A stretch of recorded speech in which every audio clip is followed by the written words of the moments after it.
this rise in age, both are two factors which is combining together for diabetes and hypertension. So if you are at one point of time, if you are seeing diabetes and hypertension, then of course this microvascular disease is increasing, cardiovascular disease is increasing, and 40 to 80% of diabetes are hypertension, and diabetes 2 times likely to develop hypertension. So there is a interlink is there in both the groups.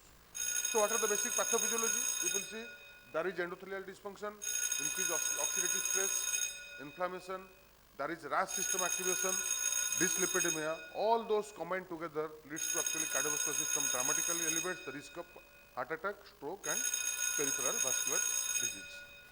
So we have detected, we have known that there is a link is there. So what we are going to do? So what are the basic pathophysiology? Prompt intervention. There is endothelial by lifestyle and also some pharmacological intervention. We should reduce the complications because once both together probably the risk of complications is high, and also you should have a better prognosis, a better quality of life, and better long-term effect. So if there is this is the assessment of the risk. If we see the hypertension and diabetes together, if there is diabetes without organ damage, a BP between 140 below 285 to 90 is considered as moderate risk, and above that all are high risk, and grade 3 that is with a BP is more than 180 with diabetes, it is very high risk. But if there is diabetes and with organ damage is there, probably 140 by 80 is also considered is very high risk. We have to keep below that 140 by 80. That is the target we are achieving or we are expecting in diabetes with organ damage. If there is without organ damage, that is different, but if there is organ damage, our target is probably bit less in comparison to the actual thing. So the rationale is actually you should go for a early combination therapy so that you can a tight glycemic, along with tight glycemic control, we need a tight hypertension control. So if you are going for a early combination, it will have a synergistic action. It improves adherence because the pill burden will come down. It's a faster target attainment because you are attaining the blood pressure early, and also it has cardiac protection because as early as you are detecting or keeping the blood pressure low, you are giving cardiac and renal protection. We know that point. So what are the evidences with us? People see there is a lot of trials. This is renal and IDNT is two important landmark trial. These are Detail, Vivaldi, there's Amadio, then this is IRMA 2, Marvel, and also DROP and ABCD2V. These are lot of trials are there with particularly diabetes and hypertension, which has clearly shown a intensive glycemic control along with the incentive blood pressure control is utmost important for particularly management of diabetes. So a tight blood pressure control will definitely beneficial for the patient. So let us discuss few of the few of the trials. This is MicroHope in 2000, but MicroHope has shown it is close to 3,500 patients. In diabetic patients, more than 55% average age. You see that Ramipril is far better in comparison to placebo. So we know everybody hope will definitely beneficial for the subgroup where diabetic are there. Few of the small trials. This is MicroHope in comparison to but MicroHope has shown it is identity as 3,500 patients. Irbecetin, diabetes, amlodipine, more than 55% average age. What has shown that BP point of view, everything is okay. Far better. Whether you use amlodipine, whether you know everybody irbecetin will no problem. Definitely beneficial subgroup where diabetic are there. Few of the small no problem. But if it is MicroHope, what is happening to the creatine person? Creatine and identity as 3,500. Lower one is diabetes, amlodipine, more than 50% average age. What has shown that BP point of view are reaching with the heart whether no everybody so that shows probably English laws subgroup of drug they are using what is better than if it is what is happening to the renal protection and when this is the nephron in this trial they try to combine both the point of view are reaching with the heart whether no everybody so that shows probably English laws subgroup of drug they are using what is better than if it is what is happening to the renal protection and when this is the nephron in this trial they try to combine both the point of view are reaching with the whether no everybody so that shows probably English laws subgroup of drug they are using what is better than if it is what is happening to the renal protection and Then this is the nephron D. In this trial, the Statin combine same thing, both the point of view are reaching with the end that shows probably single dose of group or single drug if you are using Lipoprotein is better. If it is strict, what is happening usually to the renal protection and no time. When this is the nephron D, in this trial, the Statin combine same thing, both the point of view are reaching with the end that shows probably single dose of group or single drug if you are using Lipoprotein is better. If it is strict, what is happening usually to the renal protection and no time. When this is the nephron D, in this trial, the Statin combine same thing, both the point of view are reaching with the end that shows probably single dose of group or single drug if you are using Lipoprotein is better. If it is strict, what is happening usually to the renal protection and no time. When this is the nephron D, in this trial, the Statin combine same thing, both the point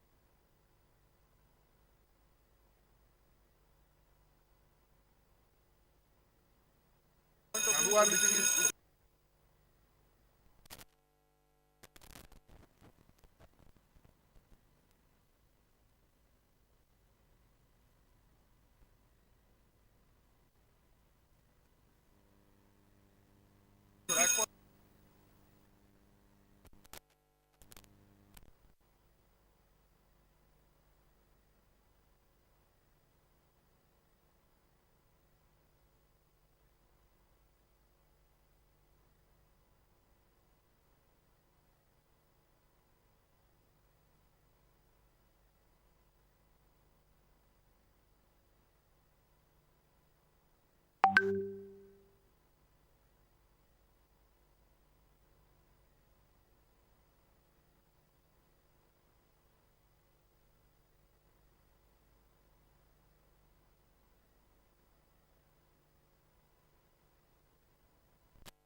So again, let us see what is the combination. If you are combining together telmisartan and amlodipine, this trial has shown, I am not actually shown the whole trial.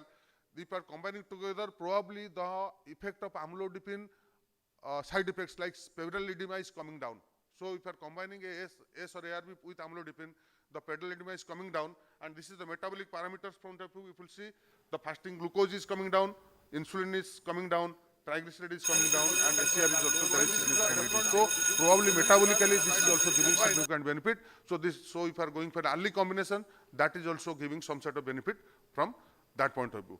Again, this is cilnidipine, which has again shown that if you see cilnidipine, it improves insulin sensitivity, and possibly due to its has some vasodilator effect without increasing the sympathetic activity. So that means it is causing vasodilation without sympathetic activity. That is the way how early combination that is also giving some sort of benefit sensitivity. Not only that, if you see, again this is cilnidipine, which has again shown coming down. If you see those who are in other, it improves CCB sensitivity, shifted to, and possibly due to its the BNP has some vasodilator effect without increasing the sympathetic activation is also coming down. It is causing vasodilation without sympathetic activity. That is the way how early combination that switching from the cilnidipine, the BNP. Not only that, so again this is cilnidipine, which has again shown coming down. All are those who are in other, it improves CCB sensitivity, shifted to, and possibly due to the BNP has some vasodilator effect, suppresses and the sympathetic activation is also coming down. Improves the vasodilation without sympathetic activity. That is the way. And also it is so the early combination that switching from the cilnidipine drug, which can be not only that, so combined again this is cilnidipine, which has again shown coming down. All are those who are in other, it improves CCB. So these are I have actually lot of trials are there. I tried to have some the landmark trials and these trials also coming down. But what the guidelines is still, so the cilnidipine that switching from the what the guideline drug, which can be not only that, combined again this is cilnidipine, which has again shown down. What is the target other diabetes. So these are I have actually lot of trials are there. I tried to have some the landmark trials and these trials also coming down. what the guidelines is telling. So that not only that, again this is so these are have a lot of trials are there. I try to have so much what the guidelines is telling. So that not only that,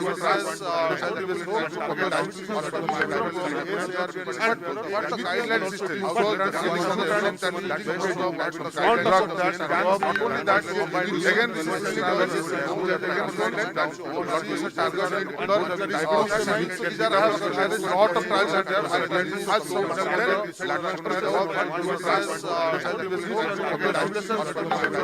are have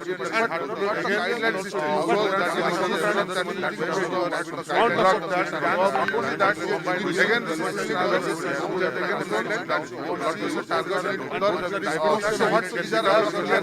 lot of trials are there. I try to have so much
parameters.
Some change in this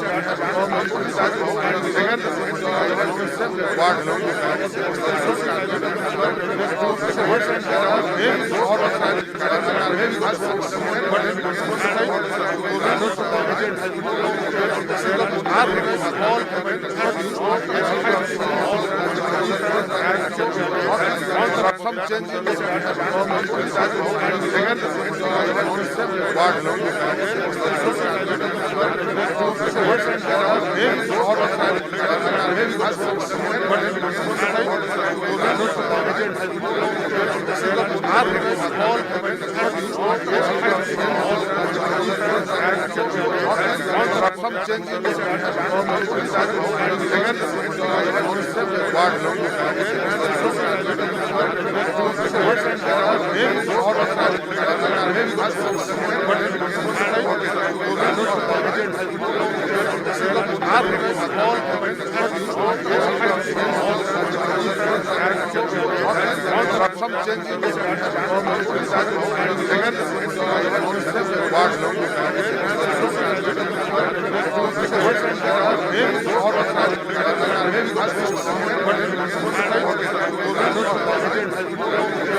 All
Increased activation of RAST and increased activation of sympathetic nervous system and oxidative stress, as we all know that in inflammatory conditions as diabetes will automatically have oxidative stress and inflammations.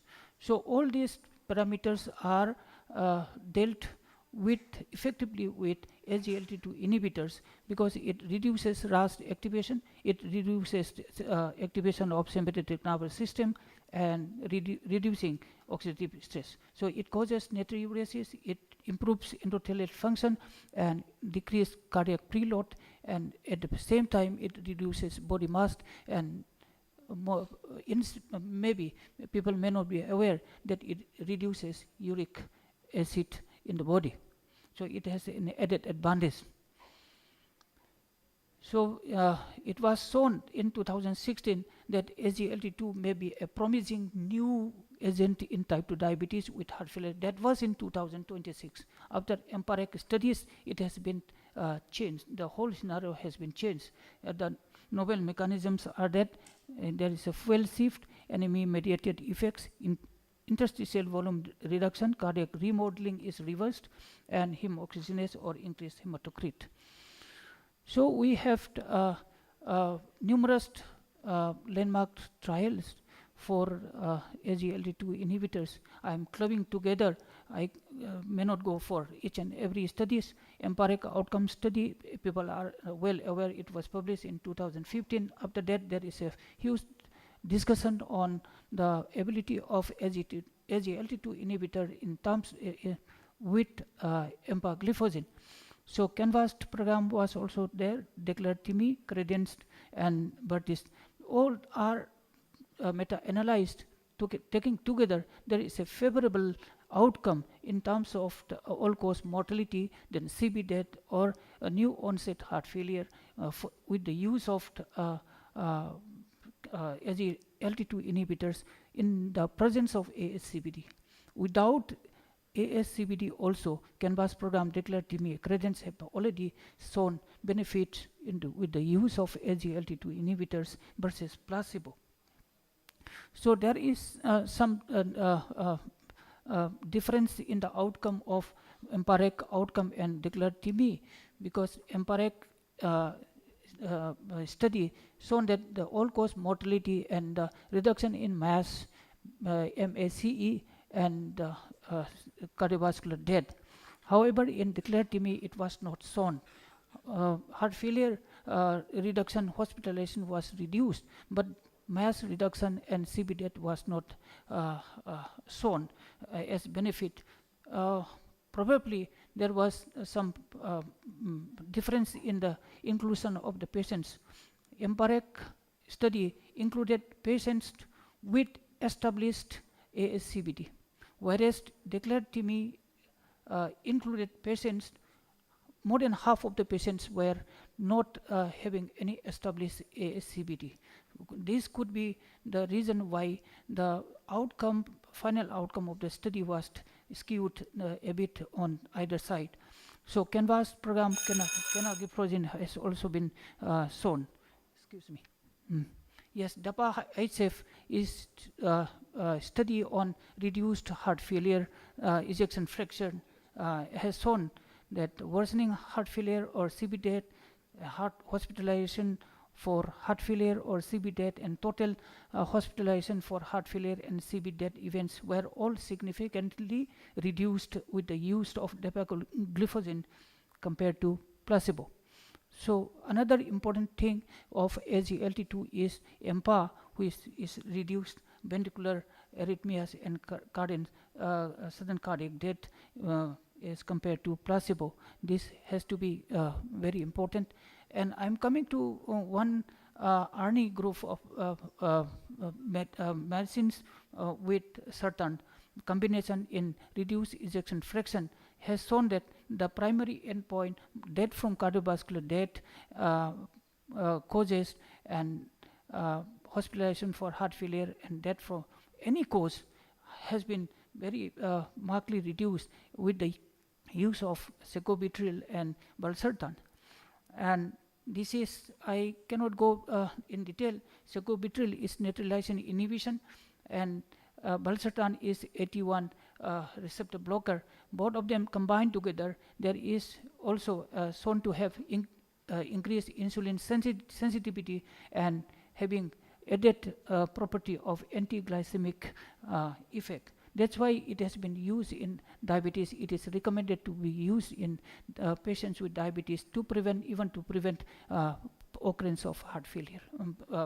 Yes, this is the paradigm heart ISAF study using secobitril and valsartan reduce the risk of primary outcome as compared to enalapril across all glycemic states. And this is the post hoc analysis. Compared to enalapril, there is a significant reduction in HbA1c. This is one added important property of secobitril and valsartan combination. That's why it has been included in my talk. This is again HbA1c reduction at 1 year. Even after 1 year of their use, there is a benefit of reducing HbA1c.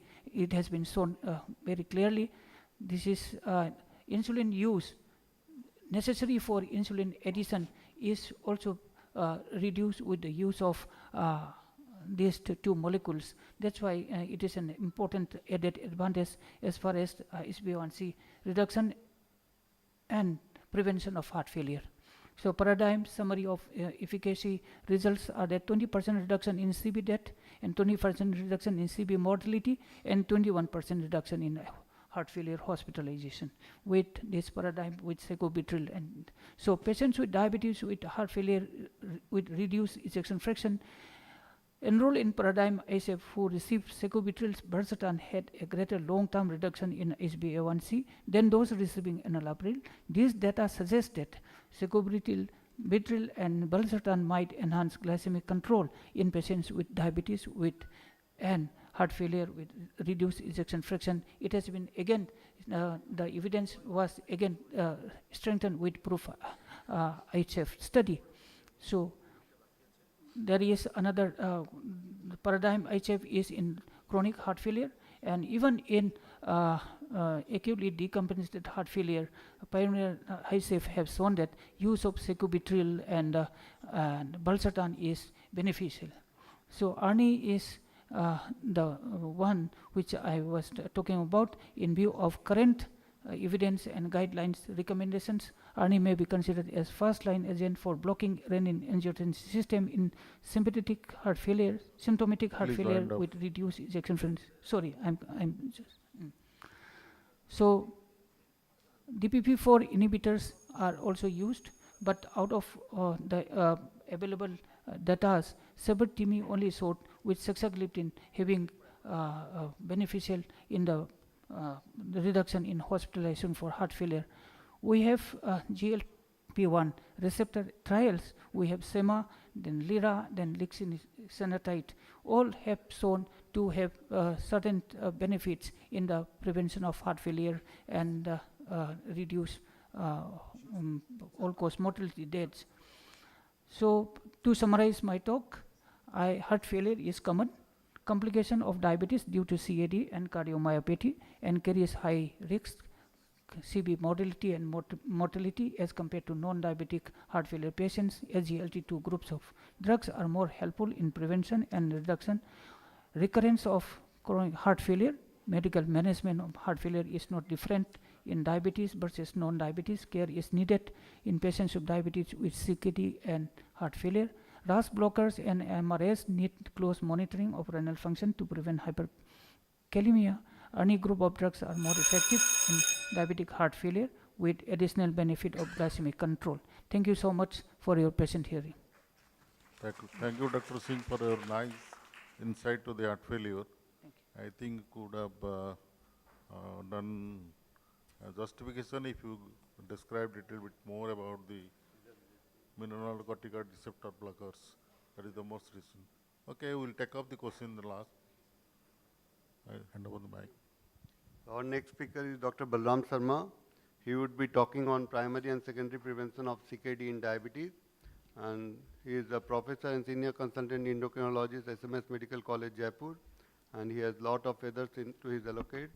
And over to Dr. Balram Sharma. So at the onset, I would like to thank the organizing team, Bengal, for inviting me. So thank you, organizers. So the topic given to me is the prevention strategies in the diabetic patients, particularly in regards of the renal preventions.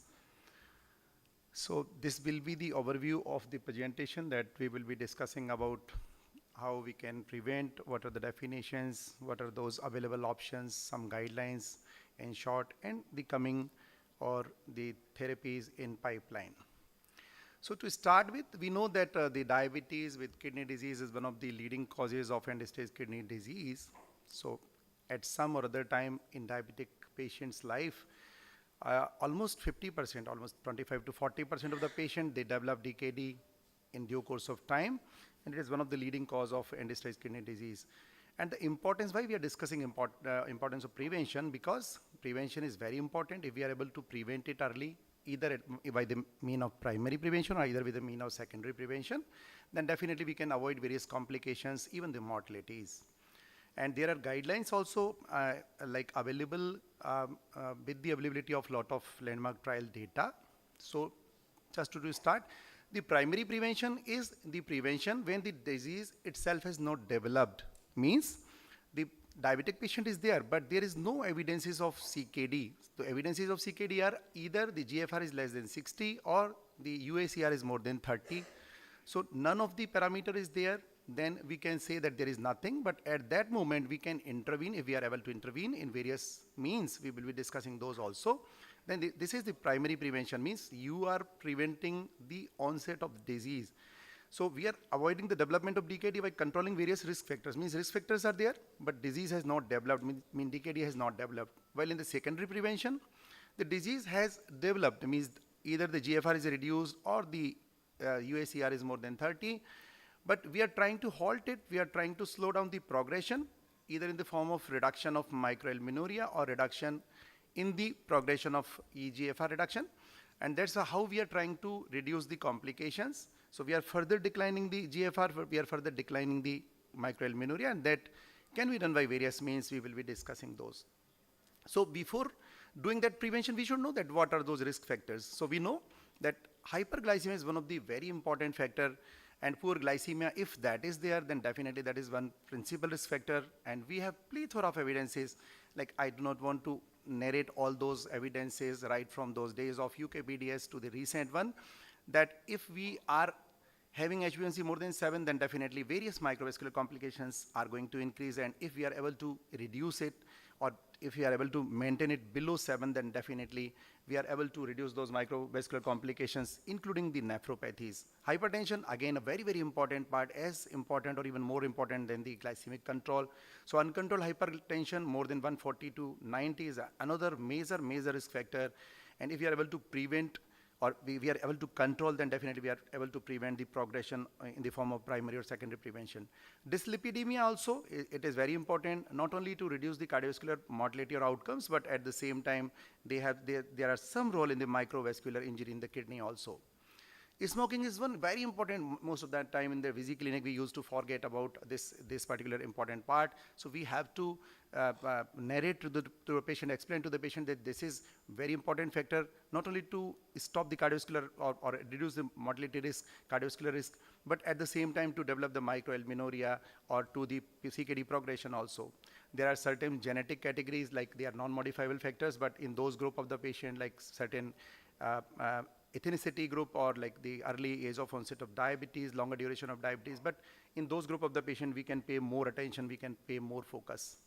In any prevention strategies, they cannot be completed without the lifestyle modification in the form of regular physical activity. Everybody is aware about those, more than 150 minutes of moderate intensity exercise.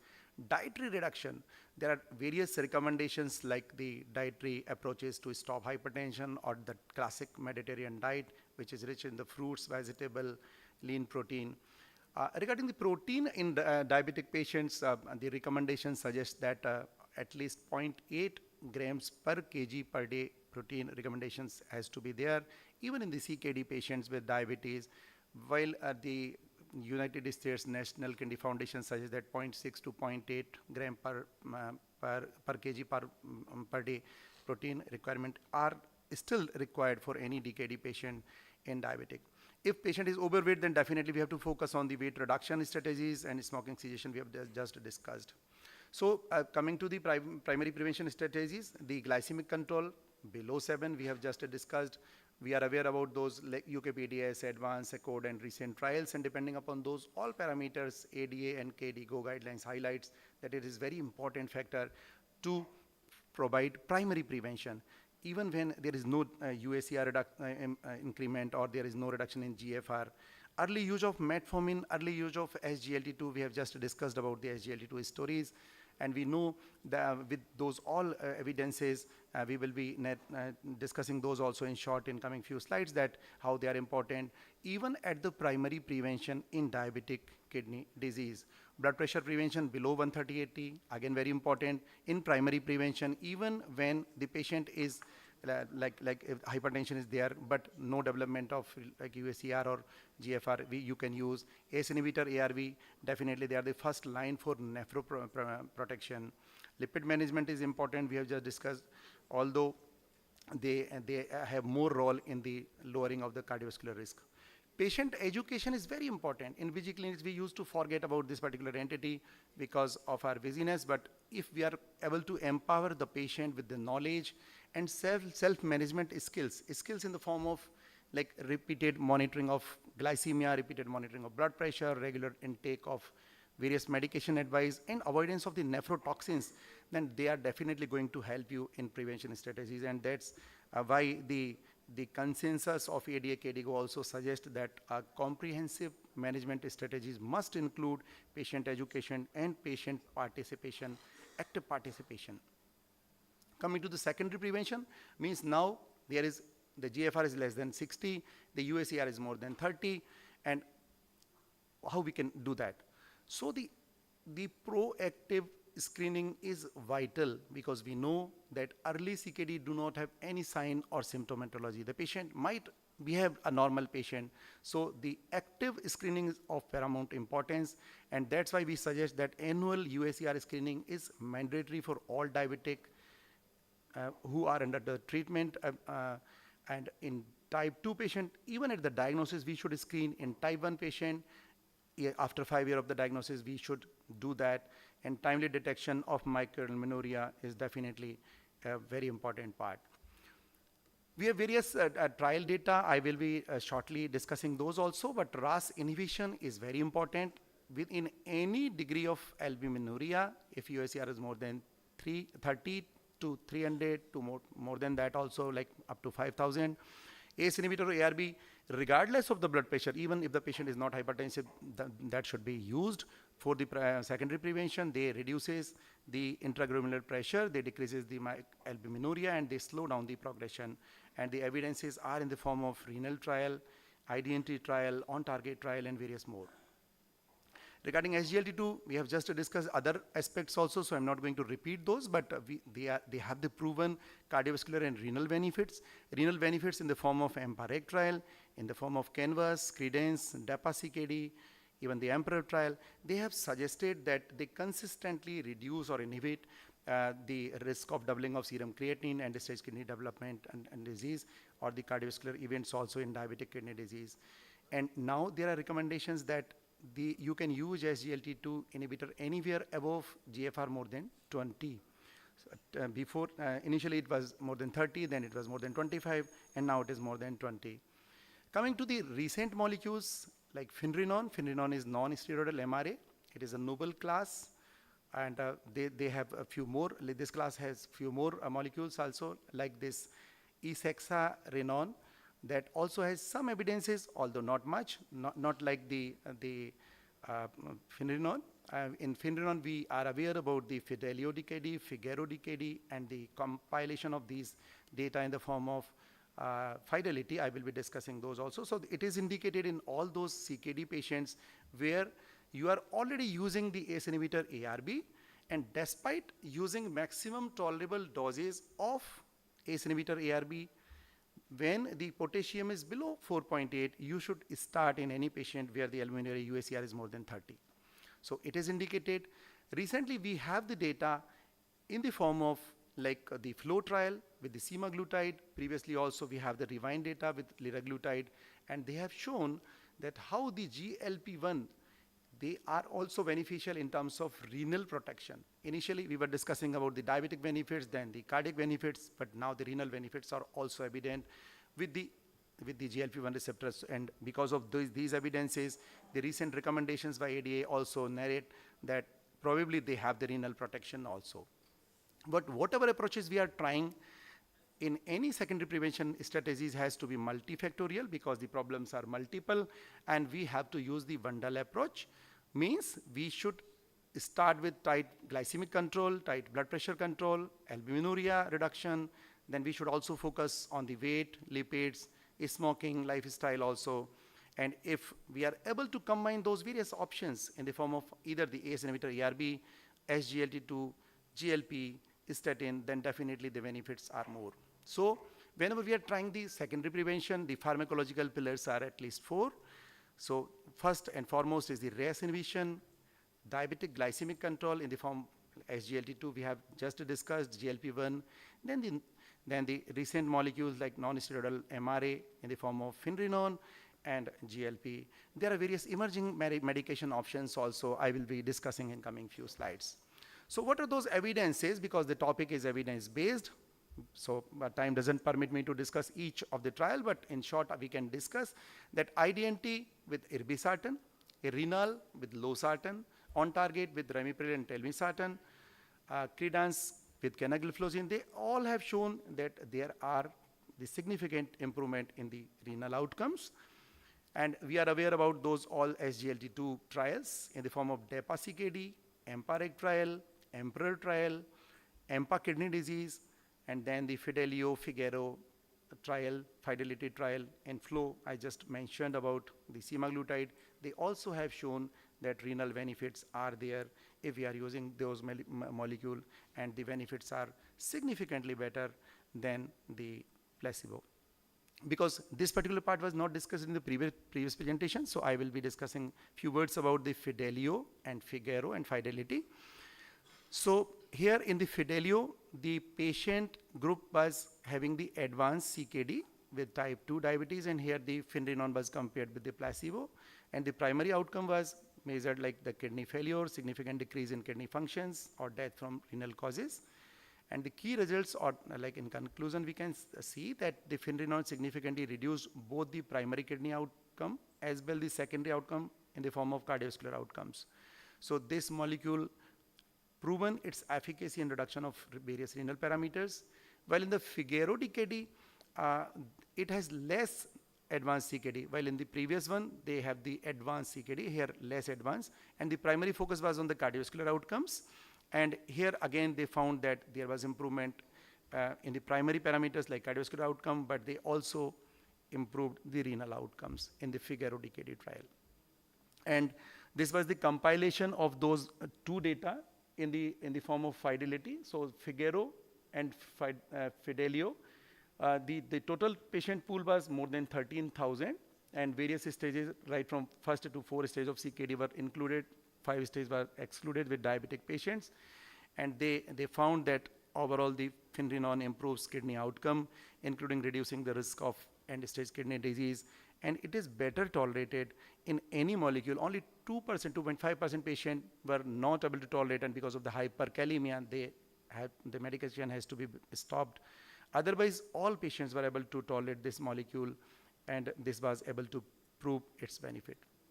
There are discussion that either the SGLT2 alone is better, the Finrenon alone is better, or the combination is better. So common wisdom says that definitely combination is better, but where is the data? So that now we have the data in the form of confidence trial also, where the Finrenon and SGLT2 empagliflozin was combined, and ultimately they found that among patients of CKD with diabetes, if we are initially able to start the empagliflozin with the Finrenon, that definitely there is a greater reduction in UACR in comparison to any alone treatment. And interestingly, the finding was that the chances of hyperkalemia are less here if you are able to combine these two molecules initially. So if we wish to have the prevention in the form of primary or secondary prevention, we should definitely focus on the holistic approach, and that approach should start from the lifestyle modifications, healthy diet, physical activity, smoking cessation, and weight management. Then first-line therapies are there, definitely SGLT2 inhibitors, metformin, RAS blockade, and moderate or high-intensity statin according to the requirement. And then additional risk reduction in the form of GLP-1 can be used, non-steroidal MRA can be used. If required to control blood pressure, you can use CCBs, you can use even the steroidal MRA like the aldactone, or antiplatelet medication and other medication also can be tried upon. One important point, all options can be tried in type 2 patients, but in type 1 patient, these green blocks cannot be used. They are useful only in the type 2 patients. And depending upon all these evidences, ADA recommend that it is critical to identify these problems earlier. And that's why the earlier or proactive screening is very important. And KDIGO also says the same, and by those all mentions, like just I mentioned, by strategies we can improve the outcomes. But despite availability of all these options, there are still gaps in the management. Means existing therapy, either whatever we are using the combination, still there is a progression. Means still there are some parts which these existing medications cannot manage or cannot answer. And hyperkalemia is there with ACE inhibitor, ARB or Finrenon, mycotic infections with SGLT2 inhibitors. In pregnancy, we cannot use most of these options. There are problems of social economic burdens like availability, like affordability, sometimes awareness or lack of knowledge. There are also some hurdles So we need better medication. We need more options that can counter or that can answer those like unanswered areas also. So ongoing research is going on. Newer options are being explored, like Finrenon we have just explored. So there are various emerging therapies in the pipeline, like advanced GLP-1 receptor agonist. I have just discussed about the flow trial. But there are various new options like the endothelin receptor antagonist. These molecules are those molecules which have the capacity to reduce the progression of fibrosis. Till now, whatever options we are trying, they are not able to reduce the fibrosis. But endothelin receptor antagonist, I have the ability to do that. And the two molecules are being tried. One is the atrasentan and other is the sparsentan. And they are under evaluation, and they are being explored for those all possible benefits. There are various other novel MRAs also in addition to the Finrenon. They are also being explored, which has the less chances of hyperkalemia. And SGLT1 receptor agonists like the mesagliflozin are also being tried upon. There are various anti-fibrotic and anti-inflammatory medications are also being explored. You can see here, and pentoxifylline is the old medication, but it is tried for the new indications. Baricitinib and endothelin-1 receptor antagonist, anti-fibrotic medications like the pirfenidone and roscovitin, and few more are also being evaluated for their options. So there are various long list of medications being explored as an emerging options to treat these DKD in diabetic patients. Few more areas like the microbiome gut-kidney axis is also being explored. Gut microbiota is a huge area of research. And gene editing options like CRISPR, we are aware that recently it was done in one patient in United States, and they are also being explored for all those genetic cases of kidney disease. But there are future directions in advanced research like the precision medication. With the availability of these medication, we can be able to provide the precision medication to those all needy patients. And there are trials going on to evaluate the early biomarkers. Early biomarkers beyond the, like till now we have the UACR, we have the GFR, we have the creatinine and cystatin C, but various new novel biomarkers are being evaluated in the form of like cystatin C. At some places we are already using it, but there are a few more like the LFAB is, FAB BP is there, KIM1 is there, and NGAL is another, and they have the capacity to detect it earlier than the creatinine or the other parameters. And if we are able to do so, then definitely we are able to intervene earlier also. To sum up, CKD in diabetic is definitely preventable, at least in some extent of areas. It is definitely preventable. We know that it is a huge problem. If we are able to prevent it in the form of primary prevention, then definitely it will be great. But even if we encounter a patient where already the disease has set in, then secondary prevention strategies can be tried upon, and they will definitely halt the progression. They will reduce the progression of that particular issues. And depending upon those all data, what we have just discussed, AD&K DIGO has recommended that these all molecules should be tried upon. SGLT2 can be used in any patient more than 20 GFR, metformin more than 30 GFR, GLP-1 receptor more than 25 GFR, and you can have the backup of these all landmark trials, and you can provide those all benefits to your patient. But probably the future is better, and we will be having more options to manage these all challenging patients. That's all from my side. Thank you. Thank you. Please take it. Thank you, Dr. Balram, for finishing in time and well covering the subject. Now the forum is open for discussion. Please address the question to a particular speaker. Yeah.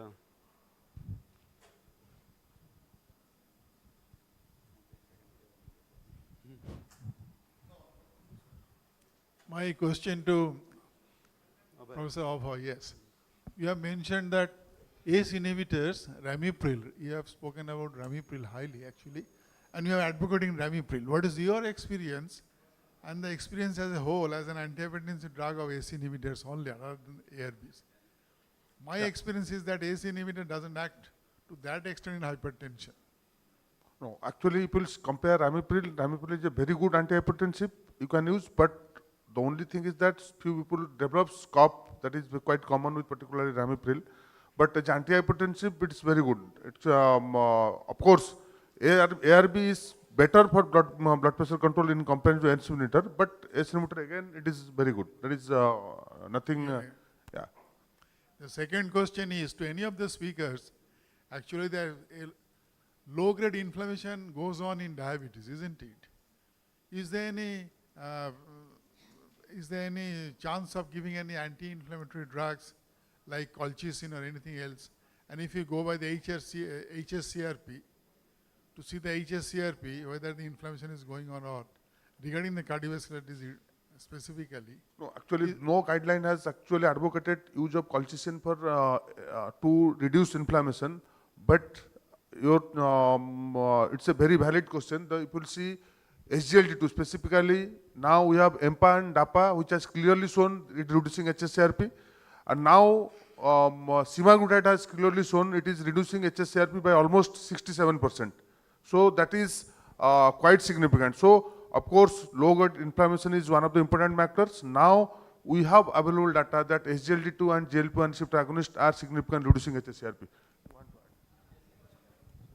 So excellent, Dr. Sahu, but I would like to add, like the background inflammatory changes are basically depending upon the adiposopathy.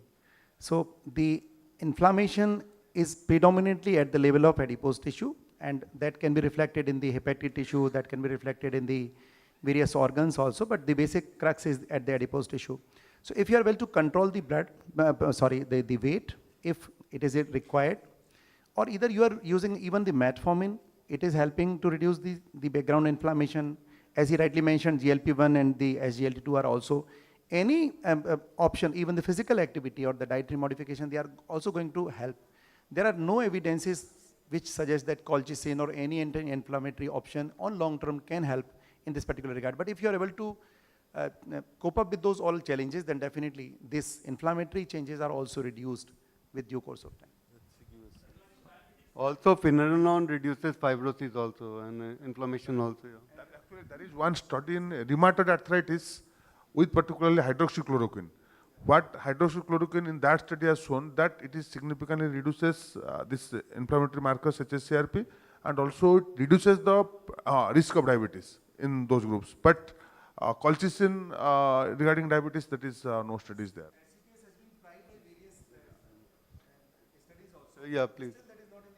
I Last haven't question. heard anything about immunoglobulin. Regarding diabetic CKD, Mitochondrial Sir? so is there any role in diabetic management?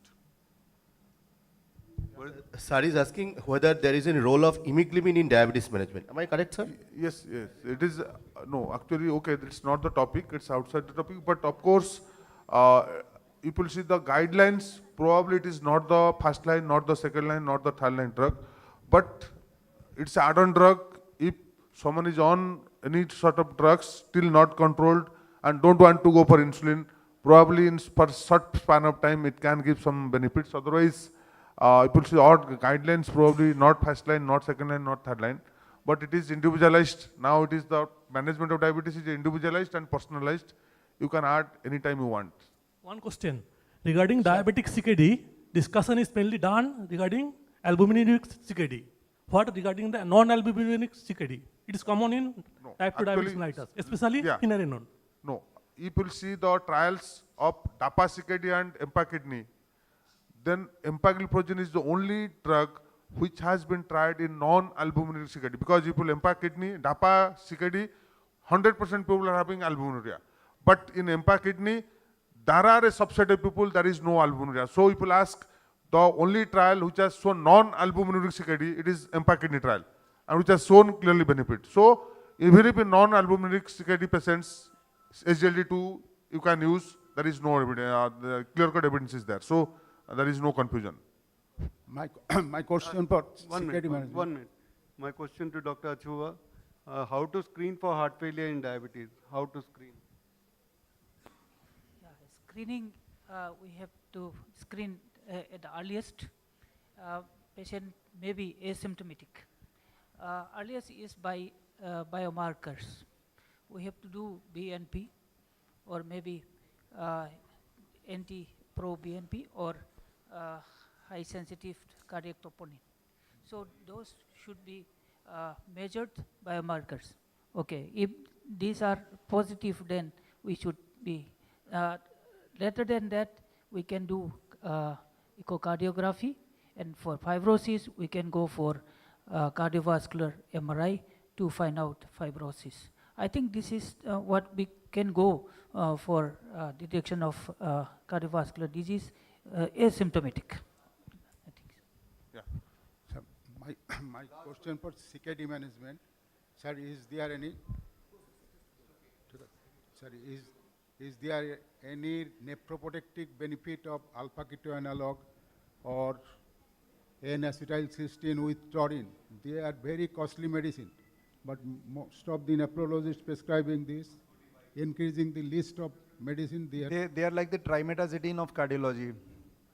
So accordingly you can use, but any recommendation like standard guidelines, they do not recommend them, or we do not have any solid evidences which can support these all options. But probably they might be working. That's it.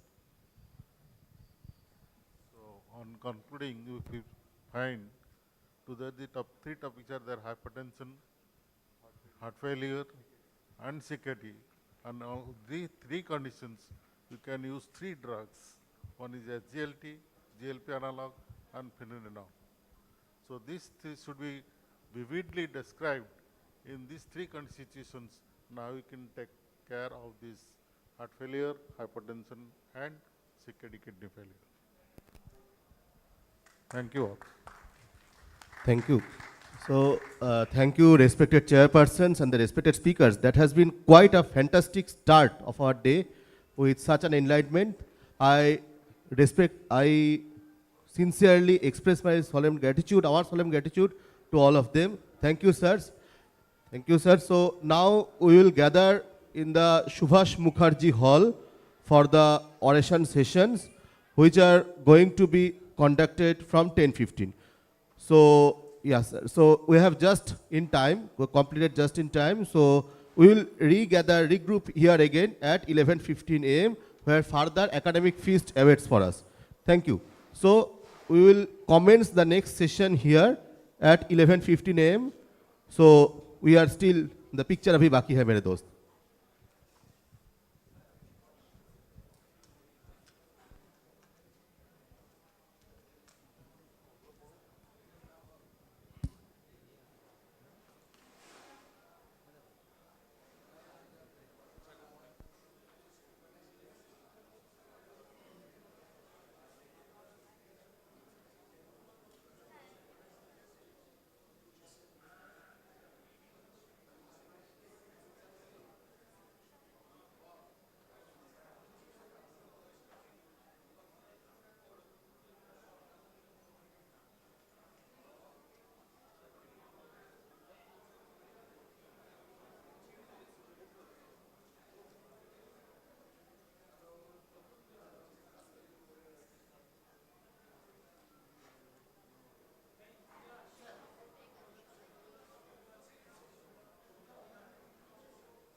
5:15 a.m., ma'am, for your session, ma'am.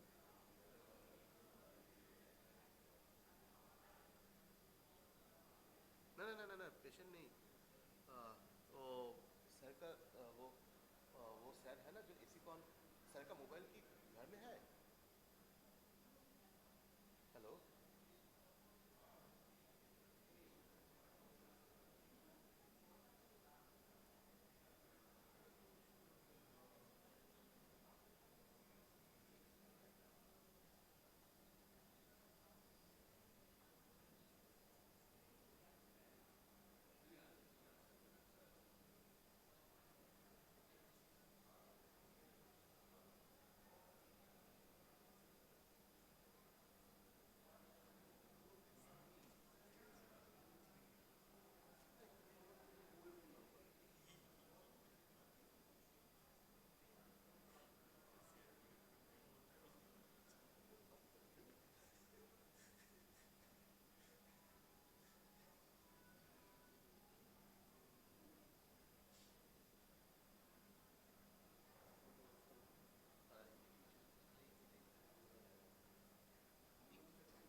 hello, hello, hello, check.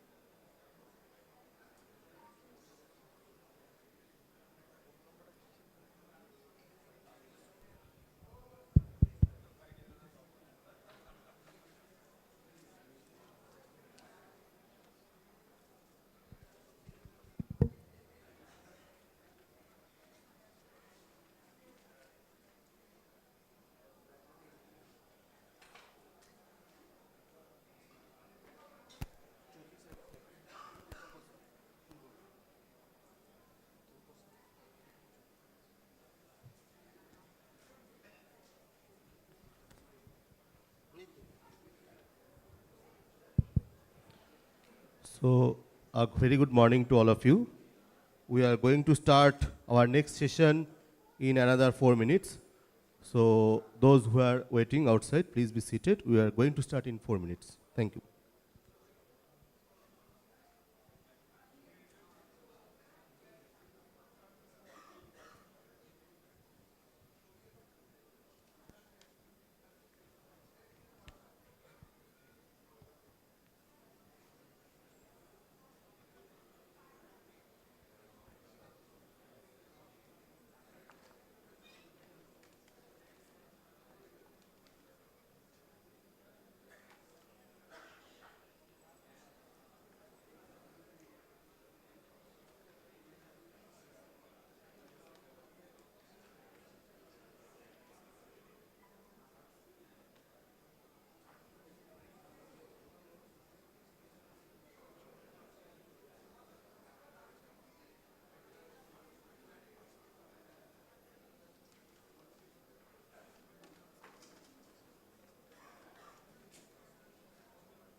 So should we start?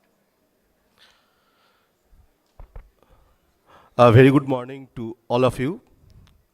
After that sumptuous academic feast in the Subhash Mukherjee Hall, we regroup again to discuss and to have more insight regarding dyslipidemia management here at the Dhira Ganguly Hall, for which, for the next session, I would like to call up on stage Dr. Tirthankar Choudhury sir, who is a very eminent, the series to be played in the, so who needs no introduction actually, who is a very eminent endocrinologist, although those who knew him, and who has been a senior consultant in the Apollo Multispeciality Hospital, Kolkata.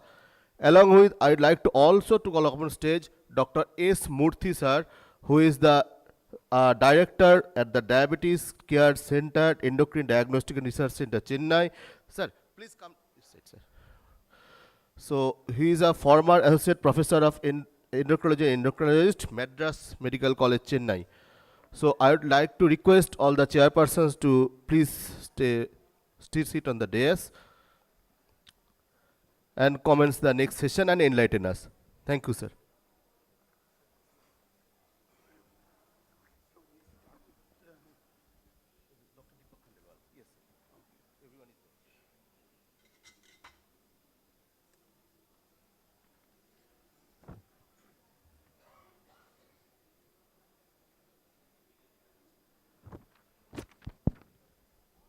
A very good morning. And I thank the organizers again. Of course, I'm part of the organizing committee for inviting me here. And it's a pleasure to invite Dr. Deepak Khandelwal. And he's a senior consultant in endocrine and diabetes in the Khandelwal Diabetes Thyroid Center in Delhi. He is MBBS MD DM and more than 140 publication. He was part of the editorial board in the clinical endocrinology and metabolism. And he got an Anil Arset Award and MMS Ahuja Award. First prize in TYS Endocrinology, Osler Award for Best Oral Paper in ESICON. So welcome. Very good morning to everyone. Sincere thanks to the organizing committee of ESICON 25 for inviting me here. Thank you, sir, for the kind introduction. Thank you, everyone, for being here this morning. So my job is to speak on guidelines to clinical practice, LDL cholesterol in diabetes. And I think this is really very important topic as far as clinical practice is concerned. So, this is how I'm going to present the correlation of LDL cholesterol and cardiovascular disease, especially in the context of diabetes. Then evidence to lower LDL cholesterol, the kind of benefits that we can see. Guidelines focusing more on the ADA guidelines, the targets for LDL cholesterol. Then the drugs to lower LDL cholesterol, statins and other non-statin drugs. What can be the challenges in translating these guidelines into clinical practice, and then what can be the possible solutions, and then finally a take-home message.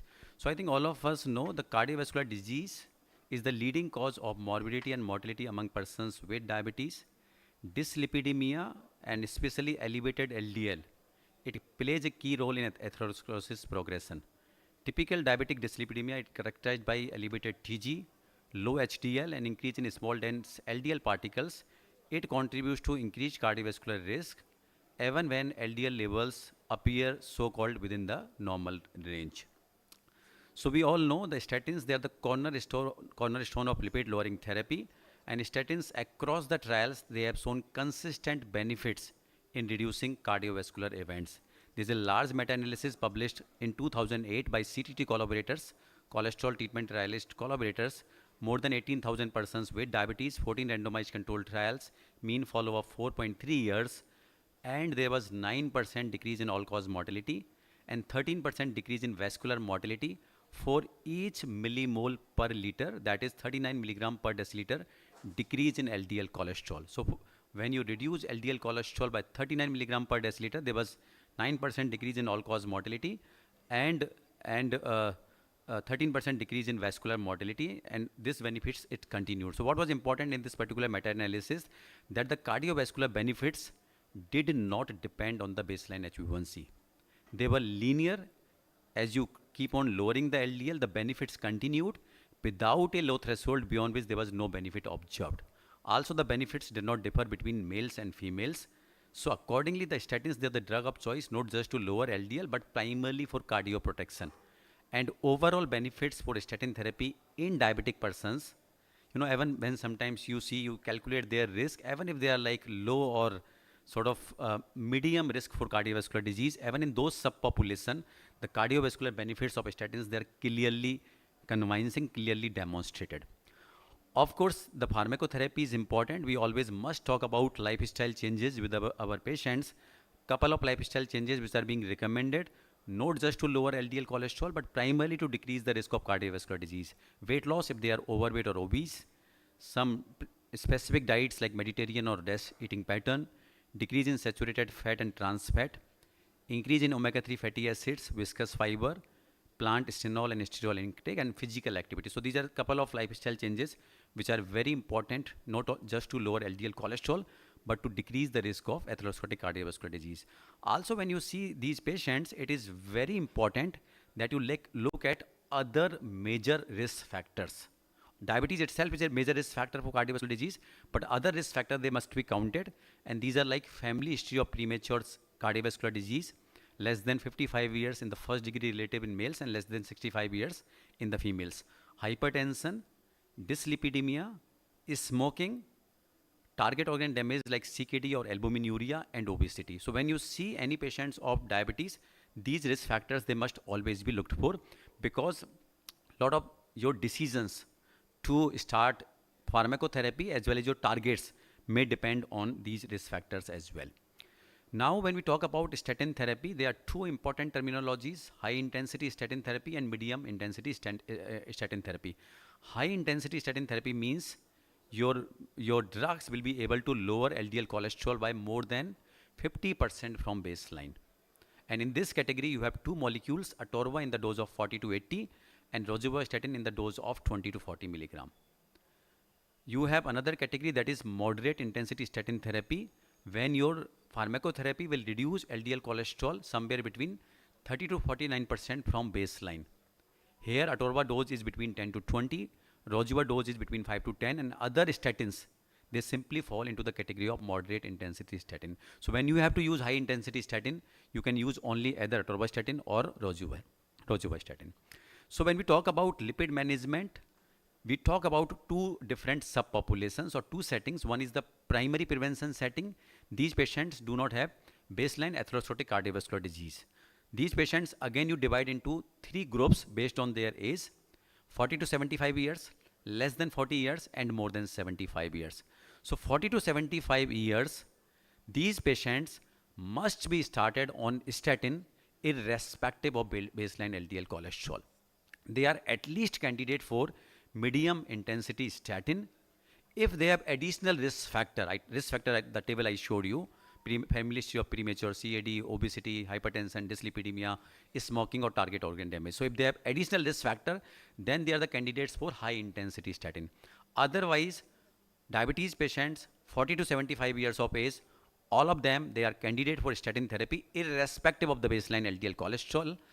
If they have additional risk factor, then they are candidate for high intensity statin. In this subpopulation, once you start on pharmacotherapy, your LDL target is less than 70. You primarily tend to achieve with the statin. If you are not able to achieve only with the statins, you can use drugs like ezetimibe or PCSK9 inhibitor. If the patients, they have tolerability issues with the statins, you can use drugs like bempedoic acid as well. Patients who are more than 75 years of age, if they are already on statin, continue. If they are not on statin, you should discuss risk versus benefits, but again, most of them, they will be candidate for medium intensity statin. In patients less than 40 years of age, depending on case to case, many of these patients, if they are low risk, you may not start statin, but if they have additional atherosclerotic cardiovascular risk factor, then you can take a decision to start statin. Now, in the secondary prevention setting, in those who already have baseline atherosclerotic cardiovascular disease, you have to use high intensity statin, number one. Number two, here the LDL target is much lower, less than 55. I'm talking about ADA guidelines. Both the flow charts that I'm, previous one and the next one that I'm going to show, they are based on American Diabetes Association guidelines. So here the LDL target is less than 55, and there's evidence for that, primarily from studies which have combined statins with other non-statin drugs like ezetimibe and PCSK9 inhibitor, and virtually all of these trials, they have shown further decrease in cardiovascular events on top of statins, and these benefits again continued, as you keep on lowering the LDL cholesterol. So in secondary prevention setting, you have to use high intensity statin on top of the lifestyle measures. LDL target is less than 55. Again, in many of these patients, if you are not able to achieve targets just with the statins, you use drugs like ezetimibe or PCSK9 inhibitor. In those patients who have tolerability issues, you have drugs like bempedoic acid. Also, you can use ezetimibe and PCSK9 inhibitor. We have the Indian guidelines also. The most quoted one, they are the Lipid Association of India guidelines, published in 23 in the Journal of Clinical Lipidology by Dr. Puri et al. And then we have RSSDI guidelines also, which are again, endorsing the same guidelines. So practically you divide diabetes patients into three categories: high risk, very high risk, and extremely high risk. As per these guidelines, diabetes patients, they are not at all low risk or medium risk for cardiovascular disease. So at least high risk if they have no baseline cardiovascular disease and 0 or 1 major risk factors. In these patients, LDL target is less than 70. Very high risk, those who have baseline atherosclerotic cardiovascular disease or those who have more than 1 risk factors. In them, the target is less than 50. And those patients who already have baseline atherosclerotic cardiovascular disease, and they may be extremely high risk also, those with polyvascular disease or recurrent acute coronary syndrome. In them, the target can be as low as less than 30 as well. So a lot of patients in your practice, they may have issues in tolerating statins. Statin intolerance, it can be complete or it can be partial. Generally, it is partial. So most of the time you encounter muscle symptoms when you are, especially when you are using high intensity statin, but it is very important that you document and you carefully evaluate intolerance through structured de-challenge and re-challenge, because many times there can be other causes for muscle symptoms like undiagnosed hypothyroidism, liver disease, kidney disease. So, vitamin D deficiency, calcium deficiency, so those can be the causes many times. So, it is very important that you document statin intolerance very, very carefully. Some of the things which can be tried in these patients, if they are otherwise candidate for high intensity statin, if they are not tolerating atorvastatin, you can try Rojuva. It is written in the literature that, they may tolerate another molecule. Otherwise, you try to decrease the dose of statin. You try to bring them to medium intensity statin or even low intensity statin. I am sure many of you may be having patients who are taking atorvastatin 10 milligram 2 times per week or alternate day. That strategy is absolutely okay. There's a clear clinical trial studies and data for that, there's a clear benefit from even extremely low, less than daily doses. There's one paper which is published, I think, almost 5 years back, which is clearly talking about benefits. So statin in whatever minimal possible dose, they must always be on the board. It's not just about LDL numbers. Statins, they have their other pleiotropic benefits. So the purpose is to use maximum tolerated dose of statins in these patients. And if you are not able to achieve your target LDL, then you use other drugs like ezetimibe, bempedoic acid or PCSK9 inhibitor. So other drugs you have like ezetimibe, which is intestinal cholesterol absorption inhibitor. It reduces your LDL somewhere to the tune of 20%. Bempedoic acid, it inhibits cholesterol synthesis. It acts on ACL, ATPase citrate lyase inhibitor, which is one upstream of HMG-CoA reductase where the statins work. Again, it reduces LDL cholesterol somewhere around 20%.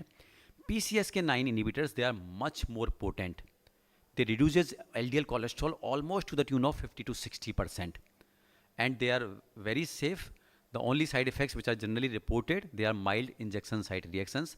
The only problems, they are injectables, subcutaneous, and they are pretty costly molecules. So that is another issue with these molecules. So ezetimibe, it is one good molecule. You have now in the market combinations of statins and ezetimibe, which are clearly the rational combination. So it is intestinal cholesterol absorption inhibitor. It acts on one specific protein, that is NPCL1, decreasing concentration of cholesterol in the portal, blood and liver, and eventually decreasing LDL cholesterol almost to the tune of 20%.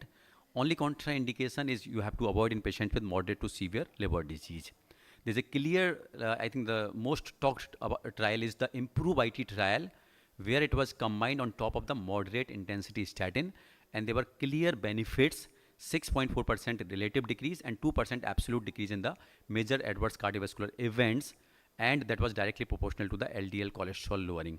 The good part, there was subgroup analysis in diabetes patients, and the benefits in diabetes patients, they were much more remarkable as compared to non-diabetes patients. In fact, the proposed hypothesis, because this causes inhibits the intestinal absorption of cholesterol.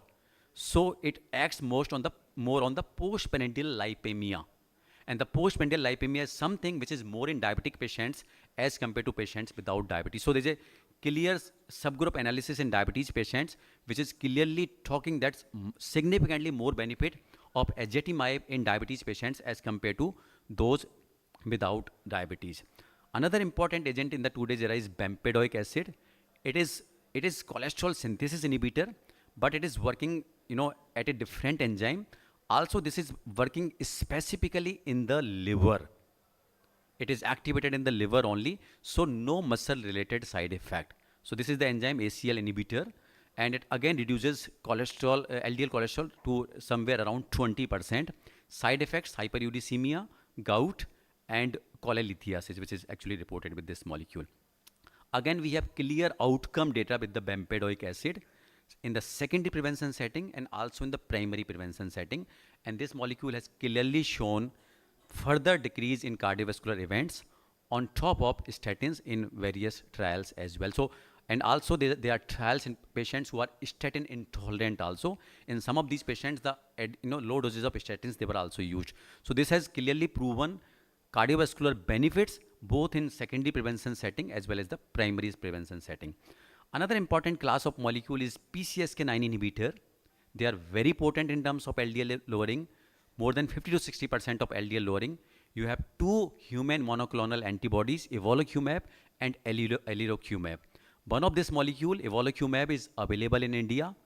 Dose is 140 milligrams sub-Q every 2 weeks. Pretty costly molecule, somewhere around 10 to 15,000 rupees per injection, and sub-Q injection every 2 weeks. Again, this has clear outcome data. 4-year trial has clearly demonstrated cardiovascular benefits of evolocumab. Another molecule is inclisiran. This is again working on the same PCSK9, but this has different principle. RNA interference therapeutics, a small interfering RNA, which is actually silencing this PCSK9 gene in the liver. So no synthesis for the PCSK9 in the liver, eventually no degradation of LDL receptor and decreasing the LDL cholesterol. Here the good part, the dosing is much less frequent. So 0 baseline, then 3 months, then every 6 months. It is available in India. The dose is 240 milligram, 1 injection, then after 3 months, then every 6 months. Very costly molecule. I think the MRP is somewhere around 1.2 lakhs for 1 injection. As of now, we have data related to the LDL lowering with this molecule. We have some exploratory analysis, but hard outcome data related to decrease in cardiovascular events as of now, especially in the diabetes patients with inclisiran, is not yet available. Now I think we have talked about that LDL causes cardiovascular disease. We have clear data. We should target LDL cholesterol. Practically, we must be using statins in majority of our patients of type 2 diabetes as well as type 1 diabetes. But unfortunately, that does not happen in clinical practice. And it's not only Indian data. There's one study recently published from South India as well. LDL goals, they are remarkably low, both in primary and secondary prevention settings. And statin therapy remains underutilized or inadequately dosed. There are a couple of things, like we don't stratify our patients in terms of the cardiovascular risk. We don't initiate these molecules. There's some clinical inertia. Patients don't adhere to this molecule because the patient is already on 2 or 3 anti-hyperglycemic molecules, then 2 antihypertensives, and now you want to add another molecule. And the patients don't see any sort of, like for glucose, they monitor glucose, they see some benefit. So patients probably feel, sort of one unnecessarily medications to their burden. So low awareness on the patient side, they feel again the lifelong medication, and a lot of misconceptions about the statin side effects. At physician level, again, we have some inertia to, again, putting the 5th medication on the chart of the patient. We have other competitive priorities in terms of better glycemic control, hypertension, and other issues. And the most important thing, probably we don't have time to counsel. Because for this molecule, the counseling is most important. This is not just to lower your LDL numbers. This drug is primarily to decrease their risk of cardiovascular disease. So I think that is one thing that we must always discuss with the patients. And then there can be a lot of system-related issues, limited access to lipid testing in some rural parts of the India, or government setups, absence of national screening programs, and poor referral. So I think it is very important that we individualize every patient. We look at the cardiovascular risk of each and every patient, regular lipid screening, at least annual lipid profile for most of our patients, proactive statin initiation when it is indicated, use of non-statin drugs if needed. Most important thing is the patient education, clinician awareness, and in the today's era, we can always take help of AI-driven and digital health tools to improve adherence and to improve follow-up. So just to summarize, I think we know effective LDL cholesterol control is vital in reducing the cardiovascular morbidity and mortality among persons with diabetes. The guidelines, they are clearly talking about aggressive lipid-lowering strategies and defined LDL goals. Unfortunately, that does not translate into clinical practice. Statins as a class, they are grossly underutilized and inadequately dosed, even if they are used in patients. The important thing is individualized, patient-centered, risk-based approach that incorporates regular lipid screening, proactive statin initiation, and use of non-statin therapies if essential. I think in the Indian context, we should have locally adaptable strategies, enhance physician and patient awareness, and use digital tools to bridge the gap between guidelines and clinical practice. And the aim is to ultimately improve the cardiovascular outcomes. Thank you very much. Thank you very much, Dr. Deepak, and especially you have been able to put in a lot of information in your Thank you, sir. presentation. I think before I take questions, only one comment that once you have got established cardiovascular disease, mostly it goes in the parlance of a cardiologist or somewhere. One of the big issue lies in the people like endocrinologist or diabetologist, where do you make a difference between risk stratification and establishment? If you do a CT coronary angio, you develop 30 to 40% block in many. So how low you want to go and what is level 1A evidence for your practice? And then I'll take questions from So I think, generally, if when you are talking about my practice, we are never documenting that this patient is having, but I think looking at risk factors, I think from history wise, it is very important to take a family history of CAD, especially family history of premature CAD, then look at other risk factors like if they are smokers, if they have target organ damage, they're already having proteinuria or CKD, they have additional hypertension, dyslipidemia, and obesity. So if they have additional risk factors, then you need to be you have to become more vigilant. And I think again, as I was talking about 40 to 75 years and maybe more window, most of our patients, they must be on statins, and we should target LDL. Once we start statins, we should target LDL less than 70. Thank you so much for that Thank you, sir. presentation. First question is,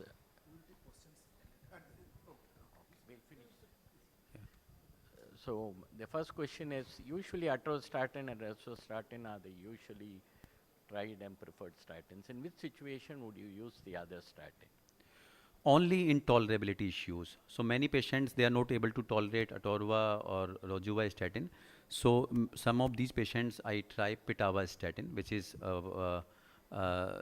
water-soluble statin, and it has less muscle-related symptoms. So, in some of these patients, they are being put on 1 milligram or 2 milligram alternate days, and they are able to tolerate. So one is the tolerability issue where I try, generally other statins. So the second thing is, as you rightly pointed out, lower the better, and as low as you go, safety is there. At times earlier, we were worrying how low we could go. And no more aggressive therapy, sustained and early therapy starting is most important. So any questions from the audience? Sir, we will take questions at the later. We have time for discussion, sir. I think after all three talks are over. Yes, sir. Yes, sir. Yes, sir. Sir, please sit over there. Yeah.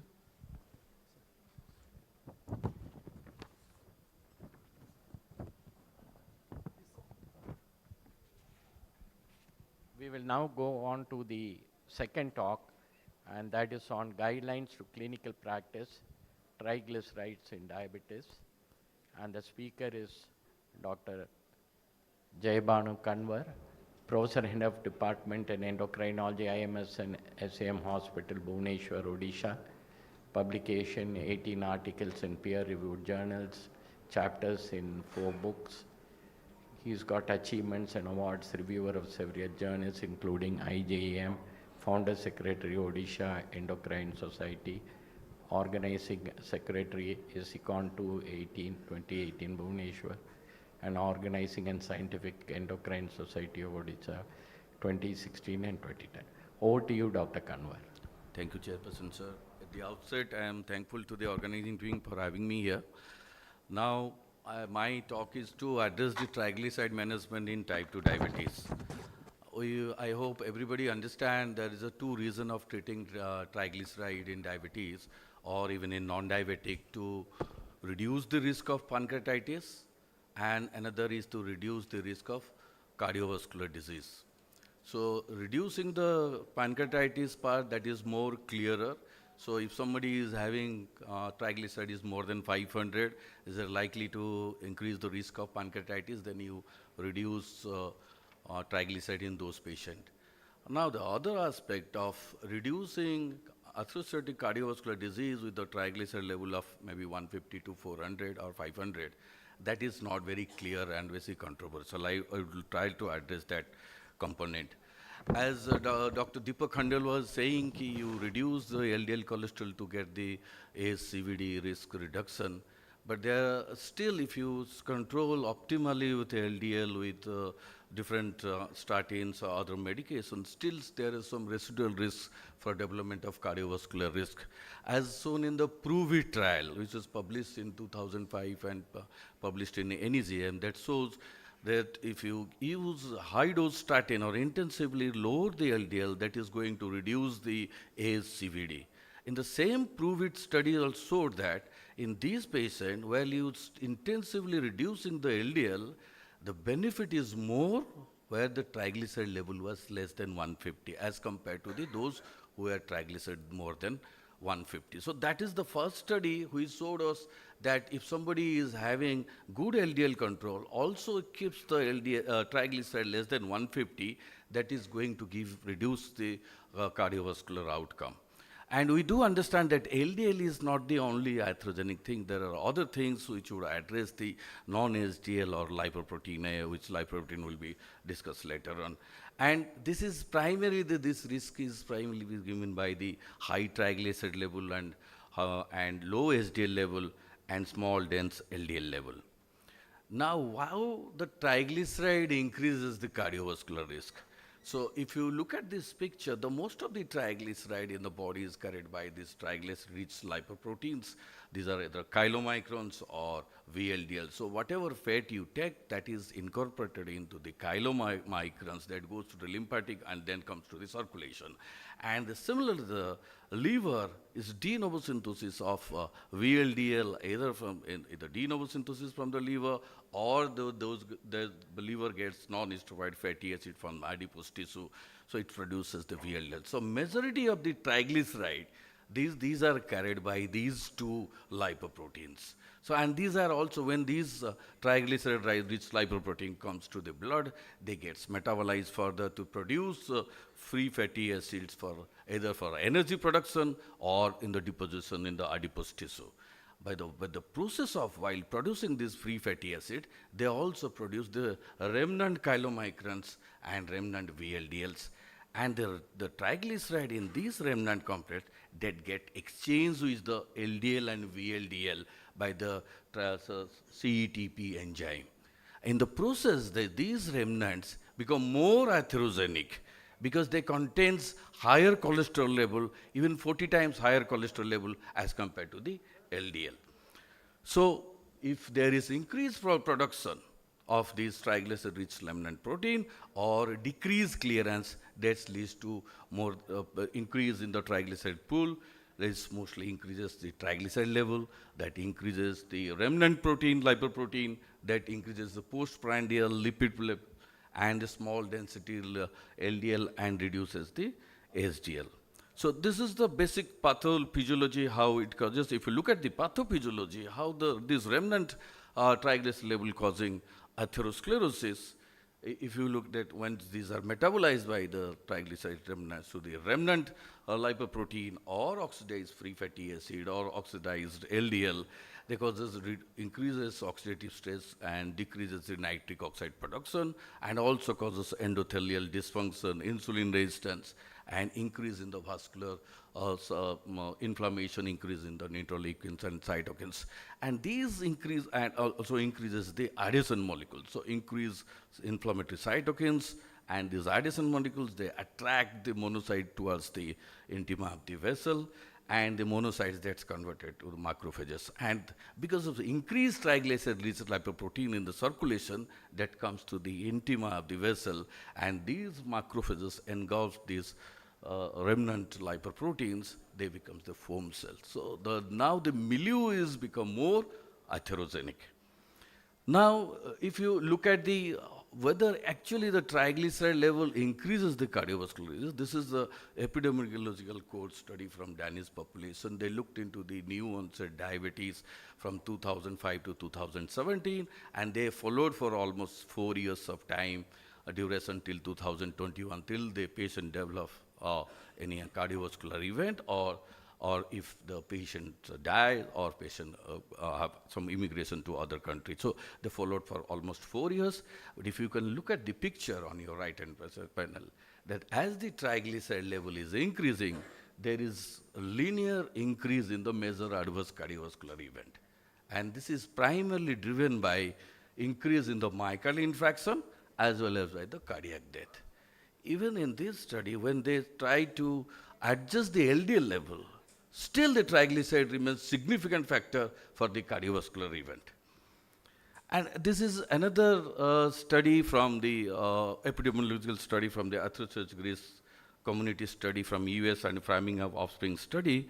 They follows these almost 16,000 participants for 10 years duration. And as you can see, they divided this patient into different quartiles.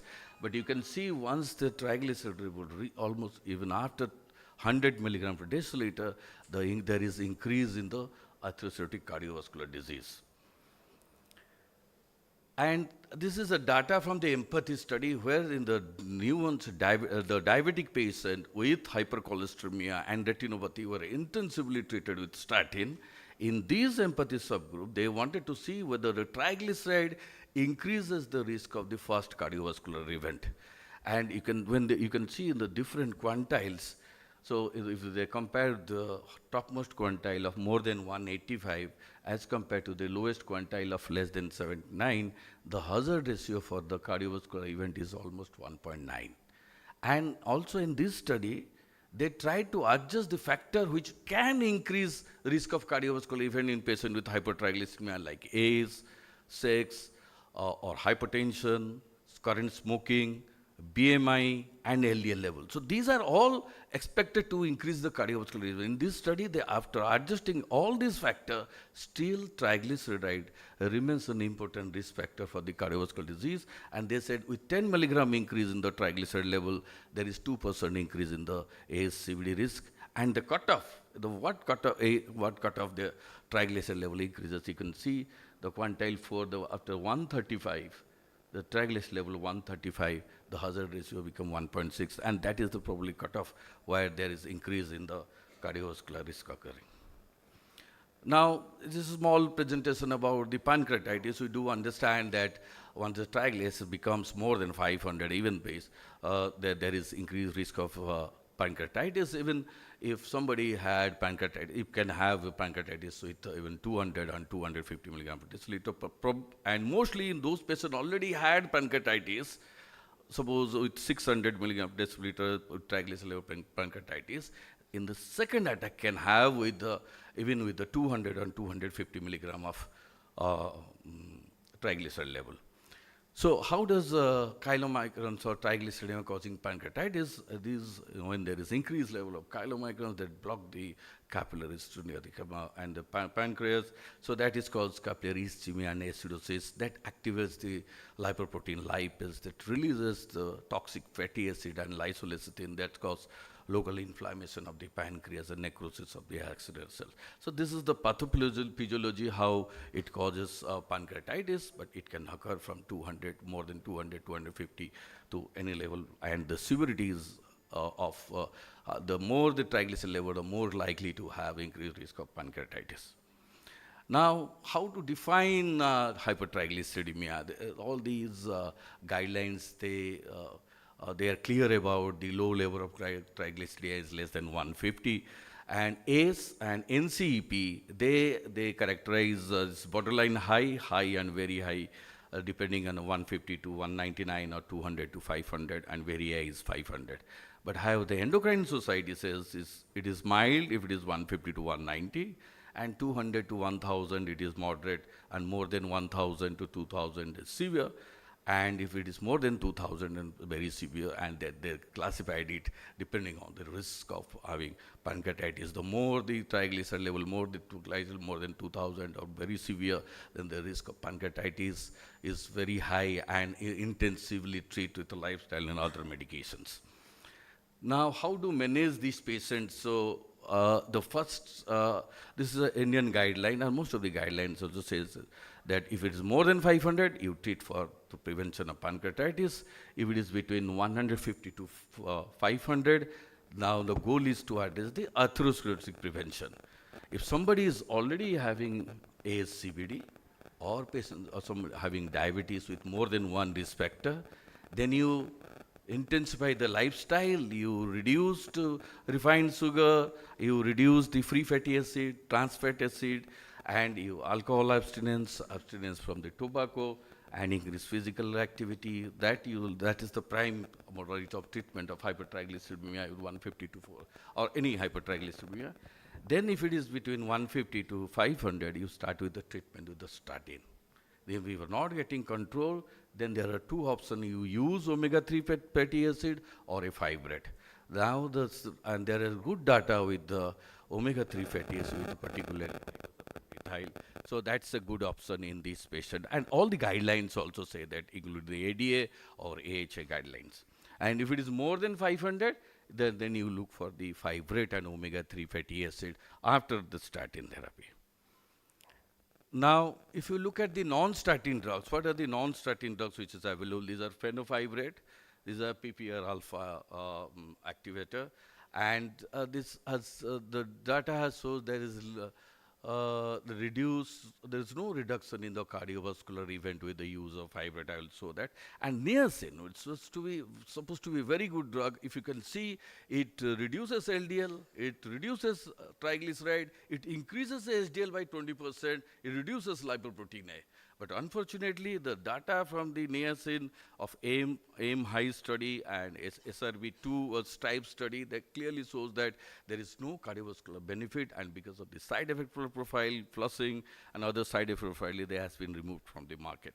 And now the omega-3 fatty acid, the purest is EPA, that is icosapentail ethyl, and that's a good drug. Good data is with that, with the 4 gram use of this, that it can be used with a patient with severe hypertriglyceridemia or patient with triglyceride more than 150 and with cardiovascular disease. These are preferred medications. So just to summarize how much triglyceride being reduced with the particular all hypolipidemic drugs, statin also can reduce up to 10 to 30% of triglyceride level, and fenofibrate and gemfibrozil can reduce up to 50%.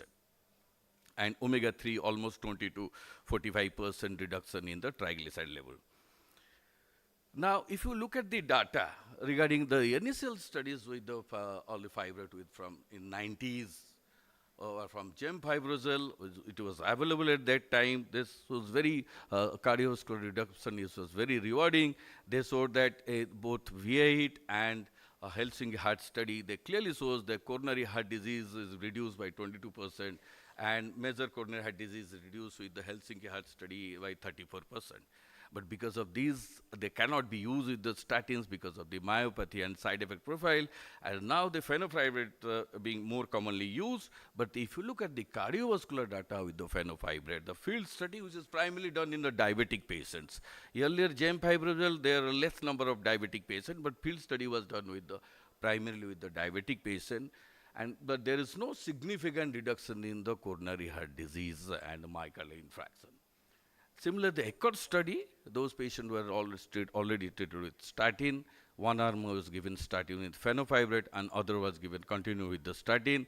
That ECHORD study also did not show any significant reduction in the major adverse cardiovascular event. But however, the sub-analysis, one sub-analysis shows if the triglyceride is more than 204, and HDL is less than 34, then that's significantly reducing the 3-point MACE. So that led to the ADA to recommending patient with diabetes, somebody is having more than 200 milligram per deciliter, along with the HDL of less than 34, then you should treat that patient with fibrate.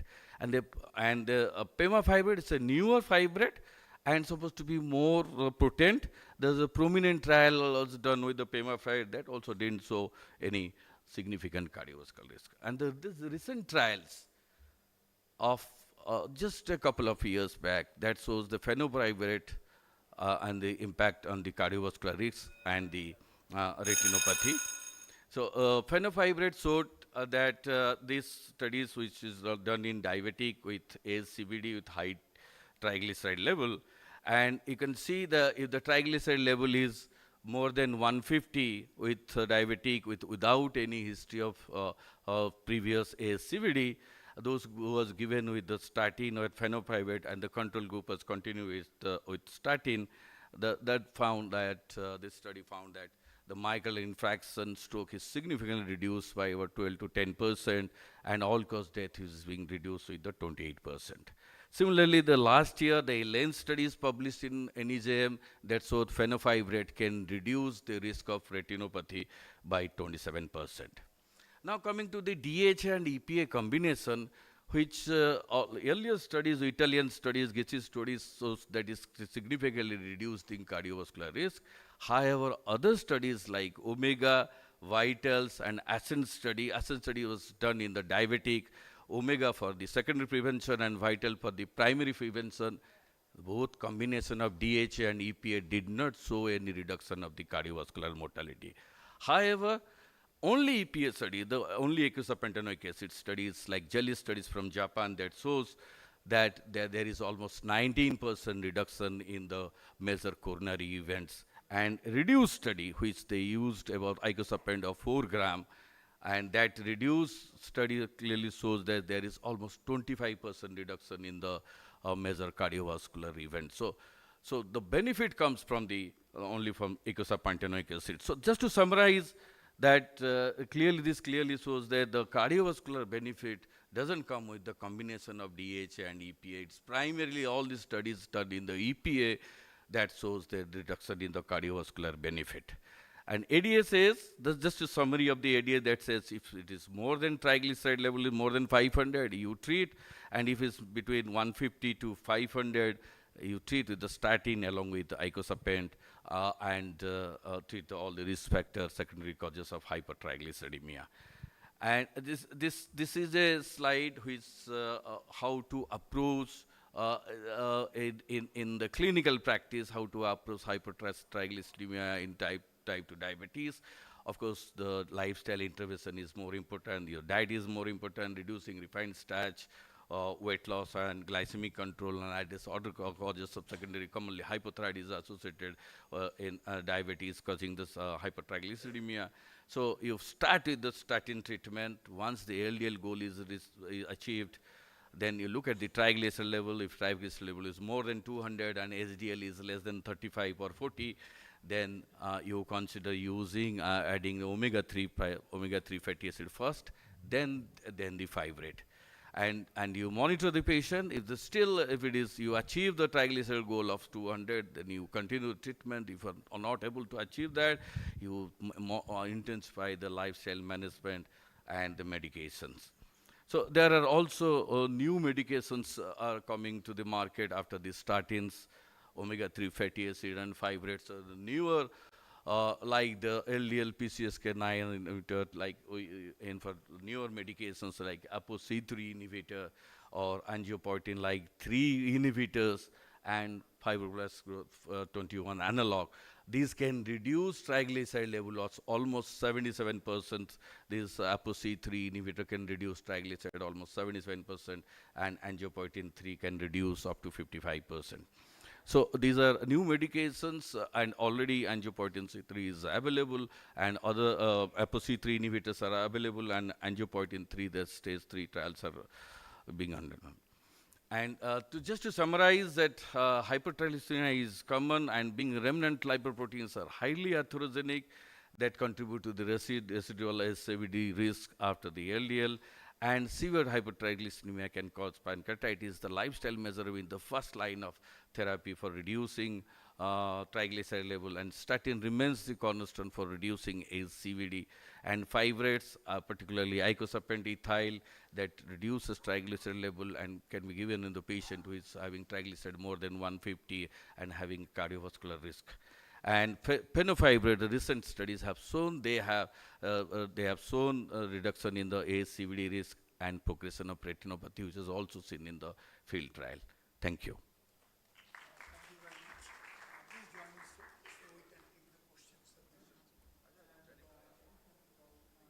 Dr. Jaideep Khare, and he is MBBS MD DNB endocrine. He is professor and head in the Department of Endocrinology, PCMS, RC Bhopal MP, and of course you have got his introduction already on the screen. So he has got 13 years experience and Award of Excellence in Research IBDA 2024. So we can start. Thank you. You're welcome. Thank you, sir, for kind introduction, and thanks organizing team for having me here. So after having discussion about LDL and triglyceride. My part is to discuss about lipoprotein A, which is less spoken about because we are not having much knowledge about it and how to manage it. There are very limited studies how to manage this thing. So lipoprotein A in diabetic patients, what are the guidelines to the clinical practice? Before knowing this, what is lipoprotein A? It is like an LDL particle in which there is apolipoprotein A which is attached and makes it further smaller molecule, even smaller than the LDL. So if we have to talk about it, is it is oxidized with phospholipids and it is much more atherogenic than the LDL or apoprotein B particles. And if we have to talk about 70 to 80% of lipoprotein A is genetically determined, and 20 to 30% it is determined by ethnicity or race, medical conditions, or the environment. In pregnancy, in childhood, it is slightly on the higher side. In ethnicity, and as the levels are on the higher side, it is highly atherogenic, leads to atherosclerotic vascular diseases, thrombosis, and even aortic wall calcifications. So if we have to talk about ethnicity, from Asians, it is in the minimal side. In general population, the value is less than 30 nanomoles per liter, but in the black population, it is more than 60 or 75 nanomoles per liter. And it is autosomally co-dominant inheritance pattern is seen. So the converser has explained about the atherogenesis, how it happens. So the same way lipoprotein A leads to the thrombosis and the atherothrombosis and leading to all the cardiovascular events. And there are studies that if the lipoprotein A levels increases, then it increases the risk of all the cardiovascular events in form of myocardial infarction, ischemic strokes, or heart failure, or the aortic valvular diseases. So if the value is less than 50, then it is less likely, it is equivalent to the general population. But if it goes more than 100 and 150, percentages, absolute percentages, the risk of all events increases significantly. So there was a Copenhagen study which has told that if the values are more than 50 or the 90 percentile of the baseline, then as hazard ratio increases by more than 1.5%, leading to the heart failure, ischemic stroke, calcific valvular stenosis, cardiovascular mortality, or even all-cause mortality. And lipoprotein A, here we can see that it affects the circulatory system, and it is basically genetically determined. So we don't know how to manage it. Still, we are having so many investigational and interventional medications, how to manage it. So how do we define it? That what percentage should be the good enough? That it should be less than 80th centile of the general population. And it has came down from the studies that if the value is more than 30, then the risk of all the risk factors increases. But if the value is less than 30, then the chances of complications are less. So there are guidelines coming up, especially the European Society of Cardiology and the Canadian Cardiovascular Societies has given that lipoprotein A should be measured at least once in adult person's life, and if it is more than 30, we should be cautious and explain them that you are at higher risk. And here, if the Canadian Cardiovascular Society says that should be measured once in the lifetime at the initial screening, as we say that more than 40 years, all the patient, those who are at risk of cardiovascular diseases, when we are doing the initial lipid screening, at that time only we should screen for the lipoprotein A also. So, and also the National Lipid Association guidelines, the Indian guidelines has updated in 2024 that at least once for all the adults, screening should be done, and if the values are less than 30 milligram per deciliter, then it is at low risk. But if it is more than 50 milligram per deciliter, then the person is at high risk of cardiovascular events. 30 to 50, it is intermediate risk. The most important thing is that, as we have discussed earlier, that LDL and triglyceride are more important parameters. Those has to be taken care of first of all. Then only we should look about the lipoprotein A levels. So there are recommendations which was published in Atherosclerosis Journal, Indian Heart Journal, that went to look for the lipoprotein A. So they have divided into two categories, for the primary prevention and for the secondary prevention. For primary prevention, if the first degree relative had the patient with the premature atherosclerotic cardiovascular disease, or we are suspecting the familial hypercholesterolemia, or the cholesterol levels, LDL cholesterol is more than 190, or even if we are giving high dose statins and we are not able to achieve the target LDL levels, or the person has calcific aortic valvular diseases, in younger age. Calcific valvular diseases are seen in older population, but if it is in the younger age, then we should screen them for the lipoprotein A. And if the family history of lipoprotein A is elevated, because we have seen that it is an autosomal codominant inheritance pattern is there. And for the secondary prevention, that the patient has already suffered with the premature atherosclerotic cardiovascular disease, or recurrent ASCVDs are having, in spite of having good lipid profile control, that is LDL is controlled, triglyceride is controlled, or the patient had recurrent stenosis of the aorta or recurrent ischemic strokes at the age of less than 55 years. And Khandelwal sir has already spoken about the PCSK9 inhibitors. Those are very potent molecule and only molecule available in India which can affect the lipoprotein A levels. So if the lipoprotein A is on the higher side, what guidelines says that first of all we have to lifestyle modification is always should be taken care of. It is the first line for any chronic diseases. But if the lipoprotein levels are more, here we have talked about triglyceride when more than 500, but if the LDL is more than 500, then the patient should go for the plasmapheresis. And even if the patient is having genetic mutations with LDL-C more than 300, then also plasmapheresis can be considered. And if the LPA levels is more than 50, LDL cholesterol more than 100, then we may start with the PCSK9 inhibitors or mRNA inhibitors, inclisiran. So these are the molecules which may affect the lipoprotein A levels. Statins, not significantly. Ezetimibe doesn't have any effect.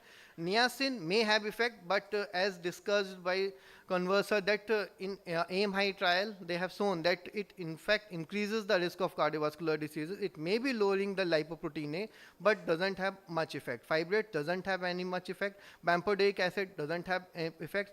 PCSK9 inhibitors have evolocumab have shown that it reduces the lipoprotein A levels by 26 to 25%.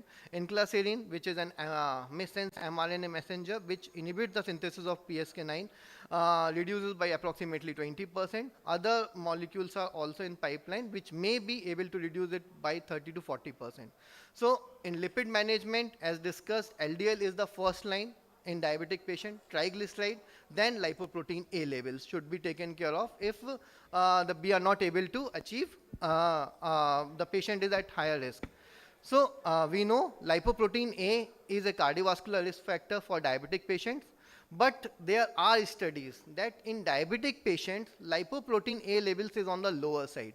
Maybe insulin in type 2 diabetics especially, when there is higher levels of insulin, it reduces the lipoprotein A. But still in diabetes, some 20 to 30% of diabetic patients, lipoprotein levels are on the higher side. And those 20 to 30% patients are at very high risk of developing cardiovascular diseases, because diabetes itself leads to dyslipidemia.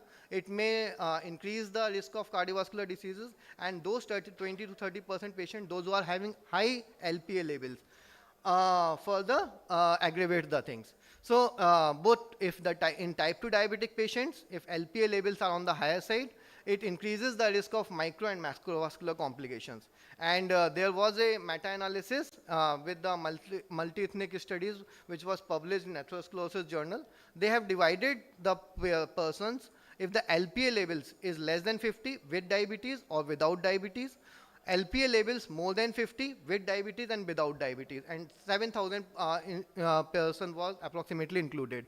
So here we can see the first group was LPA levels less than 50 without diabetes. The incidence rate was just 4.6%.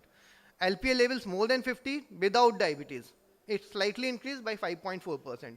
But if LPA levels is less than 50 and diabetes, 9.9% the incidence rate is, and if more than 50 with diabetes, it's almost double of the 8%, that if the incidence rate is 15. So that those 20 to 30% patients, those who are having high LPA with diabetes, are at very high risk of cardiovascular events. So these has to be managed with strict lifestyle, strict statin control, triglyceride control, and even if not managed, then PCSK9 inhibitors.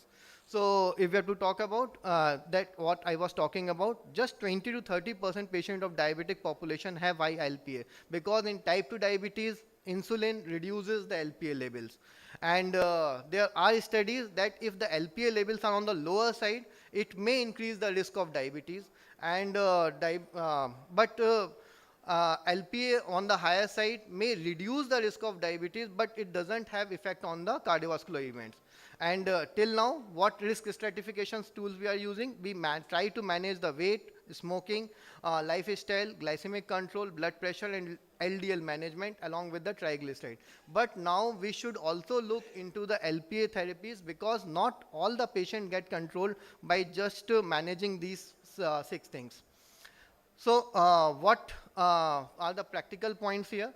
That it suggests that high LPA levels are having the causal relation with the atherosclerotic cardiovascular diseases, and now various national and international guidelines suggest that LPA levels should be measured once in lifetime, because 70 to 80% is determined by genetics. But if it is on the higher side, we have to give managed treatment, and then we may measure again whether the reduction in LPA levels have happened or not. And treatment for the individuals with the high LPA levels should be focused in decreasing all the risk factors along with the LPA levels. Statins does not have much effect on LPA levels. Only PCSK9 inhibitors and the inclisiran are available right now. But why do we measure LPA levels not very frequently? Because till now awareness and knowledge about LPA is not very much known. LPA is not generally done as a typical part of lipid profile, and several risk stratification tools does not include LPA levels, and also we are not having very potent molecules which may reduce the LPA levels and at the cost effective levels. So to summarize, diabetes, we all know that it is a known risk factor for the cardiovascular risk factors, and although low LPA levels are associated with increased risk of diabetes, but this association is very casual. We don't know how it is basically correlated. But yes, high LPA in diabetics is definitely a risk factor for cardiovascular diseases. And despite there is inverse association between LPA and risk of diabetes, I will say that statins also increases the risk of diabetes, but especially atorvastatin and the rosuvastatin by 9%. But we don't stop giving statins for that they are increasing the risk of diabetes. Similarly here, if we are able to reduce the LPA levels, it may increase the risk of diabetes, but overall cardiovascular benefits are more. So at present, we don't have significant therapies to reduce the LPA levels. Only the PCSK9 inhibitors and mRNA missense mutation causing molecules, the inclisiran, are the molecules which can reduce the LPA levels. So in future, the transformation of the LPA from curiosity to the cardiovascular risk factor may shift the paradigm, may lead to paradigm shift in diabetes care. Thank you. Thank you for patience hearing. Thank you very much, Dr. Jaydeep Kare, for that very, very elegant presentation. And one quick question regarding triglyceride. A very effective and good control of diabetes itself, to a large extent, can control mild to moderate hypertriglyceridemia before going on to drugs.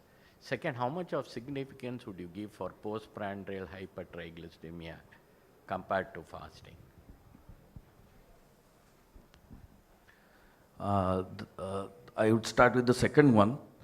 Like the fasting hypertriglyceridemia, postprandial hypertriglyceridemia also studies have shown that carries increased risk of cardiovascular disease. That was first shown in the WHI study, Women's Health Incentive Studies, that showed that postprandial blood sugar of more than 175, that increases the cardiovascular risk. So its fasting is 150 and the postprandial is 170. And and many of the times patient comes to the hospital not in a fasting test. And so if the postprandial has been done at more than 175, that is also a more significant cause of developing atherosclerotic cardiovascular disease. And regarding your first question, a mild to moderate treatment of mild to moderate hypertriglyceridemia, that depends if patient is diabetic and with how many risk factors are there. If you feel there is more than one CVD risk factor is there, or people have like AHA, they have done, if they have calculated the risk score, if it is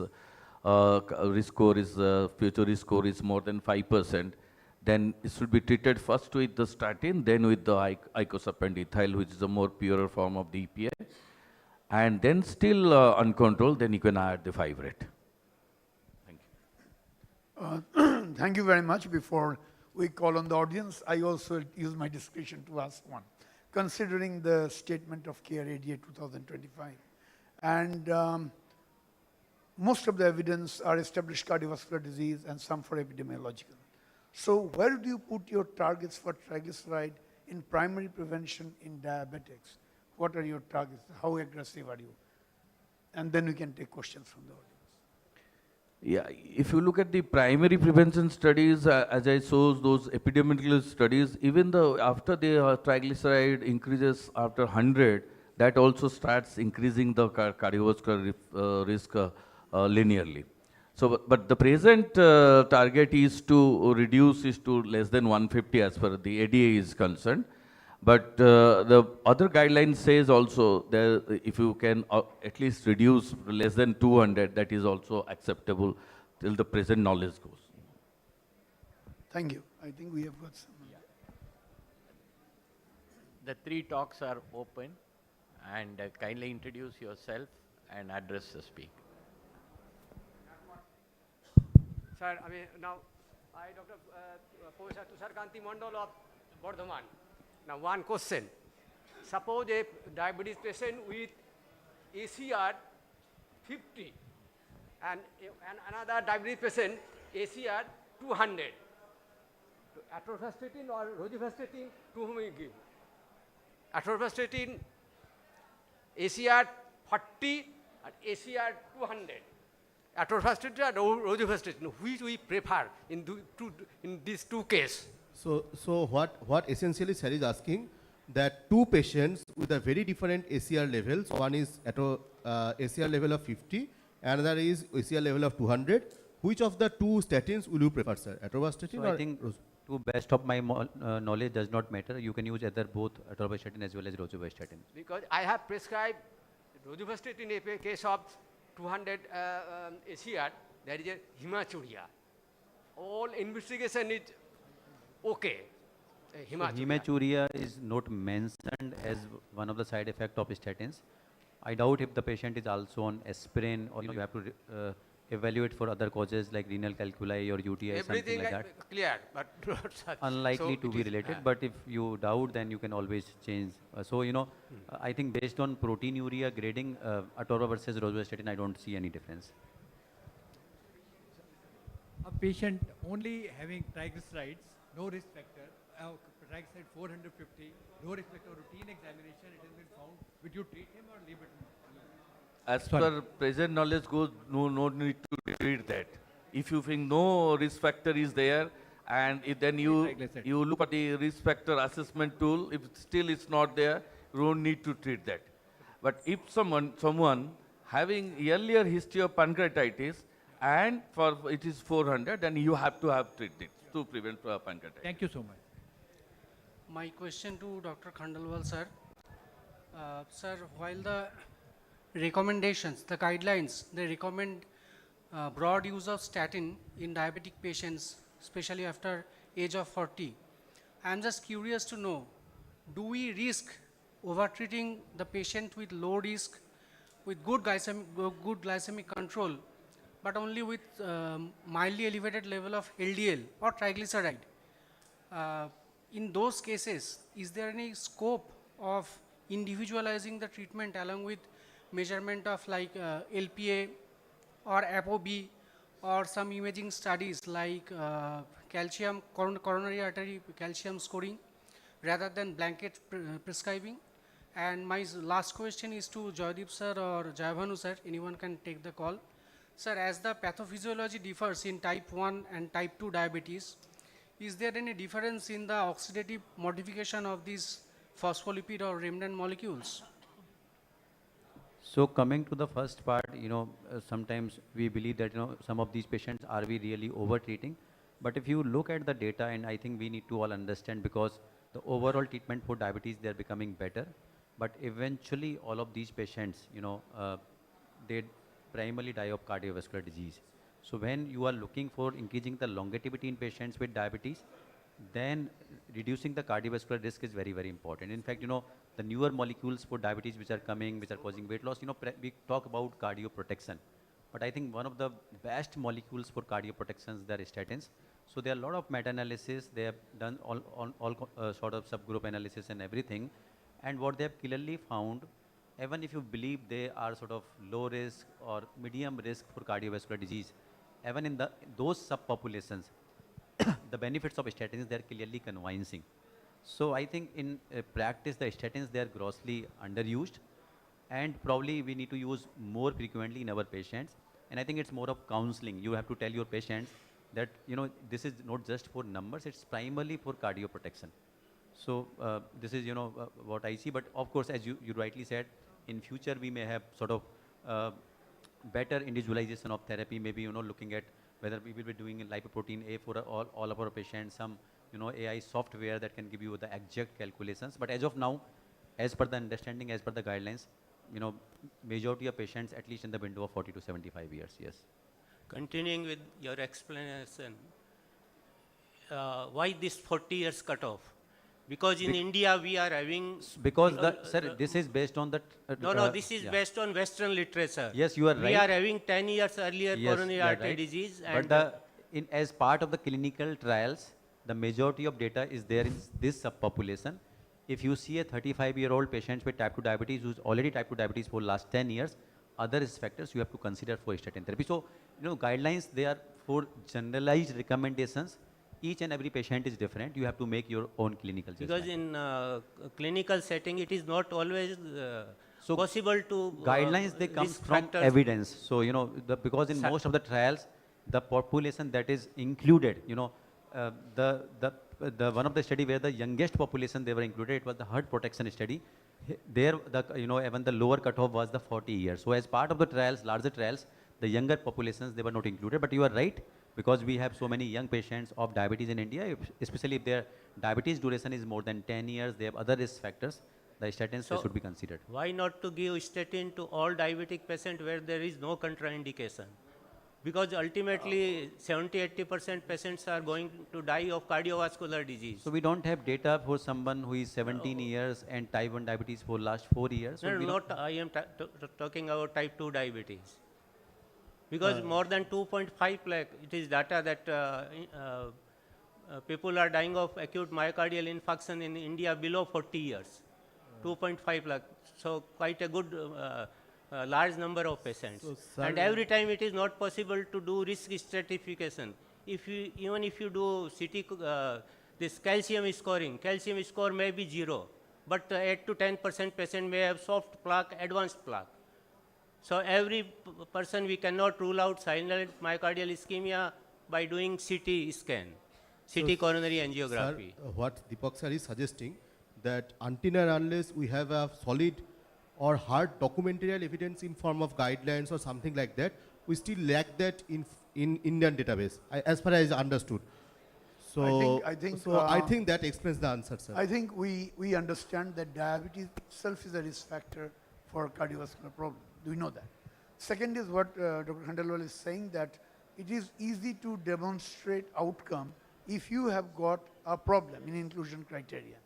Therefore, if you take under 40, almost nothing of the patient, it will be very difficult to show the outcome. You need individualization, and I totally agree that you can use it if there is a risk factor. Please. I have a question or some comments also. In the setting of diabetes, type 2 diabetes with muscle, in the early stage, patient has not still ended up in the stage of fibrosis or cirrhosis. So saroglitazole is coming in a big way because it is both alpha and gamma PPR agonist. So I think that is being worked out, and that has unique some documentation. So that is number one. And number two, in the setting of acute coronary syndrome, atorvastatin as an age over rosuvastatin, as per the Cardiological Society of India and other societies, their recommendation. And now GLP-1 agonist is also coming in a big way because type 2 diabetes trials have already highlighted that they have cardiovascular risk reduction by promoting a favorable atherogenic lipid profile. And postprandial hypertriglyceridemia, as Dr. Murthy has raised the issue, is a bit debatable. The postprandial, how much after the meal, what meals. So as of now, we are basing on the fasting hypertriglyceridemia, and that can be translated into our guidelines, etc. So these are my question or comments. What is your take, Dr. Deepak?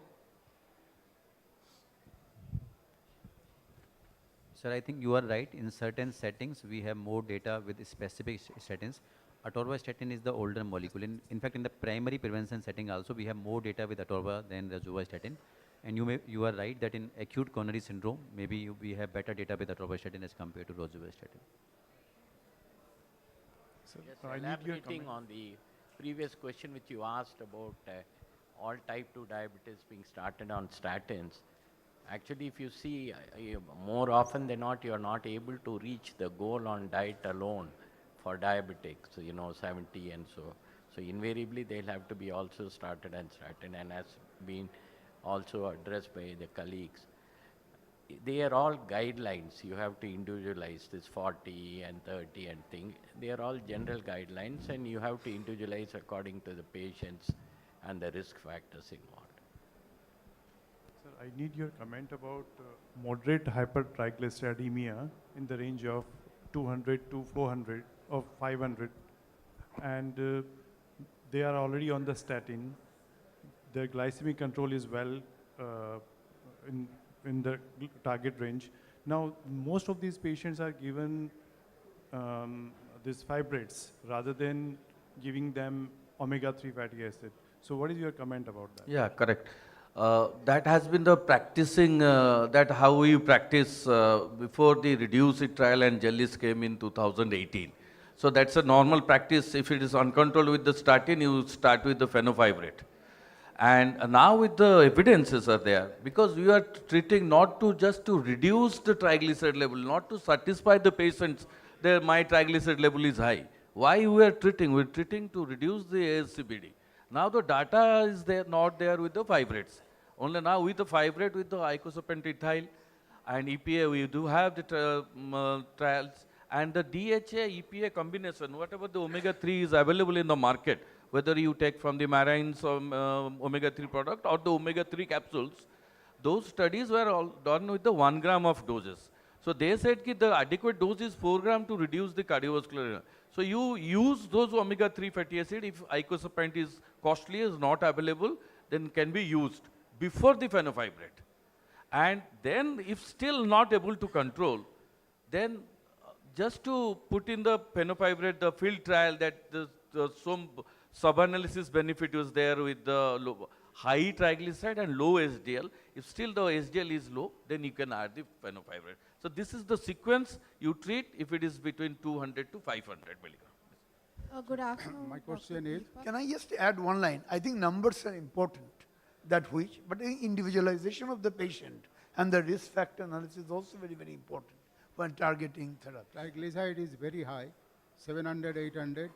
I like to give statin and fenofibrate, but it should be given separately, not in combination, to reduce the muscle toxicity? Yeah, if you use the mostly is with the it was with the gemfibrozil and statins, and that is the reason gemfibrozil is no more used. And if you still combine fenofibrate and statin, there is risk of myositis, but the risk is much less. So it is if you want to give as a single tablet or a different combination of statin and other and fenofibrate differently, having the similar risk. It's not that if you give differently rather than a combination has some advantage. Good afternoon all. I had a question for Dr. Deepak. Say suppose because of the glycemic effects of statins, we start a patient with high LDL on pitavastatin or some statin with less effect on glucose metabolism, and still if the LDL is high, would you recommend switching over to a high intensity statin which does have some effect on glucose metabolism, or a non-statin? So you are talking about patients of diabetes or without diabetes? Yes. So I think just because of some, so as you know, doctor, he was also talking about that there is some worsening of glycemia with the statins. In fact, you know, the CTT meta-analysis, the odds ratio was 1.09. That patients who do not have diabetes at baseline, so 9% increased risk of diabetes. In patients with diabetes, there can be some worsening, but practically as clinician, it does not matter to us. You know, we have so many good molecules to correct for that. So benefits of high intensity statins, they are much more remarkable. You know, at least 10 times more benefits than, you know, slight worsening of glycemia that you can always take care by other methods. So if indicated, I will definitely switch. The only indications to use other statins, that can be tolerability issues. Just because of worsening of glycemia, you know, as clinician, we will not go for pitavastatin or something like that. So any more questions from the house?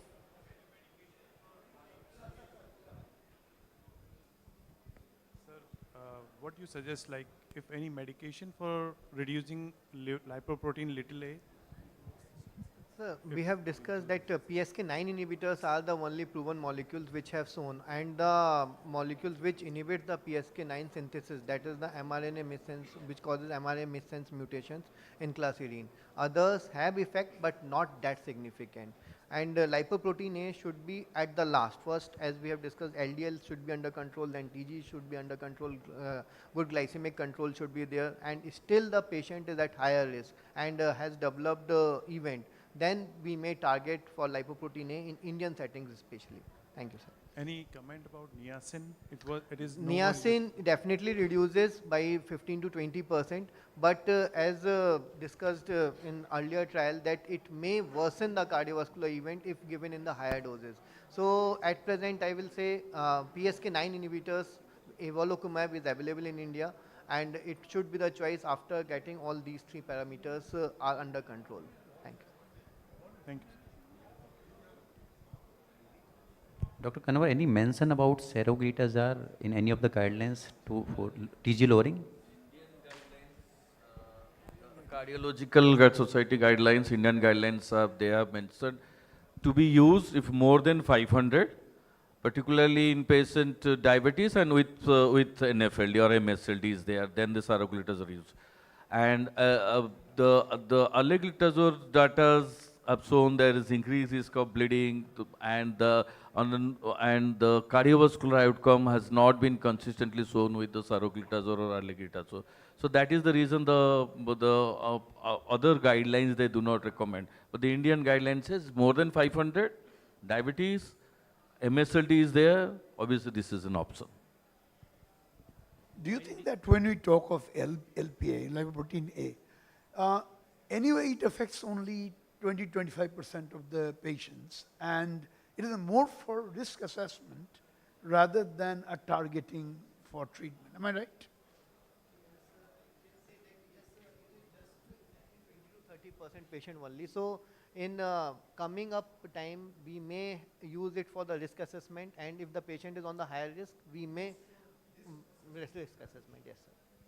While doing risk assessment of high triglyceride level, will you like to do small dense LDL assessment? because that will be costly, cumbersome, not available everywhere. High triglyceride will increase small dense LDL particles. That can be done, but that is only for research purpose. Practically, I do understand to assess the cardiovascular risk in a hypertriglyceridemia patient, you want to do some other investigation. Some other investigation is not small density LDL. It is rather that it is low HDL, and if you want to do further investigation like lipoprotein, the cutoff is more than 50 milligram per deciliter, and upper protein C2, that is cutoff is more than 110, and CRP, if it is more than 2 nanogram per ml. So these are thus adjunctive investigation to assess other than the risk factor. Well, if you want to do some investigation, these 3 investigation you can do, not the small density LDL. Thank you, sir. So I think the questions from the house is over. So if there is over, can I have just one ultimate question? Sir, my question is to Dr. Khare, sir. So when do you suggest we should do LPA? And if at all, whom we should do the LPA? If I will talk about, according to the guidelines, every adult population should guide the LPA levels done. But for practical purpose, as for the secondary prevention, the patient, those who are having recurrent episodes of atherosclerotic cardiovascular diseases, or in young age calcific valvular heart diseases, and recurrent events are there, then we should, even if the LDL TGs and the non-LDL levels are under control, in young population, we should get the LPA levels done. Thank you. Thank you, sir. Thank you, sir. You know, just to add on to this, I think in the present situation, we don't have an effective therapy. That's a whole problem. So till there's a big question mark till an effective therapy comes. I think I think it's over. I think all the 3 participants, the speakers made excellent presentation. They require a warm round of applause. And thank you participants for making it a very interactive session. 3 important topics well covered. Thank you so much. Thank you, respected chairpersons. Wow. That has been a delightful session and what a discussion. And we sincerely thank all the chairpersons, all the speakers, and obviously to all the delegates who made this session so much lively. So proceeding towards the next session, for the chairing the next session, I'd like to call upon stage Dr. Shubir Ray, sir, who is a senior consultant physician and professor at Department of Medicine at Apollo Multispecialty Hospital, Kolkata, and Dr. Monoranjan Tripathi, sir, who is a senior consultant endocrinologist at SUM Ultimate Medicare, who has been a speaker in multiple national forums and has numerous accolades to his name. So, sirs, please occupy the seats in the stage.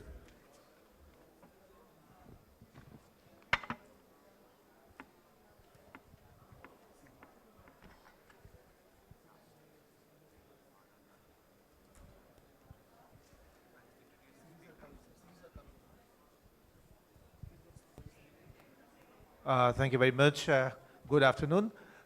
We are in for a very thorny area of discussion now because as practicing endocrinologists, we keep on getting referrals from our friends, mostly from surgical side, from the gynecological side, from the ophthalmological side, to give green signals to surgery.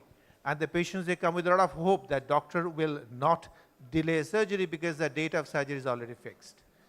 Now, if you stick to pretty, inflexible stance, it makes you very, very unpopular. Particularly if you're working in corporate hospitals, it makes you immensely unpopular if surgery gets delayed.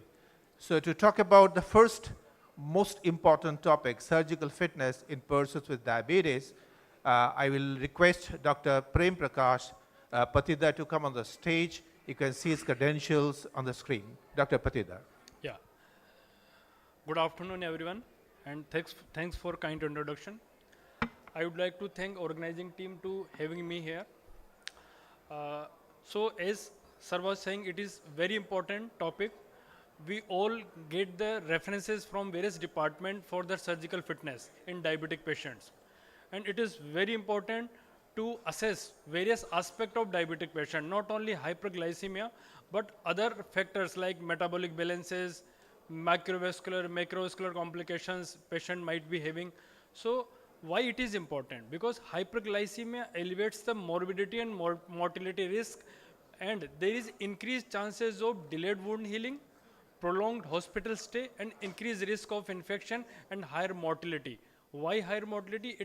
The most common cause of higher mortality is because of cardiovascular complications.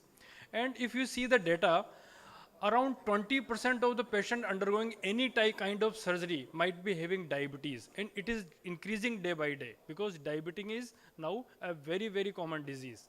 And mortality may be 50% higher compared to the non-diabetic patients. So it is very important to assess and see the surgical fitness in diabetic patients. And the key concern in diabetic patient is hyperglycemia. It impairs the leukocyte function, chemotaxis, diapedesis, and phagocytosis. By that, the wound healing and immune response to the any infection is impaired. And if patient is having more than 250 milligram per deciliter of blood glucose, then there might be risk of ketosis, ketoacidosis, and we should postpone the surgery if it is not urgent. So you all know that stress of surgery itself, infection and inflammation, because patient might be going to operate for a abscess in the intestine or anywhere in the body. So all these risk factor increases the counter-regulatory hormone, that is glucagon, growth hormone, cortisol, epinephrine, and various cytokines, especially TNF-alpha and interleukin-1. All these hormones increases insulin resistance by increased post-receptor signaling defect, decreased GLUT4 mediated glucose transport into the insulin sensitive tissue, that is liver, muscle and fat. So by all these mechanisms, there is an increased lipolysis, and increased free fatty acid leads to stress hyperglycemia, and the utilization of the glucose is minimized, and there is increased production of glucose by the liver by gluconeogenesis and increased glycogenolysis. So there is ultimately the severe hyperglycemia which might be increased after the stress. So what should we see in the patient who is going for surgery? The most important is glycemic control. We should go get HbA1c done, fasting and postprandial blood glucose level. This is the foremost most important thing. Second thing, we should not forget the various complications in diabetic patient which may be there before surgery. There may be gastroparesis, there may be autonomic dysfunction, there may be postural hypertension, there may be cardiovascular disorders, there may be undiagnosed nephropathy which can be aggravated by the various medications, fastings and analgesics. So we should see all aspects, not only the hyperglycemia. We should also assess what patient is taking, whether he is on OHA, OAD, or a patient is on insulin therapy. We should assess these medications because we need to stop various medication according to the guideline we will discuss in later. So the target of blood sugar is to keep less than 180. We should avoid hypoglycemia also. So target is to keep between 110 to 180. Various guidelines says that it is better to keep blood sugar level between 140 to 180 during the perioperative period. We should advise to keep all these patients surgery in morning time because longer hypoglycemia, longer fasting can lead to ketone body formation also, especially in type 1 diabetic patient. And the one most important thing in type 1 diabetic patient is that patient should not withdrawn. There should be not a single hour where patient is deprived of insulin in type 1 diabetic patient, otherwise there may be ketone body formation. So this is the algorithm to see whether patient is non-case of diabetes or this is the first time diagnosed diabetes, because sometime, as sir was saying, we got the reference, patient was admitted for the TKR and there is hyperglycemia, patient was diagnosed first time that HbA1c is 8.5 and random blood sugar might be 250. So what should we do? So if patient is non-case of type 2 diabetes, then we should assess all the parameters, and if it is not diagnosed, first time diagnosed, check the HbA1c. If it is more than 6.5, label it as diabetes and take the reference of endocrinologist or physician to appropriately manage various glucose levels and various other parameters. If patient is known case of diabetes, then we should assess, as we discussed, for the cardiomyopathy, a pre-existing vasculopathy, because peripheral arterial disease might impair the recovery in the any surgery in the leg or in the feet. We should assess for neuropathy, because regional anesthesia, there might be delay in the recovery of the regional anesthesia. Nephropathy and retinopathy, because pressure changes can lead to alteration in the vessels in the retina and there may be hemorrhages. We should evaluate the minimal tests are like renal function test, cardiac evaluation by ECG and echocardiography if you are suspecting myocardial infarction in past which might not be diagnosed. HbA1c if not done in last 3 months, and blood glucose levels. And we should also assess hypotension, postural hypotension, that is very important in patients. So, and now one more thing, that if patient is on insulin pump, we should see on what rate, what basal rate patient is on, whether it is, what is the total daily dose of patient on insulin pump. Because if there is the sugar level is more than 180, we should discontinue insulin pump and we should start IV infusion. We will discuss later about insulin pumps also. So there is one more important features, like especially in type 1 diabetes, there is non-enzymatic glycosylation of collagen, and its deposition into the joint, especially in the cervical spine, can lead to immobility and potential difficulty in the intubation and airway management during the surgery. So we can assess this abnormality by the prayer sign. What is prayer sign? In type 1 diabetes, there is an inability to approximate palmar surface of the phalangeal joints while pressing the hands together. It is known as a prayer sign. So patient cannot approximate the phalangeal joints. So this can indicate that there might be difficulty in the during the surgery, during the intubation and airway management. List of physical examination. What should we see? Blood pressure, as we discussed, orthostatic hypotension is very important in diabetic patient. Second is fundal examination. There is some issue in this. So, yeah, no, this is not working, showing here. Yeah, thank you. No, it's okay. So, airway examination, as we discussed, because there might be cervical stiffness, cervical spine stiffness. Thyroid palpation in type 1 diabetic patient, because type 1 diabetic patients are autoimmune, they might be having thyroid enlargement and there might be having hypothyroidism also. Cardiac examination, clinical examination is very important. Peripheral pulses examination for the peripheral arterial disease is important. To see whether patient is having hepatomegaly, maybe patient might be having cirrhosis, we need to changes various doses of OADs for patients who is having CLD. Evaluation of the pulses, fit examination, insulin site examination and neurological examination is important. History taking. What we need to ask? We need to assess whether we need to assess whether patient is having type 1 diabetes, type 2 diabetes. So what is the type of diabetes? Second thing is patient glycemic control is good or not. Whether this patient is having various complication on the history, like patient is known case of nephropathy, neuropathy, retinopathy, etc. And the most important thing is history of recurrent hypoglycemia and hypoglycemic unawareness, because during anesthesia or post-operative period and the recovery time, there might not be the symptom of hypoglycemia. If there is hypoglycemic unawareness, then we need to advise early blood sugar charting in such kind of patients. We need to ask history of surgery, any complication in the past surgery, and anticipated time for the surgery for that patient is admitted, and requirement of fasting. Patient might be having GI surgery. In that case, patient might be planned for enteral or parenteral or other kind of nutrition, and fasting might be required for the long hours. So what is the recommendation for blood glucose monitoring? Before surgery, 4 hourly or 6 hourly is sufficient. During surgery, point of care glucometers are appropriate. Actually, guidelines says that gold standard is laboratory method, but it is practically effective, practically not possible to send every sample to the lab. So point of care glucometers are appropriate, and during intraoperative period, hourly or once in 2 hour monitoring is appropriate if sugar levels are okay. So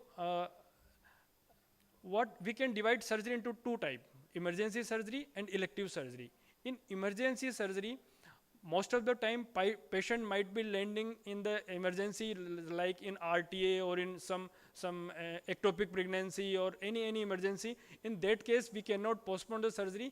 So it is always better to put patient on the IV insulin infusion if blood sugar is more than 180. We cannot wait for the subcutaneous insulin to work, and we cannot postpone the surgery. If patient is for elective surgery, follow the appropriate guideline, control the blood glucose level, and check whether patient is critically ill or not.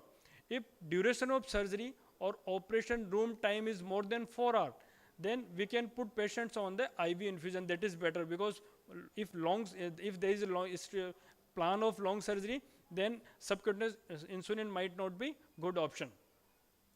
Hourly charting in case of long duration surgery is important. HbA1c, most of the guidelines says that the preoperative HbA1c should be between less than 8.5 or 9. ADA recommends HbA1c should be less than 8. Preoperative management by the oral anti-hyperglycemic therapies. There are lots of medications now we are using for the diabetes, and what we should do, whether we should stop that OADs on the day of surgery, before surgery, it is very important to assess.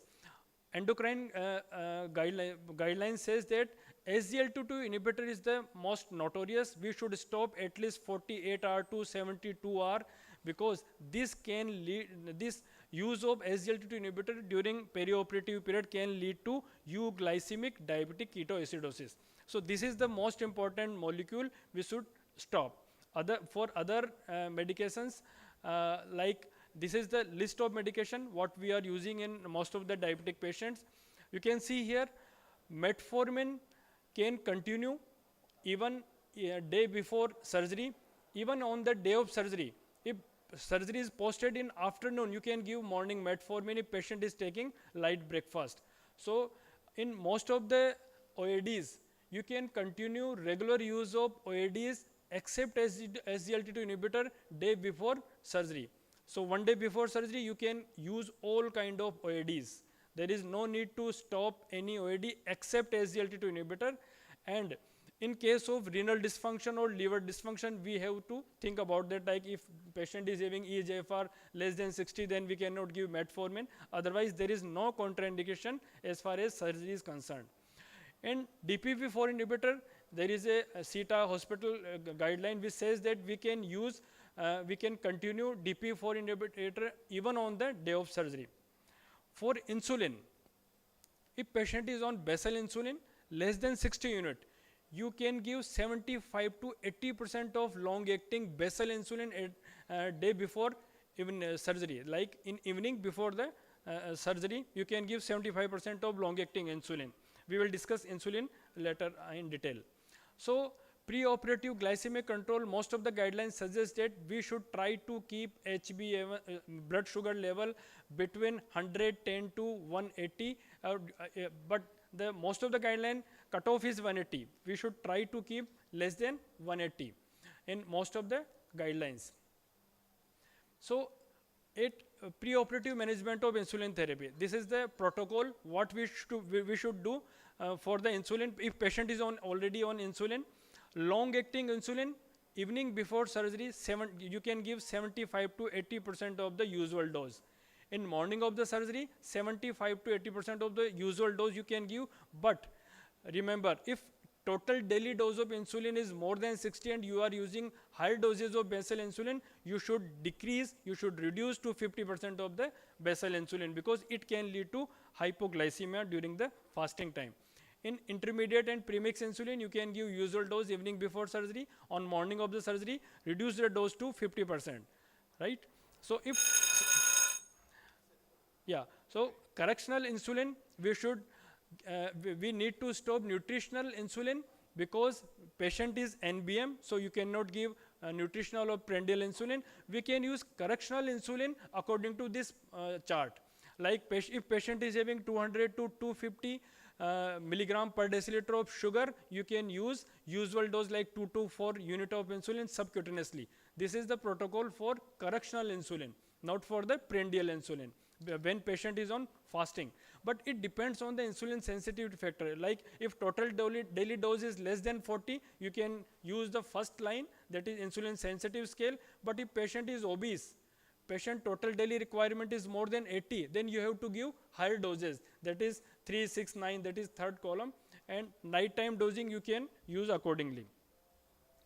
So evening before and day before surgery, and so what insulin management we discussed, reduce the dose 75 to 80% evening in the evening before surgery, and in the morning 50% of basal insulin. Nutritional prandial insulin we should stop, but if patient is posted for surgery in the post afternoon, post lunch, if patient is being given like light breakfast, you can give 50% of regular or prandial insulin in the morning for that patient. And the target by most of the guideline, you can say HbA1c target is by ADA guideline, it should be less than 8. By CPOC guideline, it should be 8.5, right? So we have discussed about intermediate and short acting insulin. For morning surgery, hold morning insulin and lunch doses, and for the afternoon surgery, we can give 50% of the prandial insulin. The special consideration for diabetic and cancerous patient, here nutritional management is more important. Why it is? Because patient might be cachexic, and we need to provide adequate nutrition and manage enteral and parenteral feeding in such kind of patients, and target of HbA1c is less than 8. And more important, before surgery in diabetic patient, we need to stop chemotherapy 4 weeks before surgery, and we need to coordinate with the oncology team, and we need to stop anti-VEGF factor like bevacizumab 4 to 6 weeks before surgery. So these are 2 important things we need to stop for the proper healing in these patients. Intraoperative management, as we discussed, that if patient blood sugar is less than 140, it is okay. If patient blood sugar is more than 180, we should start IV infusion of insulin. We should monitor intraoperatively and in post anesthesia care unit hourly to see whether there is hypoglycemia or hyperglycemia in that particular time, because there might not be any, patient may not complain hypoglycemic symptoms. So that time is very important, and we all know that half-life of insulin is less than 35 minutes. So it is very easy to change the dose accordingly. And this is the pattern of what we can use. This is the IV infusion, drip titration. If sugar is less than 210, we can start by 1 unit. We can increase 1 unit if there is no decrement in the blood glucose level. If blood glucose level is decreased by less than 30%, no change in the rate is required. But if there is increase in 30 milligram per deciliter in blood glucose, we need to increase the rate of IV infusion. Subcutaneous protocol in below chart you can see. If patient is usually sensitive, you can give like for 200 to 260, you can give 4 units of subcutaneous insulin every 4 to 6 hours. So if blood sugar is more than 180, you can start IV infusion, that is in the red box. If sugar level is less than more than 180, but if patient surgical operation room time is less than 1 to 2 hours or less than 4 hours, we can give subcutaneous insulin. So we also need to focus on fluid management, electrolyte management, and the best normal saline was traditionally fluid of choice, but nowadays balanced salt solution is taken as a better solution, because to prevent hyperchloremic metabolic acidosis. And if patient is on we have discussed on insulin pump, then we have to stop the pump, and we can put patient on the IV infusion. And post surgery, we should try to start all the OADs and all the insulins if patient start eating early. So in diabetic patient, we should ask surgeon that we need to start oral diet as soon as possible, and we can start 50% doses of OADs and insulins. And post-operative wound care consideration, it is important because wound healing may be impaired, and we should consider this as a because infection might be there. So the standard protocol for this is debridement of wound, glycemic control, and negative pressure wound therapy is important. It is, and plasma rich platelet rich plasma can also be used, because growth factors in the platelet can increase the healing rate, decrease wound volume, decrease healing time, and growth factors FDA approved PDGF for this purpose. So summarizing, standard care of diabetic patient is different from the non-diabetic patient.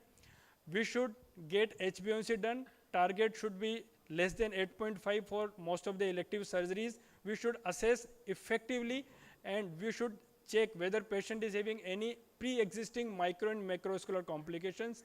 And in admission, we should monitor blood sugar level every hourly or 2 hourly during operative time and post-operatively, and we should try to start diet, mobilization, and eating as soon as possible, and we should start even in the evening of surgery 50% of the diet, and we can start insulin as soon as possible. And in type 1 diabetic patient, there should not be even a single hour of patient's body without any insulin, because it can lead to diabetic ketoacidosis. And the most important OAD, which should be stopped 2 to 3 days, is SGLT2 inhibitor. Otherwise, you need not to stop any OAD even day before surgery. On day of surgery, you can omit all the OADs. Thank you.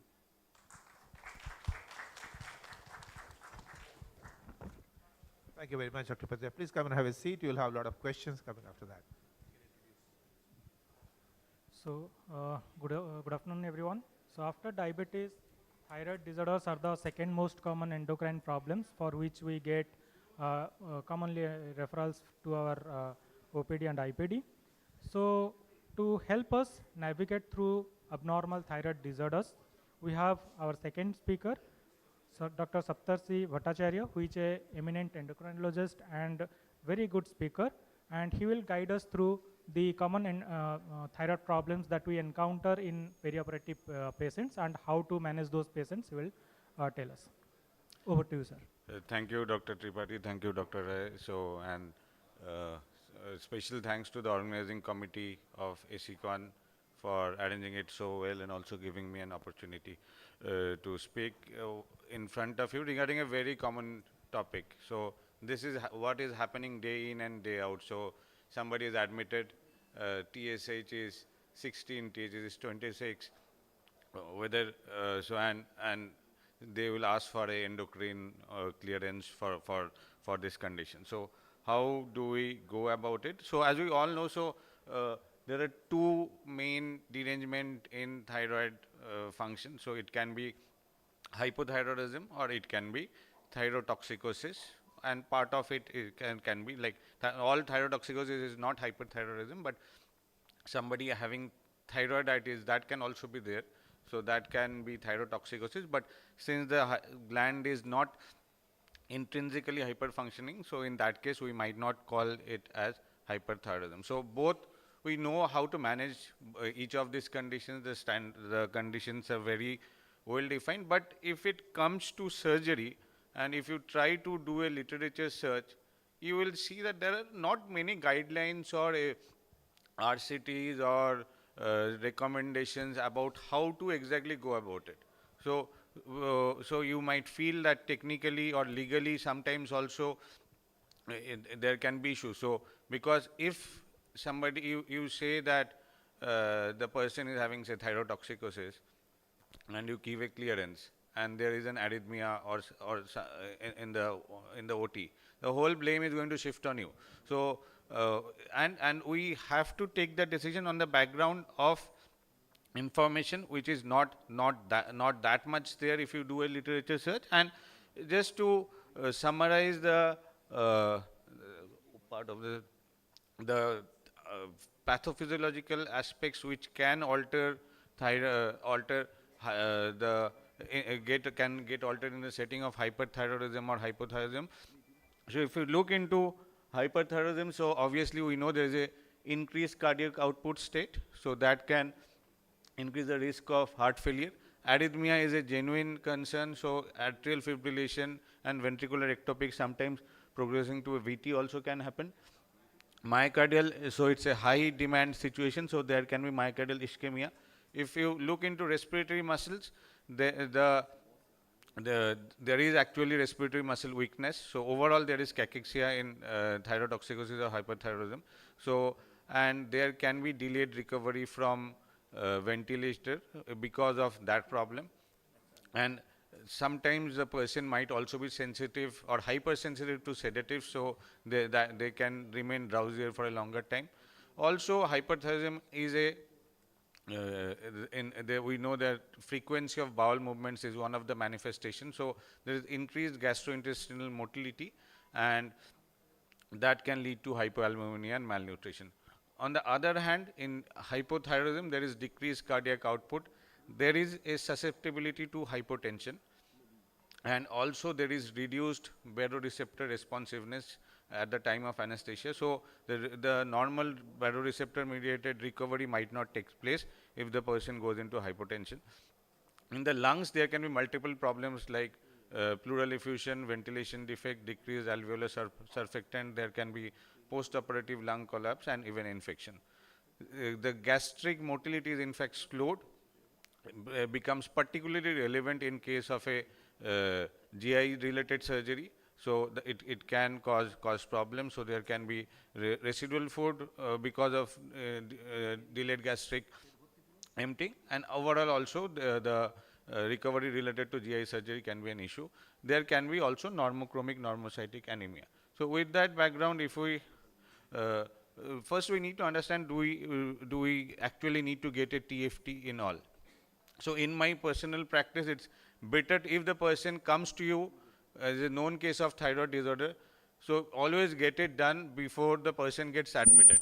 Because if so, even though the recommendations tell that you know that somebody is on a stable dose of thyroxine, you might not get it, and if you have a TFT within 3 to 6 months, you might not require a repeat thyroid function test. But you actually, if you write that and the person gets admitted and the anesthetist feels that, okay, let's get a TFT done, and if the TSH is very high or very low, so again then you will be answerable in that situation. So in a known case of thyroid dysfunction, it's always practical and prudent to get a TFT done before the surgery.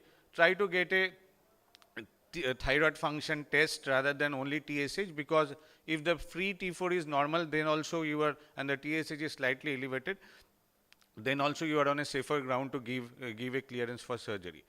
In case of neurosurgery, especially, you have to consider if there is a cellular or paracellular mass, you need to consider central hypothyroidism.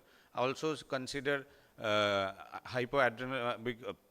secondary adrenal insufficiency. So here you are not looking into TSH, you will be looking in T4. So if you have a normal or slightly low TSH also, and if the T4 is low, you have the appropriate, it can still be because of a lab error, but if you have the appropriate clinical condition and you have other pituitary hormones which are defective, that also is important. So this is how we should screen for it.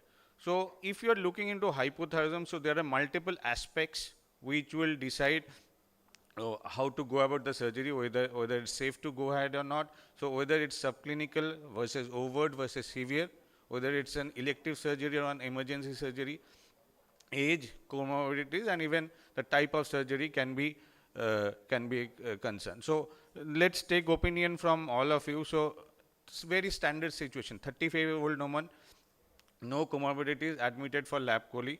So the TSH is 16.92. T4 is normal, T3 is normal. So is it okay to give clearance? I think so. Subclinical hypothyroidism, you can actually give clearance. So a person has to be started on thyroxine, but again, so if you are looking into the guidelines and evidence, so this was a review which was published in IJM in 2022. So you can refer to that as a standard literature. There are not many. This was published by Dr. Badada and all. So if you look into the subclinical hypothyroidism, so you can, it's mild or subclinical hypothyroidism. It's more or less okay if you are giving clearance. There is not much of a problem. So what happened? But still, if you are looking into the evidence of subclinical hypothyroidism, so there are some gradings of subclinical hypothyroidism. So sometimes this was a grading again. Dr. Wirsinga had proposed. So if it's more than 10, what you see is that some of the risks actually get elevated. So this was a study published from China. So again, subclinical hypothyroidism, does it affect the outcome in total knee arthroplasty? So they had actually divided into two groups, TSH 5 to 10 and TSH more than 10. So some of the outcomes like sepsis, pneumonia, urinary tract infection, DVT, cardiac complications and stroke, they were all significantly higher in those who had a TSH of more than 10. So even though we are theoretically okay, but if it's an elective surgery, it's always better to normalize thyroid function, make the patient euthyroid and go for surgery. And so again, another study on type A aortic dissection and subclinical hypothyroidism. Again, you see the cutoff point is 10. So actually, there was larger hospitalization stay, longer hospitalization stay in those who had a TSH of more than 10. And there are other studies also, like so this was a systematic review and meta-analysis of CABG. So subclinical hypothyroidism significantly increased cardiovascular mortality. The odds ratio was 2.8, and again the all-cause mortality was also increased. But whether it's the hypothyroidism which is responsible or it's just a surrogate, we still are not very sure. So if we look into, so this is the most, for most of the situation there is not much of confusion. So this is the most common situation you get in actually on your clinical practice. The TSH is slightly elevated and you are not very sure. So even though it's more than 10, theoretically you can give clearance, but still it's always better to document that you have explained the risk is slightly higher. If it's an elective surgery, if you want to delay it, it's okay. If you don't want to delay it, theoretically you are right. So if even for subclinical hypothyroidism, what the evidence suggests is that there are more risk if untreated. In cardiac surgeries, including aortic dissection surgeries and CABG, the risk might be slightly higher even for subclinical. And what we finally need to remember is most of this data is observational, and we do not have any RCTs which can actually guide us regarding this treatment. So if we, from subclinical hypothyroidism, now we are moving on to overt hypothyroidism. So again, this is a systematic review of the literature related to total joint arthroplasty. So some of these complications, DVT, acute kidney injury, pneumonia, non-specific cardiac complication, and increased rates of periprostatic joint infection. So they are all increased in the hypothyroidism group. And so if we look into overt hypothyroidism, so if the surgery is elective, it's preferable that you delay it, make the patient euthyroid. In case of overt hypothyroidism, the standard replacement dose of thyroxine will be 1.6 microgram per kg daily. If the person is elderly or has underlying cardiac dysfunction, don't start with the full dose. You start with 25 and then gradually increase the dose. So give it at least 6 to 8 weeks time, let the thyroid function normalize. It's better to go for surgery in that case. In case of moderate hypothyroidism, and if there is an urgency, so you start replacing thyroxine early. Again, for a cardiac disease, you need to be slow and just document that there is a moderate risk of increased complications in this situation. But obviously, if it's an emergency surgery or an urgent surgery, that cannot be delayed because of hypothyroidism. There's another subgroup which is severe hypothyroidism. There the risk of myxedema, coma and all actually goes up. So these guidelines recommend that you give a loading dose of 200 to 300 microgram, and also that ideally should be given IV in case some of the cases, and you can also give 5 to 20 microgram of T3 for this patient. So we'll look into that evidence slightly. So really where the problem is, if you are having a person with severely hypothyroid, so anything like myxedema coma, even this person, a person with myxedema coma, even though it's very rare nowadays, but they can come with a surgical infection or require an abdominal surgery, paralytic ileus abdominal infection. So all this can happen.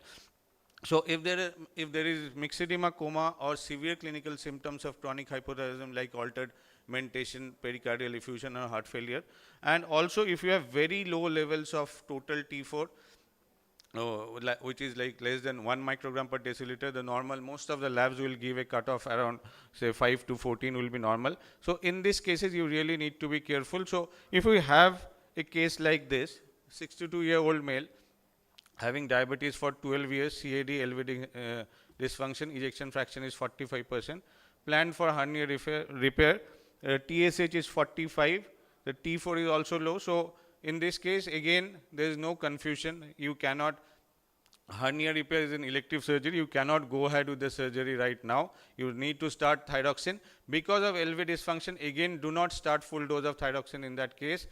You have to start with 25, and depending on the tolerance, you gradually build it up. And you try to reach the target usual replacement dose which is recommended.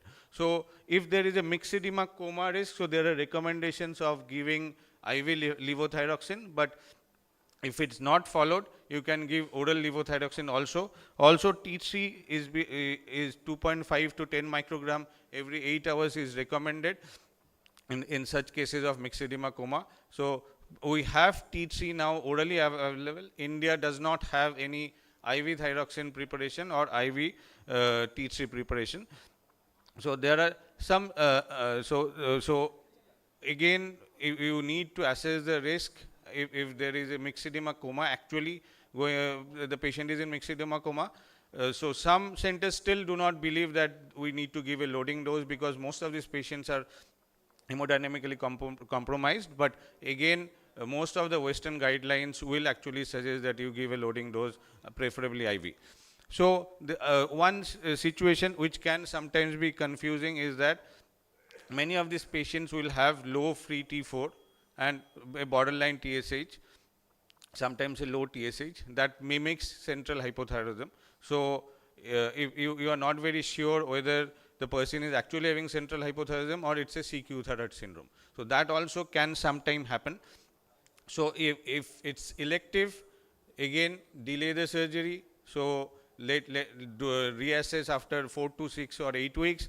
In case of CQ thyroid syndrome, the thyroid function test will normalize automatically. On the other hand, if it's central hypothyroidism, so there has to be a supporting clinical situation. You will also have other pituitary axis involved, and most importantly in this situation, you need to be sure that you are not missing out adrenal insufficiency, because if you are starting thyroxine in such a patient who has an adrenal insufficiency, who has ACTH deficiency, that can precipitate an adrenal crisis. So this is something which is very common. So we know that if you are replacing T3, so within and the patient is admitted, they want a clearance, and actually if you are replacing T3, it is the active form. Within 4 to 5 or 7 days, actually the TFT becomes normal. So is there any recommendation for, so a person is admitted, has come from, we have some foreign patients also, has come from outside, the surgeon wants to do the surgery in 3 days, or the insurance claim has already paid for the, it has insurance related issues also. So sometimes we see practices like, okay, you give T3, normalize the thyroid function test within 3-4 days, and then do the surgery. So it will look appealing to the patient because the TFT is normal in 3 days. Some other doctor might have told it will 4 to 6 weeks. But again, so what we have seen is that oral, there is actually one paper from CMC Vellore. This is Dr. Nihal Thomas is also one of the authors in this paper. So they have said that perioperatively, in case of severe hypothyroidism, both for central as well as peripheral, they have used T3. The starting dose will be around 20 microgram 2 to 3 times daily. But this is the only recommendation I could search, I could find out in the literature. There is no other recommendation. So again, it's difficult to tell. There are no RCTs that whether giving T3 will be helpful or not. Another problematic area is thyroxine replacement in setting of angina. So there are actually some studies which suggest that starting thyroxine can worsen the angina, and you should be delaying it after surgery. So if patient comes to you for CABG related clearance, you see TSH is 17 or 20, you start thyroxine, the angina gets worsened. So is that recommended? But in fact, the guidelines are telling that you should delay it, but whatever literature is there, that is all 1980s, 1990s, 1995. Again, there is no recent recommendation. If you go into the CABG studies which have been recently done, there are clear-cut association between worsened outcome and if the person's subclinical hypothyroidism or overt hypothyroidism is untreated. So most probably not much of recommendation, but might be prudent to take it slowly, start thyroxine replacement, and then get the surgery done. But again, no literature, no recommendation, no evidence is there. We'll now briefly discuss the management of thyrotoxicosis also. Again, so it can be overt hyperthyroidism or it can be subclinical hyperthyroidism. So subclinical hyperthyroidism means that the TSH is low, but the T4 is normal. So it can be like a partially treated Graves' disease or undiagnosed subclinical Graves' disease. So again, the recommendation is that as similar to subclinical hypothyroidism, you can go ahead with the surgery, but some of the articles do recommend that you can give a beta blocker, atenolol or propranolol in this case. So because there is slightly increased risk of arrhythmias in all these cases. So it's an option. You need to consider the clinical situation, and if you are giving a beta blocker, so that risk can be averted. But again, not very strong recommendation. So if it's a 39-year female planned for hysterectomy for a large fibroid and menorrhagia, the T4 is clearly elevated, TSH is clearly low, the T3 is also elevated. So if it's an elective surgery like this, again, you need to normalize the thyroid function test. You may not go for normalization of TSH because that might take almost sometimes 6 to 8 months. So if you are able to normalize T4, so that is usually okay in these cases. So you need to start either methimazole or carbimazole, and after 4 to 6 or 8 weeks, you reevaluate the TFT and check only for normalization of T4. If the T4 is normal, it's okay to go ahead with the surgery. So if there is an emergency, there are recommendations for giving bolus doses of PTU or carbimazole. In this, PTU is usually no more used apart from the first trimester of pregnancy because it carries a risk for fatal liver failure, acute liver failure. So there are reports of that. But PTU also has the additional advantage that it prevents the peripheral conversion of T4 to T3. So in these cases and cases of thyroid storm or very severe thyrotoxicosis, so theoretically PTU has a slight advantage. Also beta blockers should be given in all these cases. You can also add steroid, dexamethasone or hydrocortisone. That also helps to prevent the peripheral conversion of T4 to T3.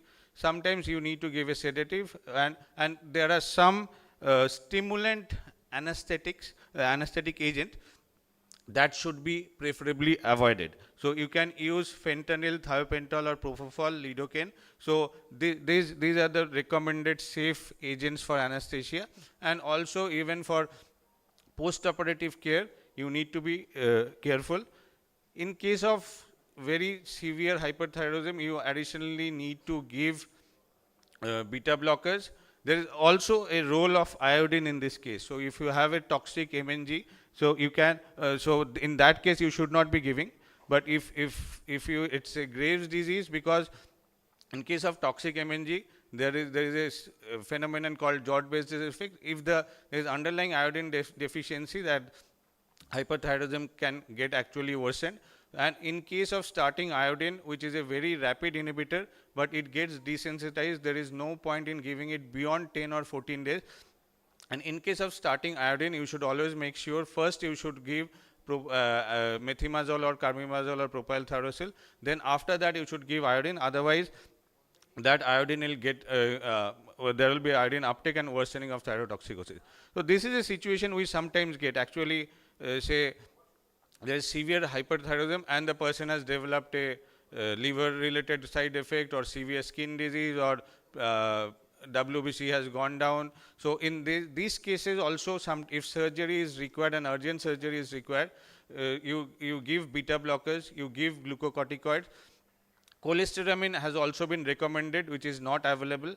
Iodine you can give in patients of Graves' disease. If it's an MNG, you cannot actually give iodine. So these are the recommended beta blockers. So propranolol again has an advantage.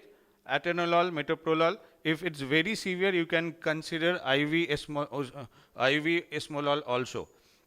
So other than that, you can also consider giving, if somebody is having a contraindication to beta blocker, diltiazem and verapamil is an option. Even ivabradine is an option, but again there are not many studies or evidence in favor of that. So you don't need to give a lot of iodine, you need to actually give it in drops. For saturated solution of potassium iodide, it's 5 drops every 6 hours. For Lugol's iodine, it's 10 drops. And if somebody is not able to take in orally, there are also, it can be given rectally also. So glucocorticoids, we already discussed, usual dose will be dexamethasone 2 mg every 6 hours. Even hydrocortisone has been tried with a loading dose of 300 mg followed by 100 mg intravenously every 8 hours. But again, this is for frank thyroid storm. If it's not a thyroid storm and if you just want to do get the surgery done, so you can give slightly lower doses.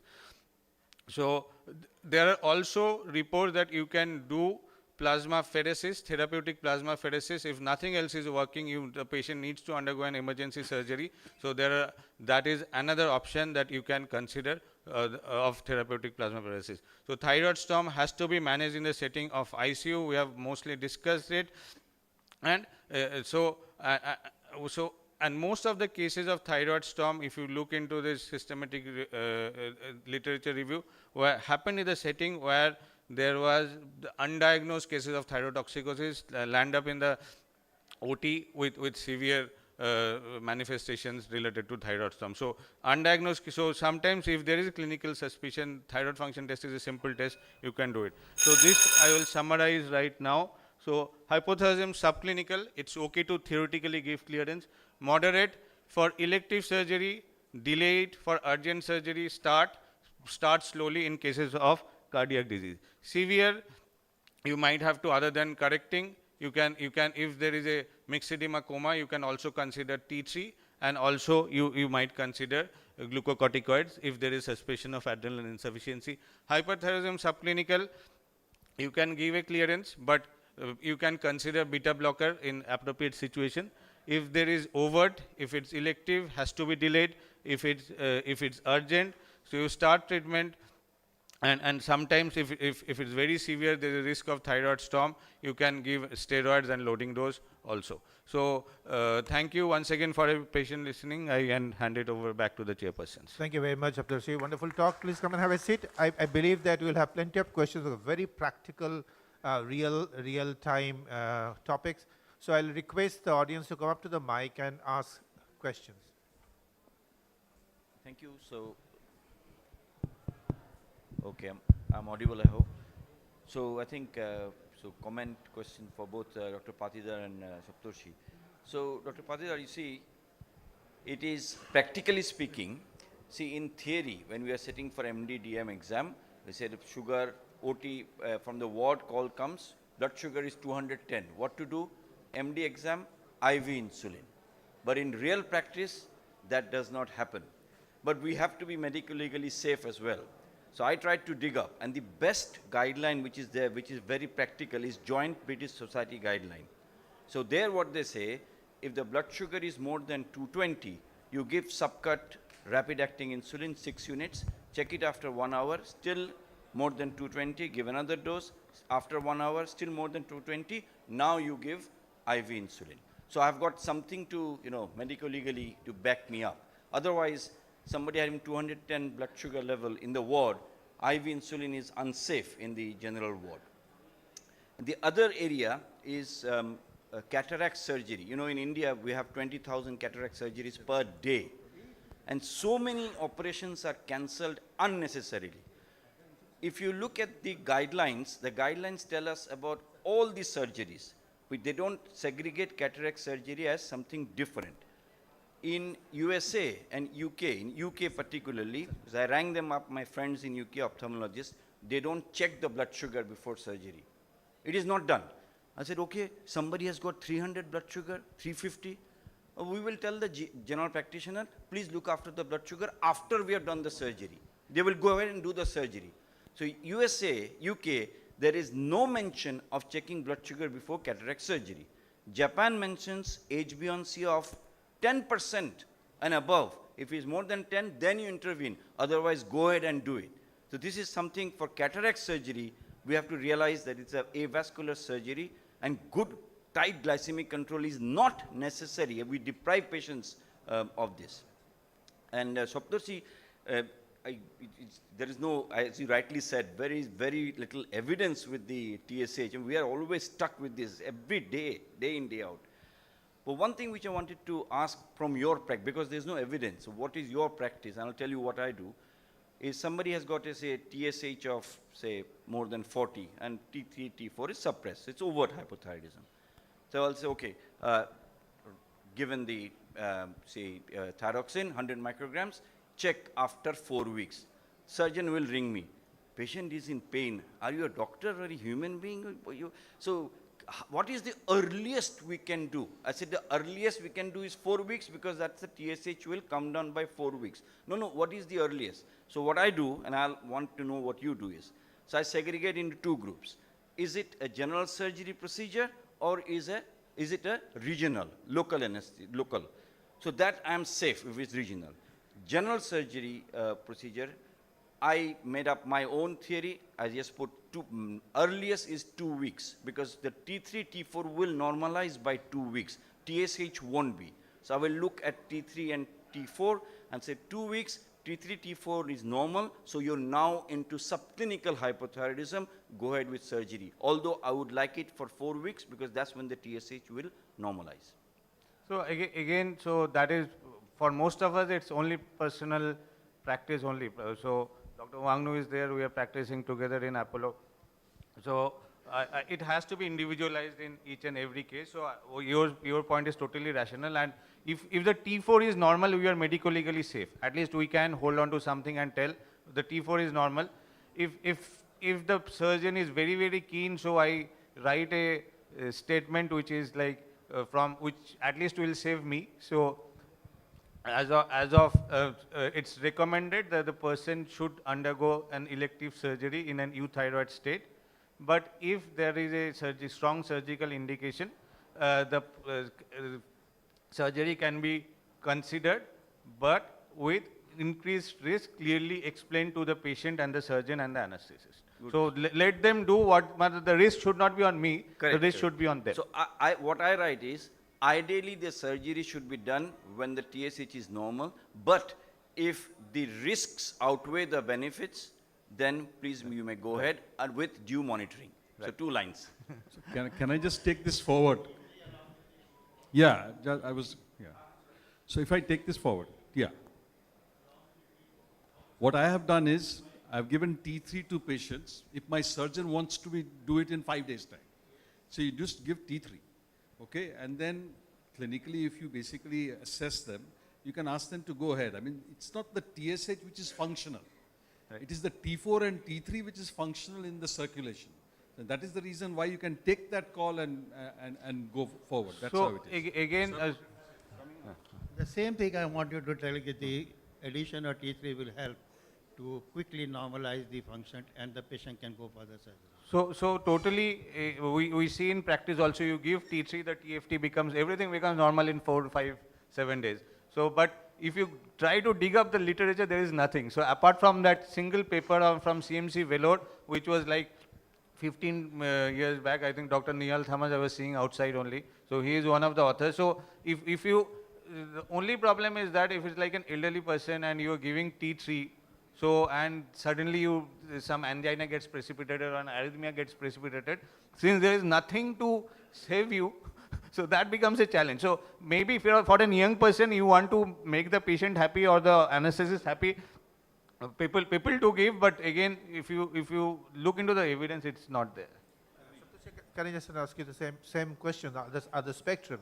Recently diagnosed thyrotoxic Graves' disease, you've started the patient on Numergazole or whatever, and the surgeon is pressing for surgical date. You know that TSH is going to take time, and you are not going to get a pristine TFT after 4 weeks. So how frequently do you check T3 and T4 just to be on the safer side medical legally? That every week, every 2 weeks? So again, it will, so if it's a overt thyrotoxicosis, so we are not looking for TSH as I told in the lecture. So you are not looking for normalization of TSH. So primarily you are looking for normalization of T4 and to some extent T3 if it's a case of T3 toxicosis in real situation. So I think it depends again on the urgency of the surgery. If it's ideally I should at least wait for 4 weeks, let the T4 normalize, maybe slightly keep a higher dose.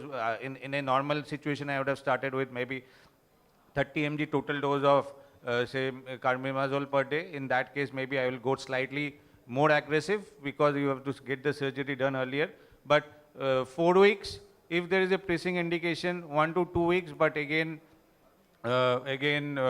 not much of, but if your T4 is normal, it was safe. If the T4 is high, it's an elective surgery and there is an arrhythmia, so you are the only person who is responsible. So it's more about, not about the medical aspect, it's more about the medico-legal aspect that you need to be careful about, because anything wrong which goes on, the fingers will get pointed towards you. I think in my clinical experience, I have seen 2 weeks is enough.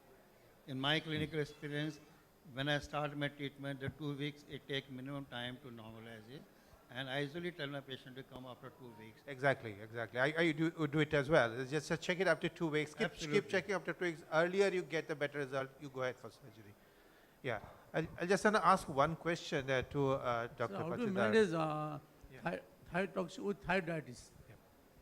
Thyroiditis with thyrotoxicosis. So if you are looking at in a normal situation, if it's thyroiditis, you have documented through a thyroid scan or an radioiodine uptake. So and if you need to look at the symptoms, if it's subacute, there is pain which is warranting pain and fever symptomatic, you need to give steroids.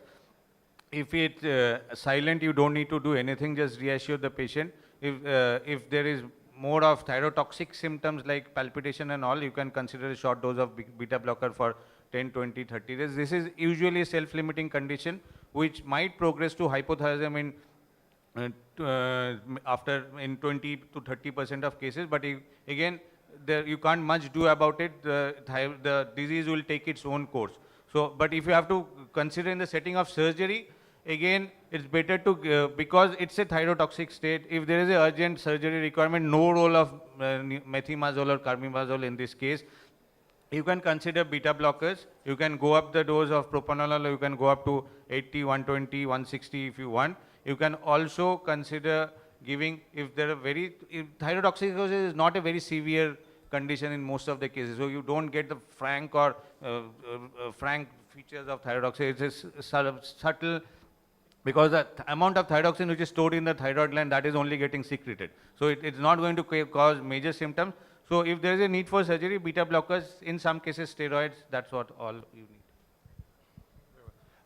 With the same tune, Dr. Patidar, Saptarshi said that it's not TSH, it's T4 actually. So for you, is it HbA1c or FBS, PPBS? Which gives you the idea that, well, I can probably safely go ahead?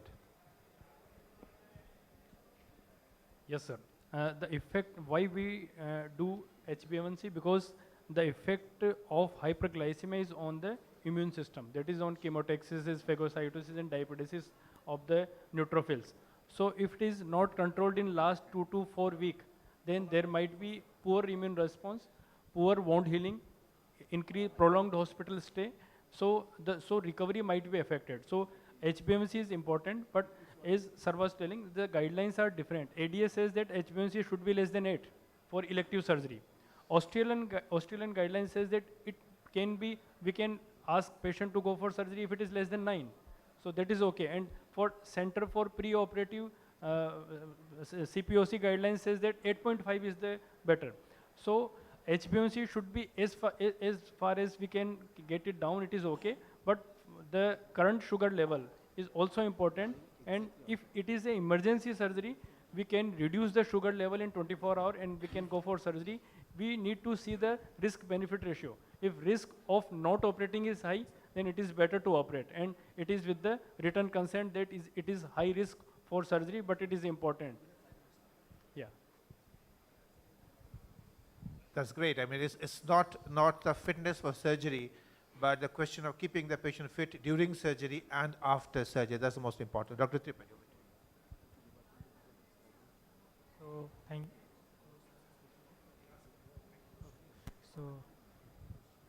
So this was all about the perioperative management of patients that we commonly see.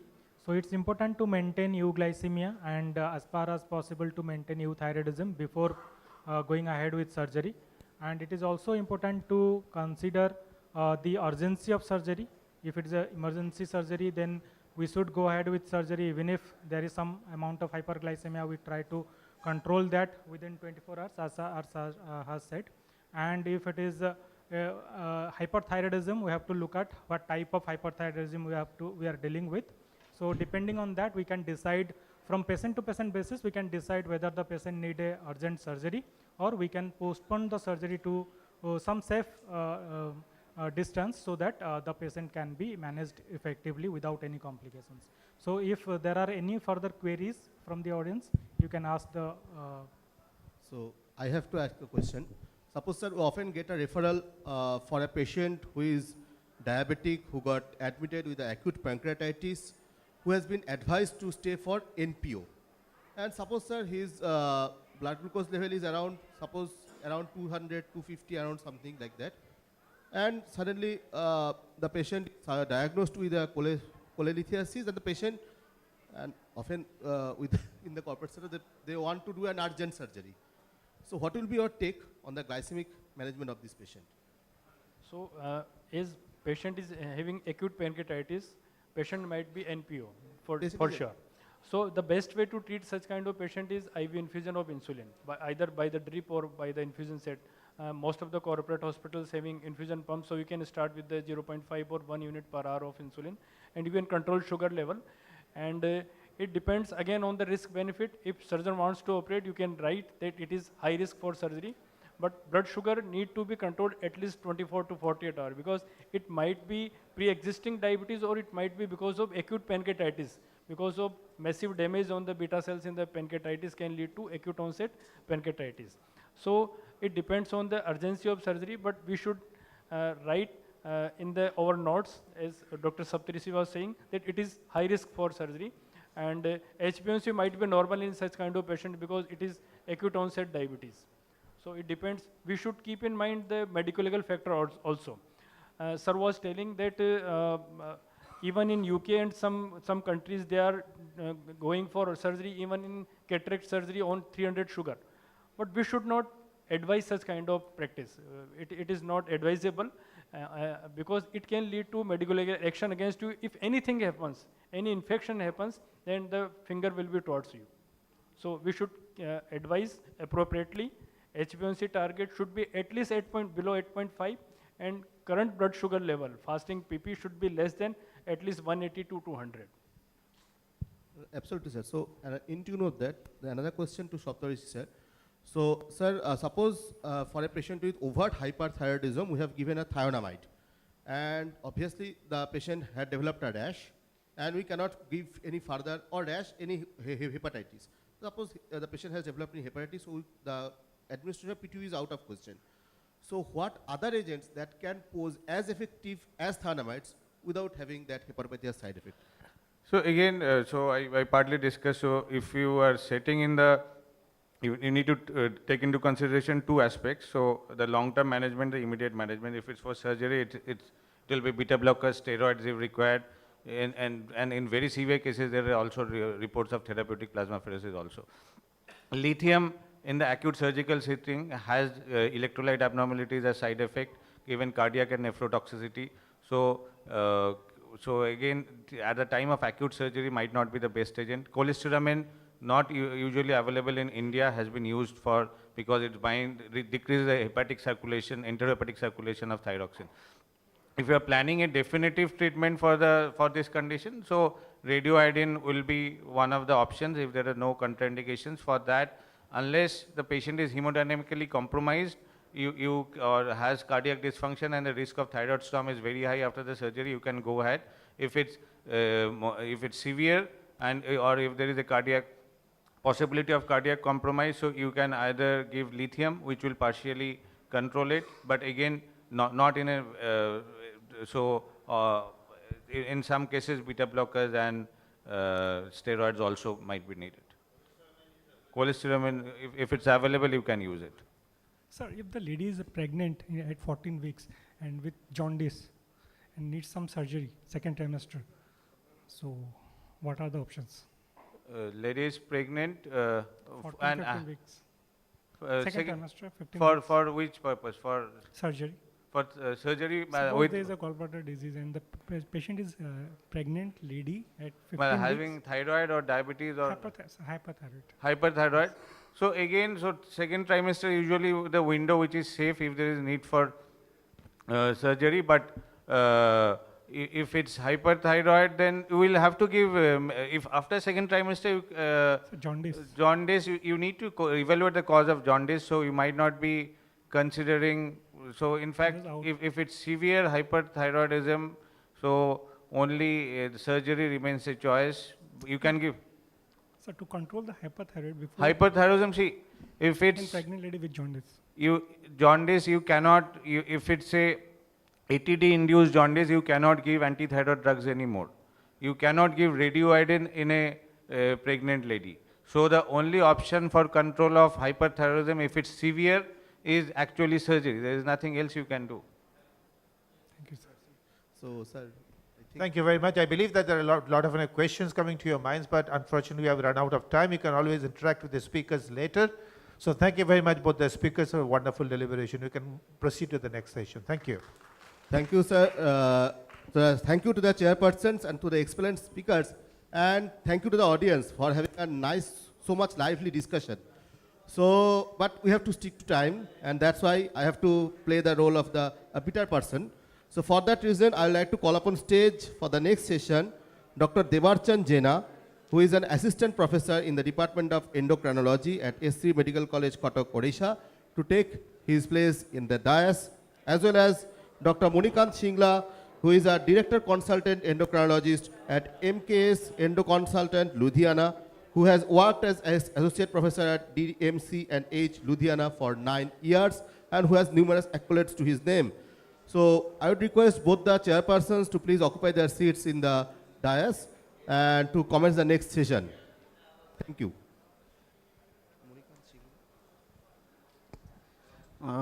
Very good afternoon. So in this session, we have 3 interesting talks. The first one is steroid-induced hyperglycemia management strategies. As you know that the steroid use, whether indicated or not indicated, they are in rise, particularly in rural areas, and it is associated with many side effects, and hyperglycemia is an important side effect. So to talk on the subject, we have Dr. Om J. Lakhni. He's from Ahmedabad. He's very young, energetic, and dynamic endocrine society member, and a lot of works he is doing on artificial intelligence. And I request Om to begin his deliberation. Thank you so much, sir. And thank you for the kind introduction. And thank you to the ESICON organizing committee for having me for this talk. And thank you for making sure that it's not AI. Because, to be very honest, steroid-induced hyperglycemia is my first love. right? My thesis was on this. We have a lot of papers on this.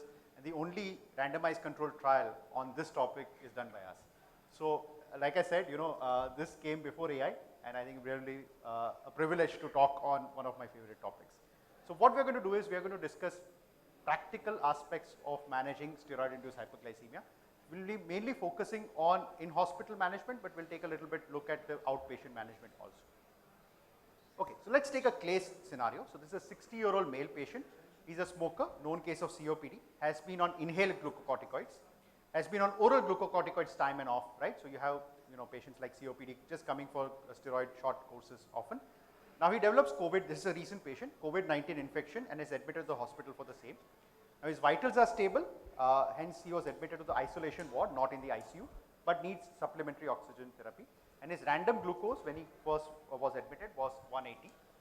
His eGFR is 50, and he started on, as per the protocol by the pulmonologist, he started on a dexamethasone 6 milligram once a day, right? So this is a very typical scenario. You would have seen patients like this in your practice, and of course COVID-19, having its ups and downs, you often have patients like this being admitted to the hospital.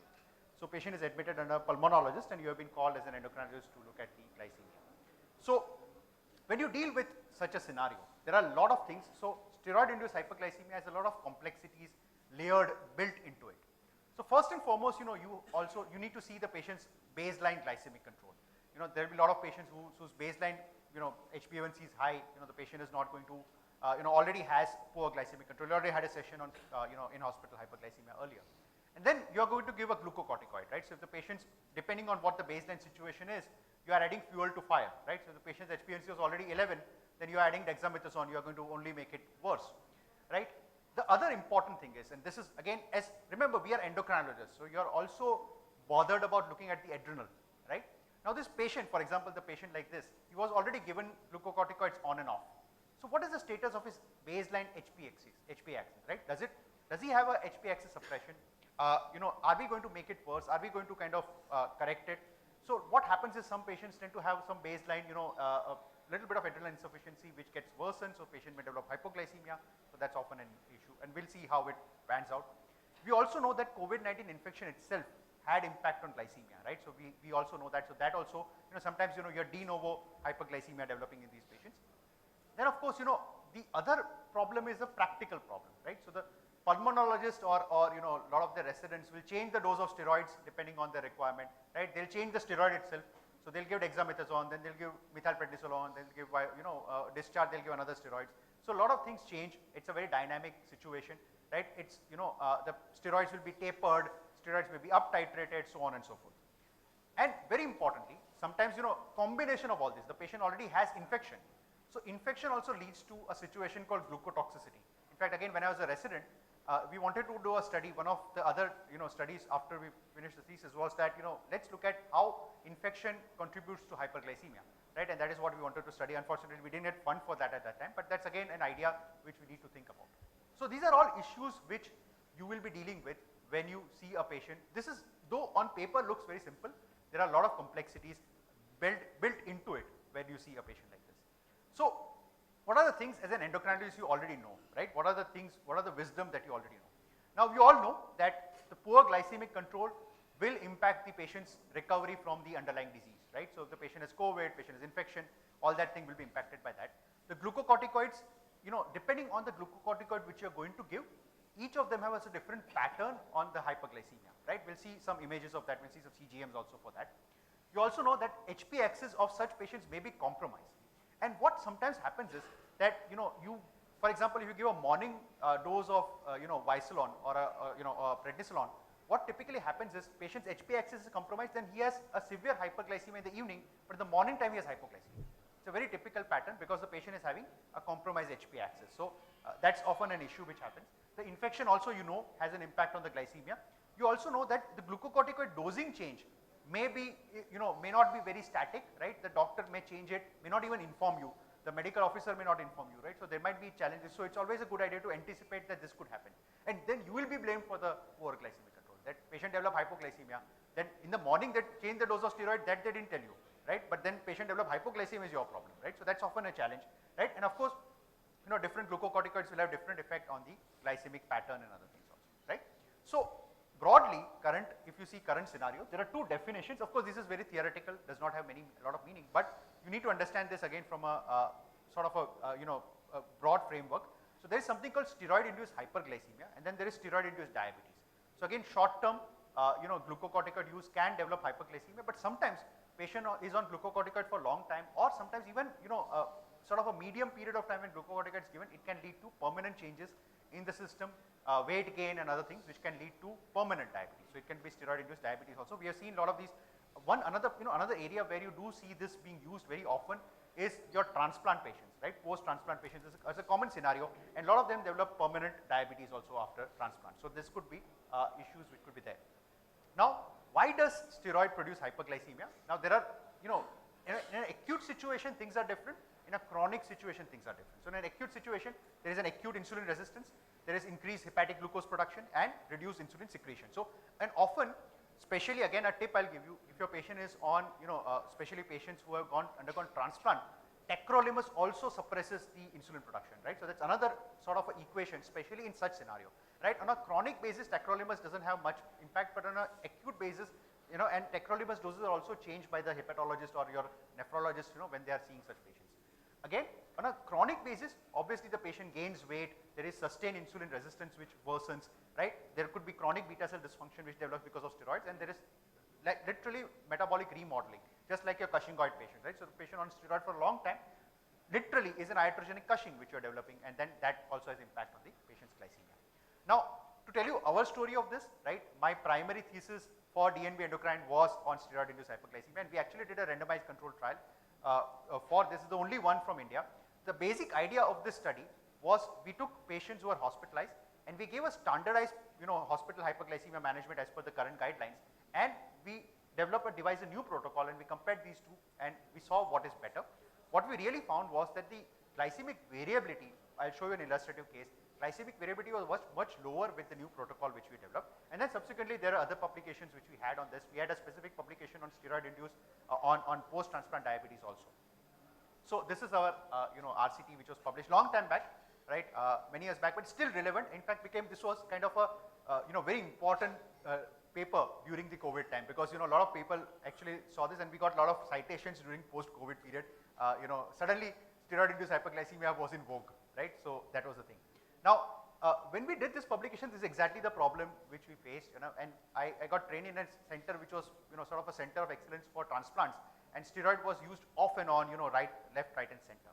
Now, when we started this, when I started reading about it, when I started my thesis, this was one of the first papers I read, right? And this beautiful, one image actually captured the entire, my thinking of the entire picture, right? And I think if you remember this, if you just see this image, it's a very old paper by Wang et al. And what he showed something very simple. He said if you give, a prednisolone in the morning time, it produces a glycemic pattern which is something like this. So basically what is happening is that you have post-meal, post-lunch, and pre-dinner hyperglycemia, and then the sugar levels come down. And which insulin matches this pattern perfectly? It's a morning NPH, right? So when you give an NPH in the morning with a prednisolone in the morning, it matches the pattern of a prednisolone perfectly.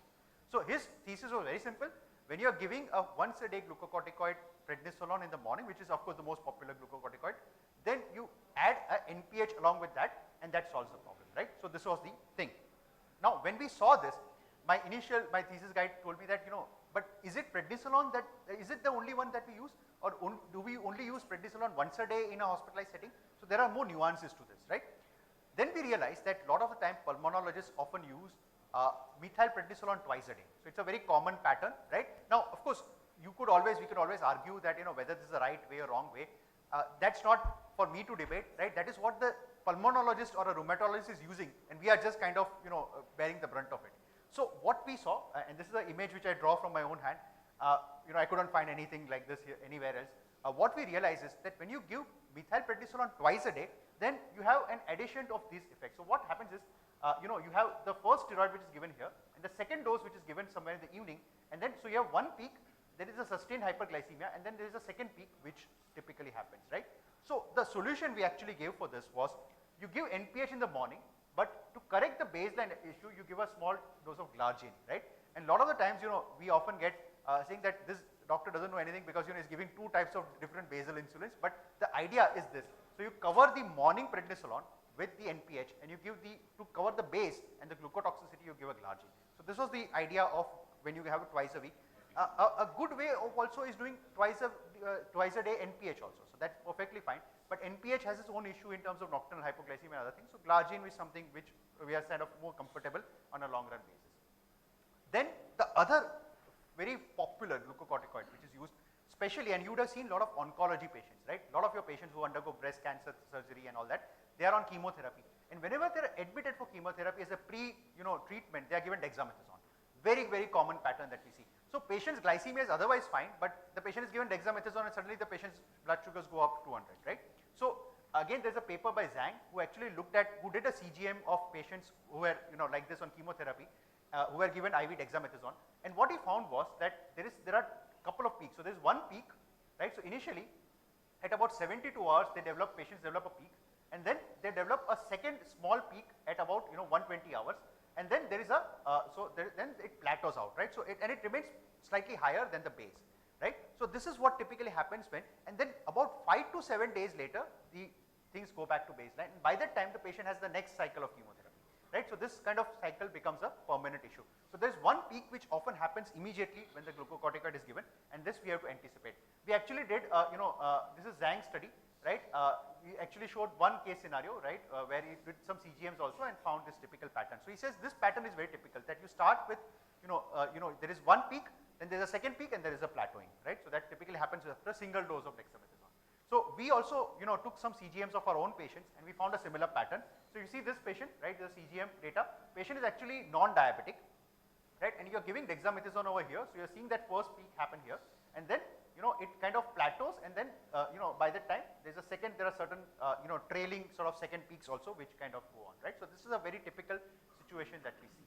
Now, all these things were great ideas, right, great concepts, but none of them was battle tested, right, none of them was actually, there was no evidence to prove that. So that's why we came up with an evidence for that, right?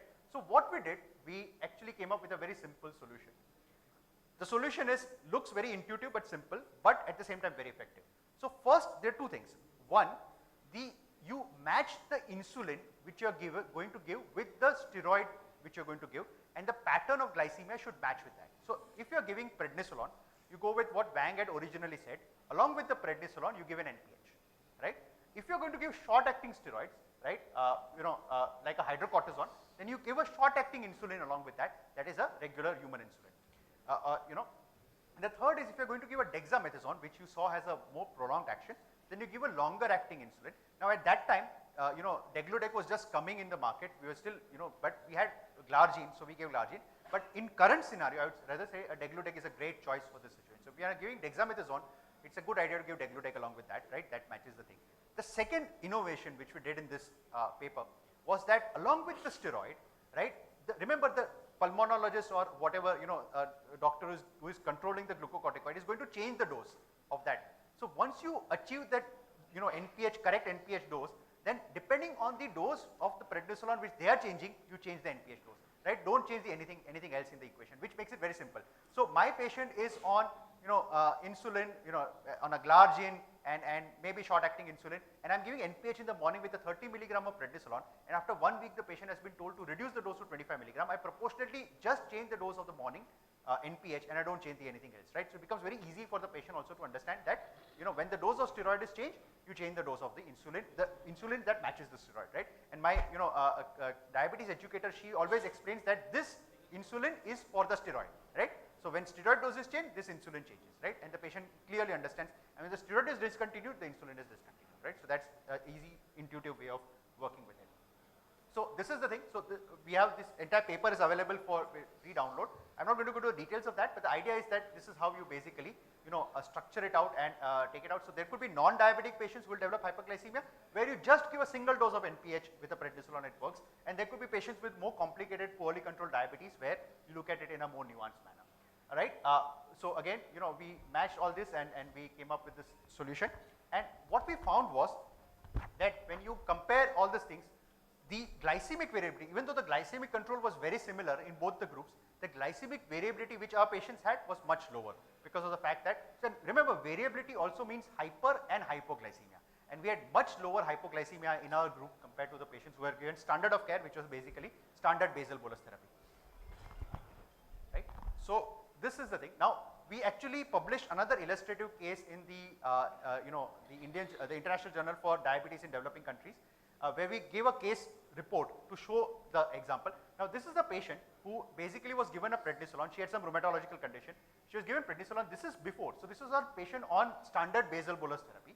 And the same patient, what we did was, we removed the standard basal bolus. We just gave the patient an NPH, and you can see the difference, right? So very simple, instead of 4 shots of insulin with lot of glycemic variability, we gave 1 shot of insulin which matched the prednisolone, right, and the patient's glycemic control was much better, right? Now there's a lot of argument in this paper that, initially when this, so we came into the picture after 5 or 6 days when the ICU people could not manage the glycemia, and they said, we want an endocrinologist, right? So the argument from the ICU people was that when we had already broken the glucotoxicity, you had it easy, which is probably true. But having said that, the point is that, sometimes maybe not having too much insulin, probably a smart way of using insulin is better, right? So that's the whole pattern. Okay. Again, we are proud to say that our paper actually got acknowledged in the Endocrine Society guideline on this particular topic, right? In fact, this original idea, like I said, we are the first to do worldwide the first RCT on this. There are many papers after this which came, which actually took the same idea, right, and took it forward. But subsequently, and I would say we did modify our approach to some extent. We also learned from the other papers which were published later on. And what we found was that you saw with dexamethasone, there is that initial peak, right? So what we realized is that even if you give dexamethasone or give methylprednisolone or you give prednisolone, or even in some cases even hydrocortisone, the patient does have a evening peak initially, which is very similar. So what, again, as a standard of practice, what we have started doing now is that when we discharge the patient, we match it with the steroid, right? If the patient is going to be discharged on a dexamethasone, then we match it with the steroid. But when the patient is initially admitted, right, and the steroid is introduced for the first time, at that point of time, we give NPH along with the baseline basal bolus therapy. So you give the basal bolus therapy plus you give an NPH in the morning time, and that works even for dexamethasone or hydrocortisone or other forms of steroid also. This has actually been done in several papers who have published after this, and they actually cited a paper saying that probably NPH alone works better. You don't need to match with the steroid, but we are probably right from a discharge perspective, but initial admission perspective, probably this approach also works equally good, and this is what we learned, especially during the time of COVID. Okay. Sorry. Yeah. So. Yeah, so this way we modified the approach, and our current approach is in a hospitalized patient is very simple. We give an evening basal insulin, right? We give a morning NPH, and the short-acting insulin is basically, so again, keep things simple, right? So this is a much more simplified approach, and we give short-acting insulin as per the requirement, as per the hospital hyperglycemia management guidelines. So this is the, this is the protocol which we have. And during COVID, of course, there were other challenges which we faced, right? So during COVID-19 pandemic, again, there were insulin shortages, there were NPH. NPH is a big problem, right? When I'm saying this, while I'm saying this, currently the flex pens for NPH are being discontinued by the company, right? So NPH availability alone is going to be a challenge in the future. There are protocols where we develop where we are using premix. Unfortunately, premix is much more easy to avail than NPH. So you could use a similar approach with a premix, right? But the problem is that sometimes you have to be very careful, because when you're having the short-acting component with a premix, the patient already may have hypoglycemia in the morning, and that could lead to a problem, right? So then patient develops worsening of hypoglycemia, which could be a challenge, right? So this is the thing. Now I'm not going to discuss about the specific COVID-19 management. I'll just give you two sort of outlines which you can follow for your patient, right? Step-by-step approach. So whenever you have a patient, and this kind of summarizes our current approach of glycemic management in 2 slides. So whenever you have a patient with who is first admitted, right? If the patient has severe glucotoxicity, so the random sugars are 300, 400, it is always imperative that you start the patient on IV insulin, right? Because that is the only thing which is going to break the glucotoxicity. So that's the first thing. Very importantly, as an endocrinologist, you should also be mindful of the fact that the patient would have some sort of an HP axis involvement, right? Patient could have a compromised HP axis, so you have to be careful. And remember, that is also your role, right? Your role is not just glycemic management, your role is also to manage the HP axis. whenever the patient has a fasting blood sugar more than 140, you start a basal insulin in the evening time and start an NPH in the morning time, depending on the equivalent dose of the prednisolone, right? So if the patient is on dexamethasone, you convert it to the equivalent dose of prednisolone and give an NPH in the morning. So that's the approach. Then short-acting insulin you give as per the protocol. And the most important thing, how do you titrate the dose of insulins? So the morning the fasting blood sugar, you check that and you titrate the evening basal insulin based on that. And the NPH which you're going to give in the morning, right, you titrate it based on the pre-dinner sugars which you're going to get. So that is how we kind of balance it out. Also, remember you have to take into the equation that the patient's steroid dose will also be changed. So if the steroid dose is changed, you just change the NPH dose which you're having in the morning, right, which makes it very simple and intuitive. So that's the whole approach we have as far as hospital hyperglycemia management is concerned. I think if this 6 steps literally covers most case scenarios that you are going to encounter. Of course, there could be special circumstances, but most cases this is being covered. What about outpatient management? Now, I will not discuss in too much detail, but a similar approach can be used in outpatient. But remember, in outpatient scenarios, there will be situations where you may not use insulin, you may just use an OAD. Now, you could simulate a similar protocol with an oral antidiabetic drugs. So again, you have to be mindful of what glucocorticoid is being used at the time of discharge. Remember, what is given at the time of admission may not be given at the time of discharge, right? Patient may be on dexamethasone at admission and may be on methylprednisolone at discharge, right? So be careful of that, right?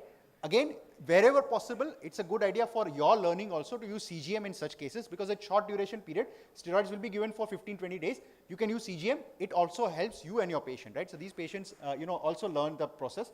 The NPH plus insulin regime works in this scenario also, but like I said, patient may not be ready for insulin, or all situations may not need insulin. But again, an insulin-based approach, similar approach does work. Short-acting insulin may be given, right? Also remember, be mindful, and this is what we learned from our own CGMs of patients who are discharged.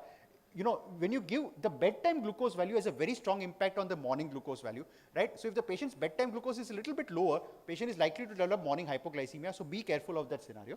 So all that thing. And finally, reduce the dose of your insulin depending on the glucocorticoid dose which is going to be changed. And remember, the steroid sort of down titration protocol will be explained by the pulmonologist or rheumatologist. You also need to be aware of that, right? And you also need to kind of counter that, right? As far as OADs are concerned, or maybe if you have an OAD approach, you could use, I'll just finish, sir, last slide.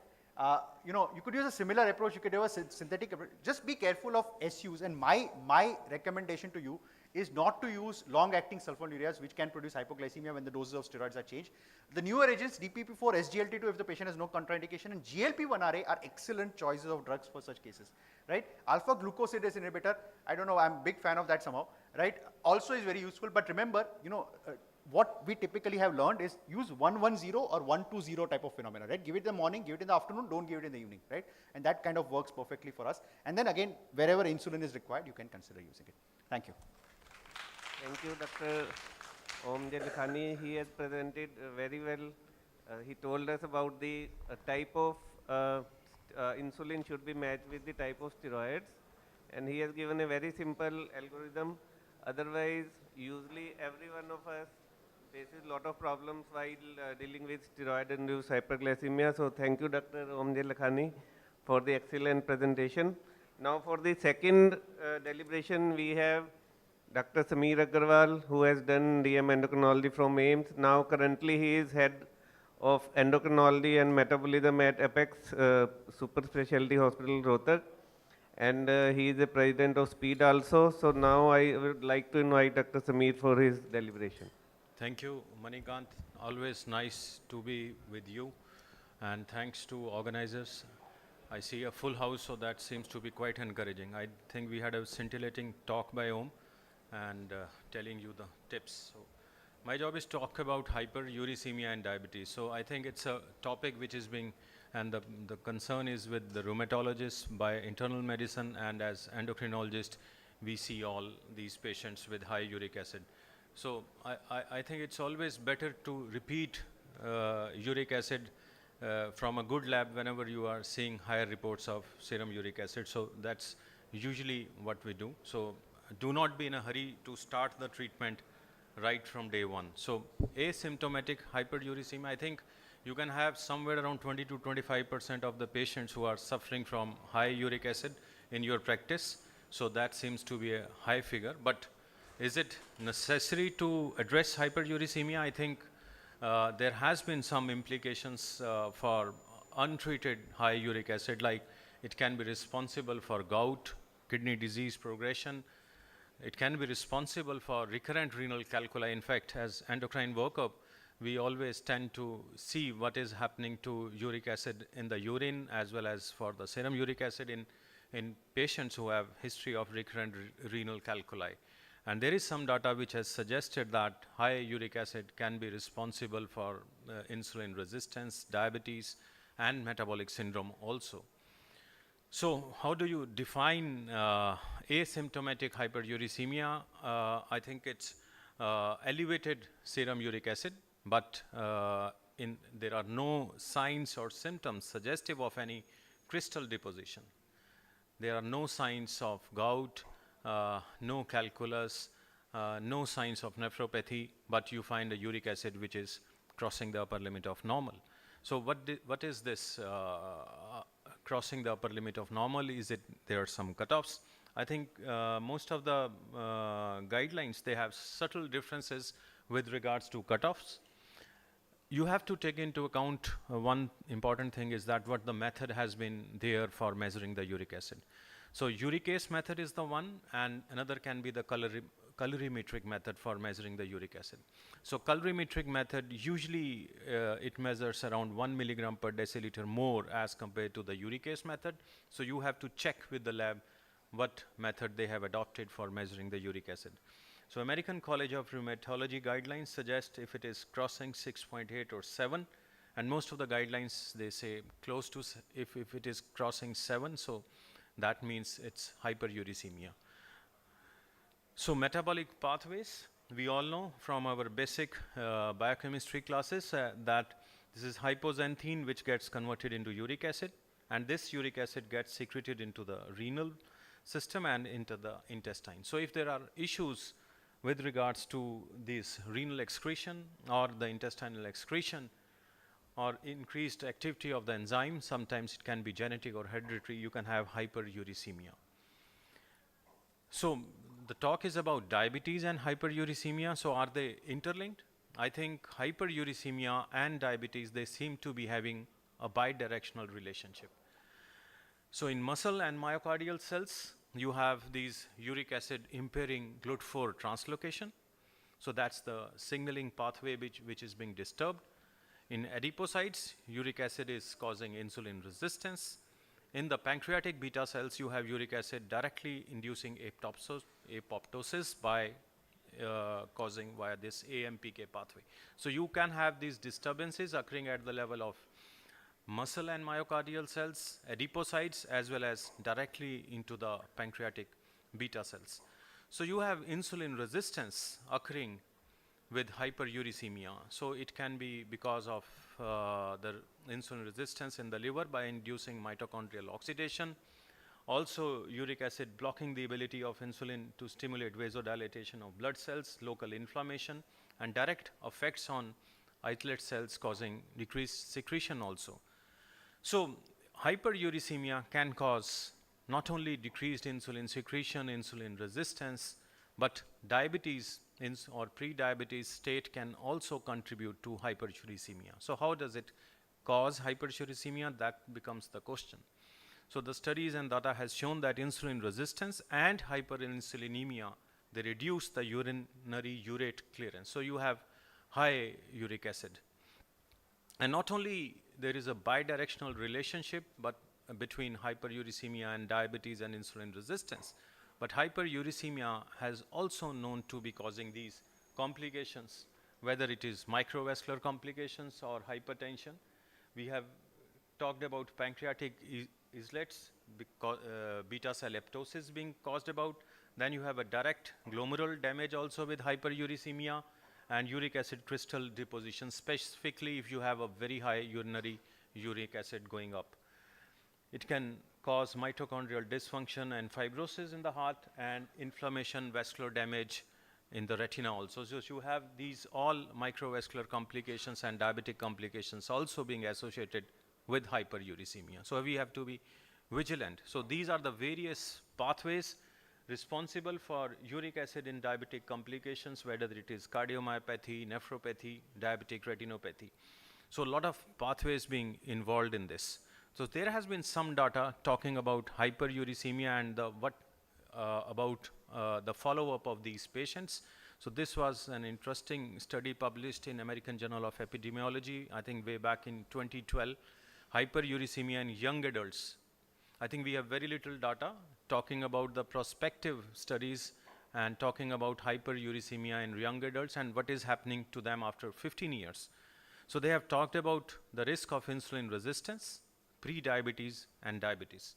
Interestingly, so this leads on to hyperuricemia is causing on follow-up increased incidence of pre-diabetes, insulin resistance and diabetes.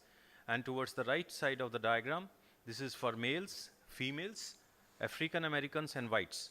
So if we talked about all of these populations, the incidence of diabetes, insulin resistance and pre-diabetes also seems to be increasing on a prospective data around 15 years, talking about hyperuricemia in these young adults. So I think an interesting data.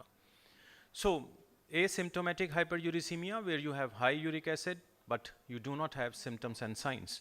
So is there benefit with regards to initiating urate lowering therapy in these patients? We had some recent data where they talked about that urate lowering therapy initiation was associated with reduced all-cause mortality, CV mortality, as well as non-CV mortality also. This was published in Diabetes Metabolic Syndrome 2024 last year only. And lowering uric acid with allopurinol improves insulin resistance and systemic inflammation in asymptomatic hyperuricemia. So we can see that in hyperuricemia, if we talked about the insulin levels, the glucose levels, HOMA-IR and CRP, they seem to be decreased in the group which was subjected to medical treatment. So this study showed that lowering uric acid with allopurinol improves insulin resistance and systemic inflammation also in asymptomatic hyperuricemia. So there seems to be some interesting data where it talks about that if you treat these asymptomatic hyperuricemic patients, you have less inflammation, you have less incidence of diabetes, pre-diabetes also on follow-up. So what about treatment of these hyperuricemic patients and improving their renal functions? This study published in Clinical Endo 2015, where they talked about urinary albumin excretion ratio, the fall in serum uric acid, systolic blood pressure, as well as diastolic blood pressure. There was improvement with regards to improvement in the albumin creatinine ratio in the urine, improvement in systolic as well as diastolic blood pressure also. This was a 3-year randomized controlled study in patients with type 2 diabetes and asymptomatic hyperuricemia. So there seems to be data suggesting beneficial effects with regards to treatment also. So as a general dictum, whenever we are encountering hyperuricemic patients, we always talk about diet. I think, yes, that's an integral part where you have to tell these patients to, I think, avoid purine-rich diets, to decrease their weight, improve their hydration. I think that's very important. Exercise, losing weight helps in improvement in their serum uric acids. And also, if they are not being tackled with all of these measures, and if you have a very high uric acid at baseline, then even putting them on treatment. So once you encountered these asymptomatic hyperuricemic patients, they are diabetic or otherwise also, I think we have to check the underlying drugs they are on, because these drugs sometimes can cause increase in the serum uric acid, and these are commonly used drugs like beta blockers, ACE inhibitors, most of the angiotensin receptor blockers except losartan, diuretics, particularly thiazides, they can cause increase in the uric acids, and sometimes low dose aspirin also. So diabetes management has to be taken into account. We have to maintain good glycemic control. Some drugs like SGLT2 inhibitors, they can also cause decrease in the serum uric acid, and you need to select your antihypertensive therapies judiciously. Anti-lipidemic agents like fenofibrate and atorvastatin can also decrease the serum uric acids. So diet consultation is important, where you have to decrease the purine-rich diets. And of course, Proteins sometimes have to be cut down, and saturated fats have to be cut down. Urate lowering therapy, so there is a debate whether we should initiate treatments. So no one is still clear. There has been some consensus statements, usually talking that if you are seeing serum uric acids crossing 9 milligram per deciliter, then you can start serum uric therapy, urate lowering therapies also. So, so most of the therapies, I think, are concentrated with xanthine oxidase inhibitors, which are available routinely also, like allopurinol and febuxostat. So these are the first line therapies, allopurinol or febuxostat. But I think important thing is to check for GFR and underlying renal functions. Allopurinol you can start in patients who have asymptomatic hyperuricemia and uric acid is crossing 9 milligram per deciliter, but with normal renal functions. Febuxostat particularly is advised if you have the patients with low GFR or deranged renal functions, then it becomes a drug of choice as it has hepatic secretion. So that makes you a decision, so go for checking for GFR also. There have been some data talking about adverse cardiovascular events with febuxostat, so that has to be kept in mind. And sometimes you have concerns with allopurinol also, especially in Asian subjects. So one of the serious issues which can occur, and we have to be vigilant once your patients are on Xyluric or allopurinol, can be allopurinol hypersensitivity syndrome. You can have SJ syndromes, particularly patients who have this HLA-B580Y1, which is quite common in Asians. So otherwise, if you are not able to, we are practically not able to do this genotype profile, so you can tell your patients to be vigilant when you are starting allopurinol, and always try to start with the lower dose and then keep on building the dose depending upon the follow-up uric acid levels. So these are the definite indications where you have to put these patients on urate lowering therapy. One is uric acid levels higher than 13 in men and 10 in women. Women usually have lower uric acid levels because estradiol has some effect on decreasing the uric acid levels. If your urinary excretion of uric acid is exceeding 1100 milligram per day, then it's a very high risk for development of urolithiasis. So these are the two top short indications where you have to put these patients on urate lowering therapy even if they are not symptomatic. Evidence also suggests to the same, and we had some consensus statement where they talked about that if the patients are having hyperuricemia, then if it is crossing more than 9, then you can start them on uric acid lowering therapy, and on lower levels like crossing 6.8, then if they are having CKD stage 3 and 4, you can start the uric acid lowering therapy. So the target is to keep your uric acid less than 6 once you have started these therapies. So this becomes the flow chart, and this is from our local Indian consensus statement, that you find a serum uric acid more than 6.8. If it is more than equal to 9, you have to put them on urate lowering therapy. If it is 6.8 to 8.9, normal renal functions, then you can just observe these patients with diet modifications, keep them good hydration, and if they are overweight and obese, ask them to lose weight. If it is a CKD stage 3 and 4 or renal stones, then it becomes a different picture altogether, and you have to put them on urate lowering therapy, like febuxostat is preferred over allopurinol if it's a CKD. So hyperuricemia and diabetes seem to be a coexisting metabolic disorder where both of these have the crosstalks. Non-pharmacological treatment is important with regards to diet restriction, exercise, losing weight, to have the checklist for these patients so that they are not on underlying drugs which can cause high uric acid levels. For asymptomatic hyperuricemia with uric acid more than equal to 9 milligram per deciliter, put them on urate lowering therapy. Normal renal functions, put them on allopurinol.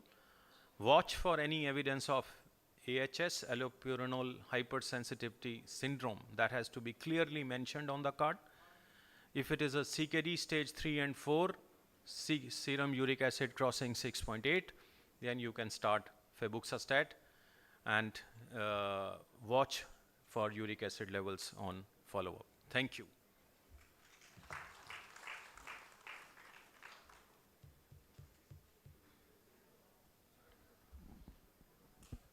Thank you, Dr. Agrawal. You have clearly described asymptomatic hyperuricemia, and we'll have discussion later on. You can take your seat. The last topic is about diabetes management in CLD patients, and as you know that managing diabetes in CLD patient is a tricky situation, and to talk on the subject, we have Dr. S.K. Wangno. He is the senior consultant endocrinologist, Apollo Hospital, New Delhi, and he is the alumnus of BHU. Dr. Wangno, please. Can I have the caller mic, please?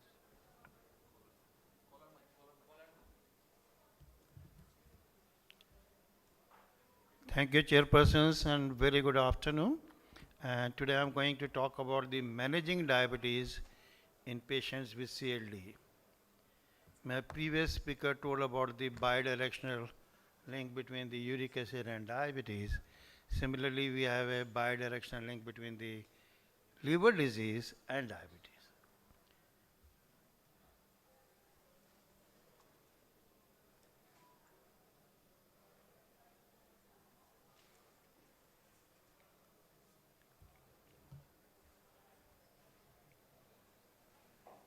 So my topic will be basically to start with the introduction.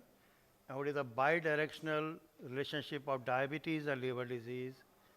Diabetes leading to the liver disease, that is a MESLD, and liver disease leading to diabetes, that is a hepatogenous diabetes. And managing diabetes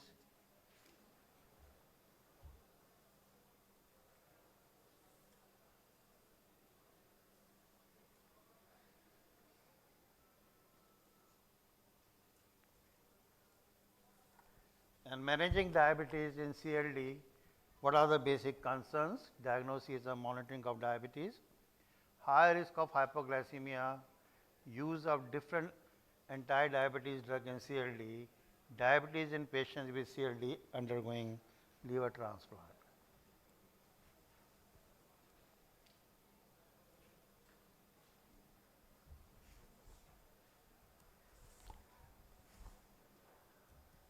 Is not moving.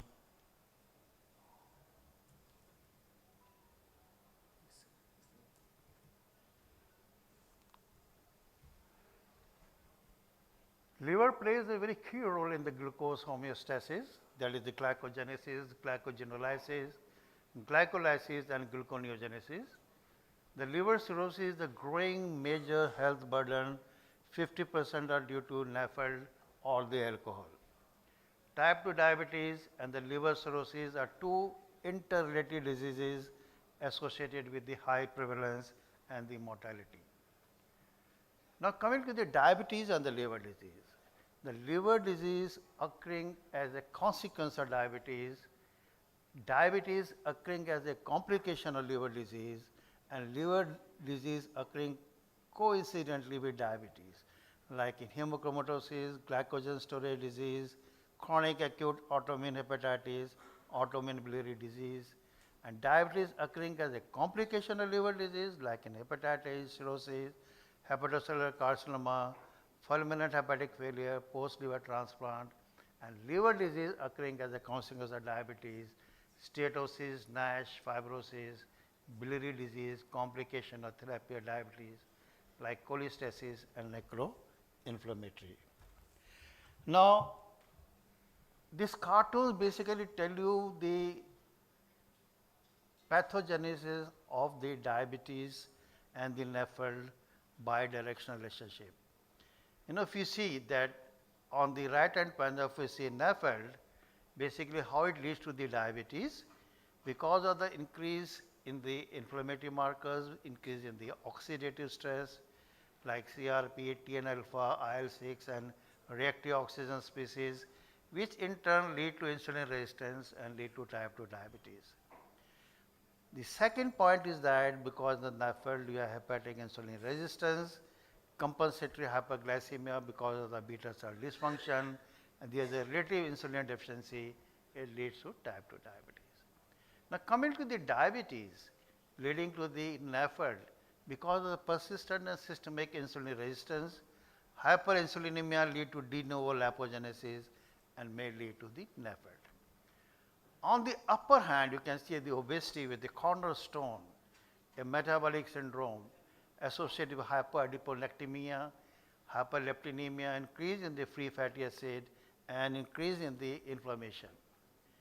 Coupled with the intestinal dysbiosis, which is a very important factor, and because of the increase in the circulating lipoprotein saccharides, low inflammation grade, TLR activation, increasing the TNF-alpha and IL-6, they also indirectly lead to the insulin resistance. On the top, the obesity lead to the insulin resistance, and this insulin resistance causes the decrease in the glucose uptake, gluconeogenesis, increase in the de novo lipogenesis, and increase in the free fatty acid beta oxidation, and ultimately lead to the NAFLD or the NASH. Again, this is a very important slide. In type 2 diabetes, progression of the NAFLD to cirrhosis and the related mortality is higher. 10 to 20% of the patient with NAFLD will progress to the NASH. Another 10 to 15% will progress to cirrhosis. And the 3% will land up with the SCC, and out of that 14% will land up with the liver transplant. If the patient develops SCC, the mortality is so high, up to the tune of 43%. In cirrhosis, the mortality is around 13%, and with a liver transplant, the mortality is 21%. So in type 2 diabetes, 33% to 66% of the patient with type 2 diabetes are NAFLD. So in short, you can see that was NAFLD, NASH, cirrhosis, and the liver transplant. Now, this is a very good meta-analysis to show you about the non-alcoholic fatty liver disease and the risk of incident diabetes mellitus, an updated meta-analysis of 501 022 adult individuals. In short, this meta-analysis reveals and provides a strong evidence that NAFLD is associated with a 2.2-fold increased risk of developing diabetes. And this risk parallels the underlying severity of the NAFLD, especially the fibrotic stage. Though the slide is not clear, they have taken the patients with a different degree of the fibrosis. Now coming to the hepatogenous diabetes. Hepatogenous diabetes can occur in a cirrhotic liver.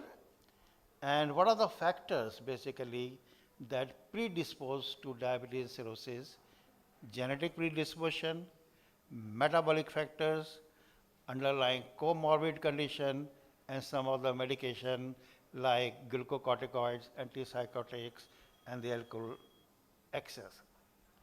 While on the other hand, the decreased predisposition is because of the whether the patient has some different kind of a genetic predisposition, comorbidities, and the medication which are being used. Now, what is the underlying pathogenesis of the hepatogenous diabetes which occurs in cirrhotic liver? You know, hepatitis C viral infection or the metabolic syndrome may directly lead to the peripheral insulin resistance. And because of the portosystemic shunts and the reduced hepatic mass, there is a reduced insulin clearance leading to the hyperinsulinemia, and both of them lead to the glucose intolerance and ultimately diabetes. Then coming to the increased advanced glycation end products, increased hypoxia-induced factors, decreased beta-trophin, they directly cause the beta cell dysfunction, causes decrease in the insulin secretion, and ultimately lead to the diabetes. The diabetes in cirrhosis, what we know, the reported prevalence is around 14 to 71%, and survival is reduced overall. It is an independent risk factor for the poor prognosis.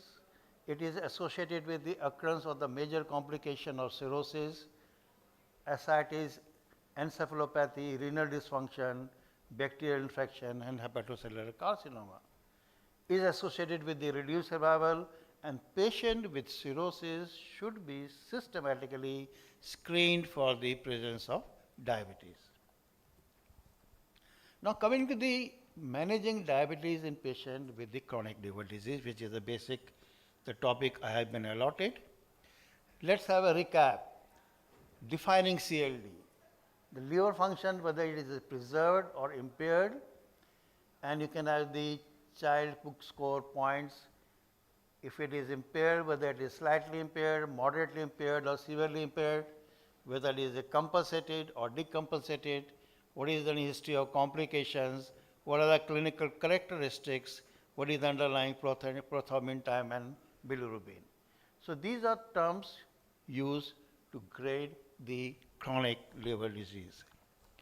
Now issues, what are the issues in the management of the diabetic in patient with the cirrhosis or the chronic liver disease? First of all, the difficulty in diagnosis and monitoring of diabetic patient with cirrhosis. Hepatic encephalopathy and cognitive impairment may affect self-management. Altered drug metabolism, distribution and excretion in cirrhotic patients. High risk of the hypoglycemia, malnutrition and sarcopenia will result in increased nutritional requirement in cirrhotic patients. Renal dysfunction is common, resulting in a risk of lactic acidosis, hepatotoxicity of some of the oral hypoglycemic drugs. Now coming to the diagnosis and the monitoring of the diabetic patient with cirrhosis, fasting blood sugar, remember, may be slightly lower in cirrhotics. It is better to use oral glucose tolerance for the diagnosis and consider the post-meal or the post-prandial blood sugar for monitoring of the control. HbA1c may be unreliable in cirrhosis, especially in patients with the shortened red blood cell half-life. Glycated albumin and fructosamine may reflect glycemic status more accurately than HbA1c in patients with cirrhosis without hypoalbuminemia. Frequent SMBG and CGM may be considered in patient when you are treating patient with the cirrhosis. Now monitoring of the diabetic patient with cirrhosis and the glycemic target. If the patient's liver function are preserved, the assessment of glycemic control can be done with the HbA1c and the cirrhosis is compensated, and personalized HbA1c according to the ADA and the ESD guideline. If the liver functions are impaired, the cirrhosis is decompensated, then only rely on the self-monitoring of blood glucose, and if the patient is on insulin therapy, pre-prandial plasma glucose between 100 to 200 is absolutely okay to keep patient avoiding the hypoglycemia. Now coming to a word about the hepatic encephalopathy and the cognitive impairment which may affect the self-management of diabetes in this patient. Normally because of the cognitive impairment they forget to take drugs. There are errors in the calculating insulin dose, missing a meal, difficulty in prevention, recognition or treatment of the hypoglycemia by these patients. Now altered drug metabolism, distribution and excretion. You know, the reduced hepatic first pass extraction of drugs due to the portosystemic shunting, and also because of the reduced hepatic mass, reduced cytochrome P450 metabolic activity, alteration in the plasma proteins and the altered protein binding of the drugs, altered intestinal mucosal permeability, and the cholestasis may affect the hepatic excretion of the drug. What are the causes of the high risk of the hypoglycemia in cirrhotic patients? Number one, I told the cognitive dysfunction from ammonia buildup, medication like beta blockers, hypoglycemic unawareness from long-standing diabetes, reduced liver capacity or the mass for the gluconeogenesis and glycogen storage, liver-associated complications that predispose to hypoglycemia like chronic kidney disease, hepatorenal syndrome and ascites, diminished clearance of the glucose lowering and other medication from liver and renal disease, chronic malnutrition, sarcopenia and the cachexia are some of the important causes of the hypoglycemia in these patients. A word about the malnutrition sarcopenia will result in increased nutritional requirement. How to assess the nutritional status in this patient? BMI may not be accurate if the patient is having associated ascites or the edema. Exercise improves sarcopenia and insulin sensitivity. Both aerobic and resistance exercise are must. Recommendations are the same. Now, what are the nutrition requirements in cirrhotic patients? At least 35 to 40 kilocalories per kg per day and 1.2 gram per kg per day protein in the absence of the malnutrition, or 1.5 gram in the presence of the malnutrition. You have to step up the dose of the protein intake. Multiple small frequent meals to prevent prolonged periods of fasting. A higher protein during the breakfast and energy dense late evening snack of the complex carbohydrate are recommended in order to avoid hypoglycemia. Renal dysfunction is very common in cirrhotic patients, resulting in the rise of the lactic acidosis. Hepatotoxicity of some oral hypoglycemic drugs should be known, and they should be avoided. Now let's come by one with the drugs what we can use. Number one, the metformin has limited passive diffusion through the membranes of hepatocyte and does not undergo hepatic metabolism. Undergoes renal excretion. Liver impairment should not interfere with the pharmacokinetics of metformin. Metformin does not appear to cause or exacerbate liver injury. Metformin can be beneficial with patients with the NAFLD, reduces risk of hepatocellular carcinoma. Caution in concomitant renal impairment, avoid in those prone to the lactic acidosis. Pioglitazone, metabolized by the liver, proved beneficial effect in NASH, reduces liver fibrosis. Caution just because of the fluid retention in the patient who have already developed ascites. Sulfonylurea in chronic liver disease is metabolized in the liver into active and inactive metabolites via CYP450 enzyme.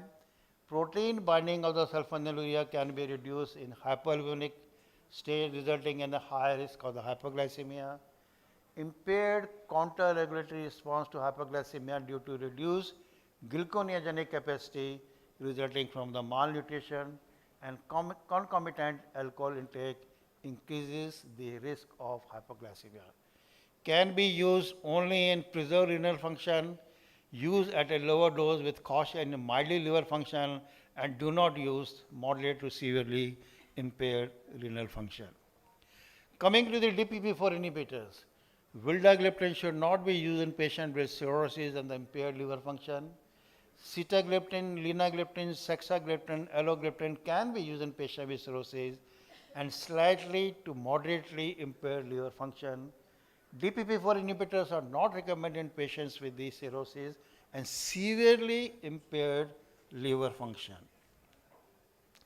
SGLT2 inhibitors, they undergo extensive hepatic metabolism mainly via glucuronidation, benefits in NAFLD, reduced steatosis. Insufficient data of SGLT2 inhibitor in patients with the NASH or cirrhosis. Pharmacological studies suggest increasing accumulation with the increasing liver function. Alpha glucosidase inhibitors in CLD are safe in slightly or moderately impaired liver function, should be avoided in severely impaired liver function due to an insufficient benefit to the risk ratio, avoided in uncontrolled diabetes given its insufficient hypoglycemic efficacy. GLP-1 receptor agonists in CLD benefits in NAFLD, reduced steatosis. Due to the lack of data, exenatide and lixisenatide should not be used. Liraglutide, dulaglutide, semaglutide can be used in preserved and slightly impaired liver function. Used with caution with moderately impaired liver function, not to be used in patients with severely impaired liver function. Nutritional evaluation should be done before and few weeks after starting the GLP-1 receptor agonist. Discontinue if severe GI side effect occurs. Insulin can be used in any patient with cirrhosis regardless of the level of liver function, needs dose titration frequently, Watch for the hypoglycemia, you have to do the CGM. Basal bolus regimen is preferred over premix. Analogs are preferred over regular insulin. So in short, the medication to treat diabetes and NAFLD, fatty liver, NASH, metformin, pioglitazone, insulin, GLP-1 receptor agonist, SGLT2 inhibitor, and DPP-4 inhibitor, and the liver fat remains unchanged with metformin, is decreased with the rest of the drug, and the disease activity is neutral with metformin. The improved in certain drugs, effects are unknown in some, and in some it is improved. Now, to summarize my talk, the drugs you should know to use in patient of the CLD, metformin, yes. All the drugs are yes, SGLT2, no strong data is, but the impaired liver function test, the drugs which have been contraindicated is highlighted, and use them in caution, the drugs which have been highlighted that it can be used very clearly. And whatever the expert panels, they give similar recommendation, what I have told you.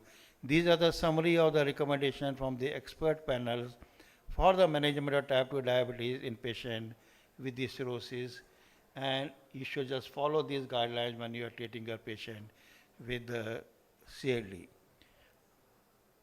Last but not the least, patient with the CLD who are undergoing liver transplant. Diagnose and treat diabetes pre-transplant for better outcomes. Use insulin preferably. Watch for the post-transplant diabetes. Insulin requirements are higher in immediate post-op days. Subsequent choice of anti-diabetic drug is individualized based on the comorbidities. The summary, diagnosis and management of diabetic cirrhosis, and this is my last slide, compensated cirrhosis, lifestyle intervention, glycemic control, decompensated cirrhosis, what are the lifestyle intervention, what are the glycemic target or the glycemic control. With this, I close my talk, and thank you very much for your kind listening. Hello. Thank you, Dr. Wangno, for your nice talk on diabetes management in CLD patient. It is actually the hyperglycemia management in the early stage of the disease, and prevention of hypoglycemia in the latter part of the disease, in late stage of the disease. Now it is time for discussion. Few questions are expected from the audience.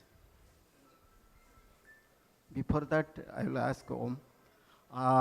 Some patients, they tell that because of receiving high dose of methylprednisolone during ICU stay in COVID time, I developed diabetes. What will be your answer, or how will you correct that patient? It's a very interesting question. I have a lot of patients come and say that, you ask them, when did you first develop diabetes? It's always, after COVID, right? It's a very common kind of a landmark thing for patients.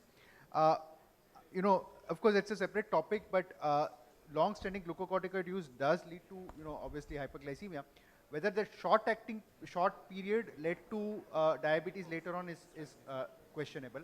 I think it had more to do with COVID rather than with the glucocorticoid. And also, there were a massive number of patients who were first diagnosed with diabetes during COVID. And because we knew that COVID had, serious mortality issues in diabetic patients, it was tested more people came into light. So I think a lot of it probably attribute to the undiagnosed patients who were diagnosed at that time. And perhaps it was more to do with COVID rather than that short period of glucocorticoids. So I think it's more of that rather than anything else.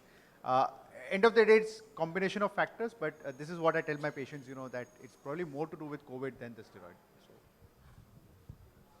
Thank you. Question for, you can ask. Sir, regarding diabetes and liver disease, sir, not exactly CLD. Suppose the patient is recovering from hepatitis. Patient is recovering, 1 month has occurred. Now the patient is unwilling to take insulin. Most of the patients, they don't want to take insulin for a long time. And suppose the hepatitis is resolving. Suppose the bilirubin is coming down, SGLT is coming down. So in such case, what medicine can we give? If the patient is already resolving hepatitis. Resolving, not exactly resolved, resolving. because the patient most of the time they don't want to take. Keep a watch on the blood sugar to avoid hypoglycemia, otherwise you can switch back because patient is still prone to develop hypoglycemia during that phase when they are going particularly this sulfonylurea because of the obviously underlying mechanism. So you can put the patient on constant surveillance of the blood glucose monitoring, and if the patient is not willing to continue insulin, So use the safe drugs. So in such case, short-acting sulfonylurea like the glipizide can be used with caution, especially in the morning time. Can we give? Absolutely. Thank you, sir.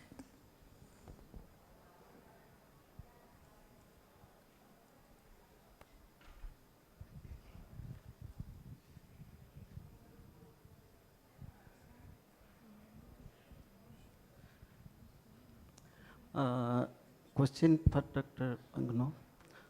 In decompensated liver disease, insulin is the ideal agent for them.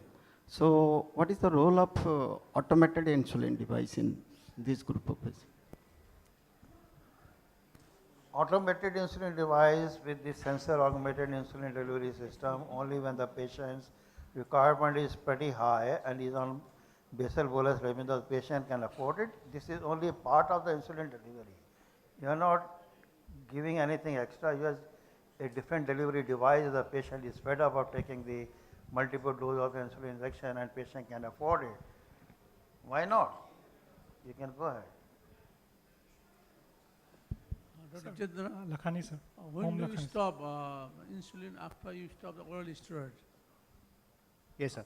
So, excellent question. I think, that would depend on what was the patient's baseline diabetes status. So, typically, if the patient had an HbA1c of somewhere between, less than 8.5%, and the steroids have been stopped and the glycemic control is very good now, you can then consider tapering and putting the patient on a, appropriate anti-diabetic oral or, now, of course, GLP-1. Having said that, if the patient is having an HbA1c more than 8.5%, the glycemic still not stable. In that case, again, considering when the steroid is stopped, considering continuing a basal insulin is generally a good idea.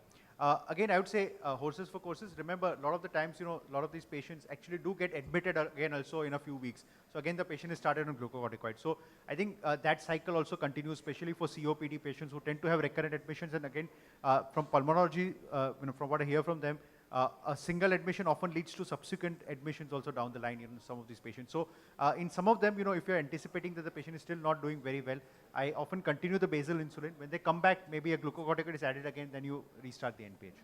De novo diabetes because of steroid only. Yeah. So if the patient had a a de novo hyperglycemia after giving steroids and the sugars are now better, you stop the insulin, we stop the anti-diabetics also, we see how it goes.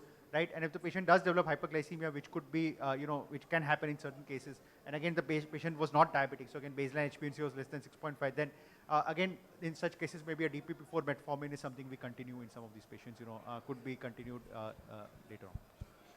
Sir, in some of the cases of hematological, we see they give steroid once a week. Yeah. One day they fix. Yes. Other means if we check the sugar, rest of the day is okay.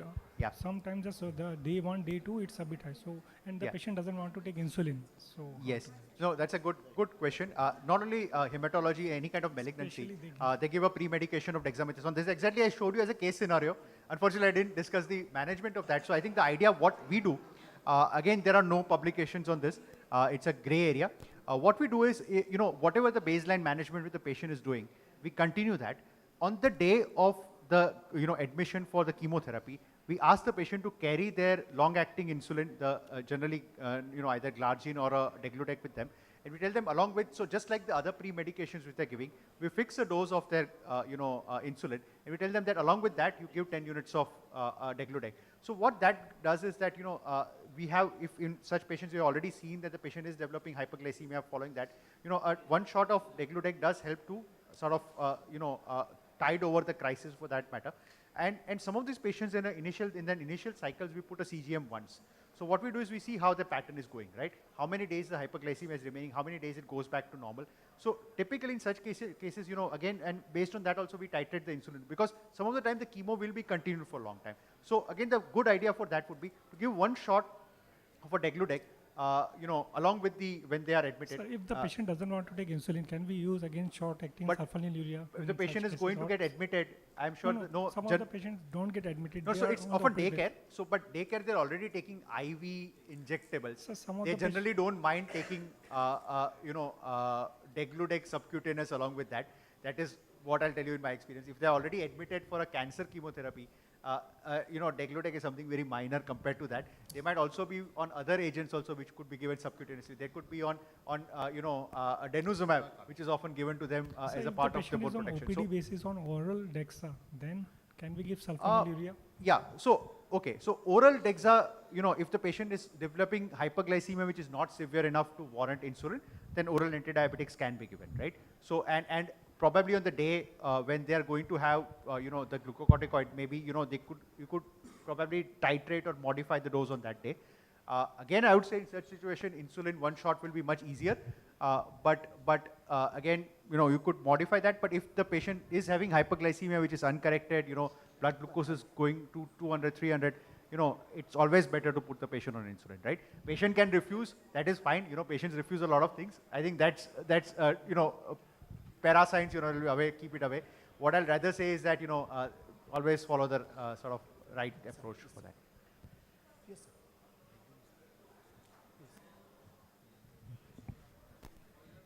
Dr. Lakhani, how do you decide the dose according to the dose of steroids, dose of insulin? Is there any protocol? We have the exact protocol published in our paper, right? So what we do is we equate the dose of the insulin which you're going to give along with the equivalent dose of prednisolone, right? So typically, I will say, of course, we have the protocol published, but typically I'll say a 10 milligram of prednisolone, equivalent would probably will give about 6 units of NPH along with that, and then we'll kind of titrate based on the remaining. And of course, you also need to see the other parameters of the patient's baseline HbA1c status and all. But we, have given that as a protocol published in our paper as well. So exact dosing recommendation to start with. Yes. So why we give NPH? Because when you give a morning prednisolone, what happens is that they have a hyperglycemia, and that effect of prednisolone actually lasts till the evening time. And then the effect goes away. And then if the patient has a compromised HbA axis, the patient starts developing morning hypoglycemia. Yes, so if sir. you give a glargine, it covers the 24 cycle and develops morning hypoglycemia. If you give NPH along with that in the morning, it matches the steroid, and it effect goes away in the evening by the time the steroid effect is gone away. Sir, let me be the kebab mein haddi, please. You can. Yes, that's a problem.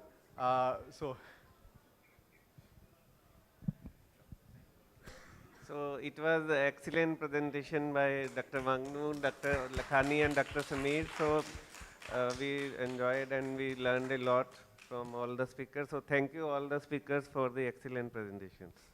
And thank you, the excellent chairpersons and obviously the excellent speakers, and to you, the delegates who have made such a lively questions and made this session a success. But as time moves on, we will proceed towards our next session. For this session to chair, I would like to call upon stage Dr. Niru Gera, the Director of Endocrinology and Metabolism at Max Hospital, Delhi, New Delhi and Noida, as well as Professor Pranav Kumar Shahana from our very own Institute of Postgraduate Medical Education and Research. I would like to request both the speakers to occupy their positions in the dais and to commence for the next session. Thank you. So we welcome you all. So this session is on difficult diabetes. It's a very emerging area. So there are 4 topics in this session, 20 minutes each. So I would like to call upon Dr. Riddhi Das Gupta. We're going to speak on new clusters of diabetes, what's different. So Dr. Riddhi Das Gupta is a professor of endocrinology at Saptagiri Institute of Medical Science and Research Center at Bengaluru. And he has been a recipient of many, many awards and has numerous national and international publications. So over to Dr. Riddhi Das Gupta.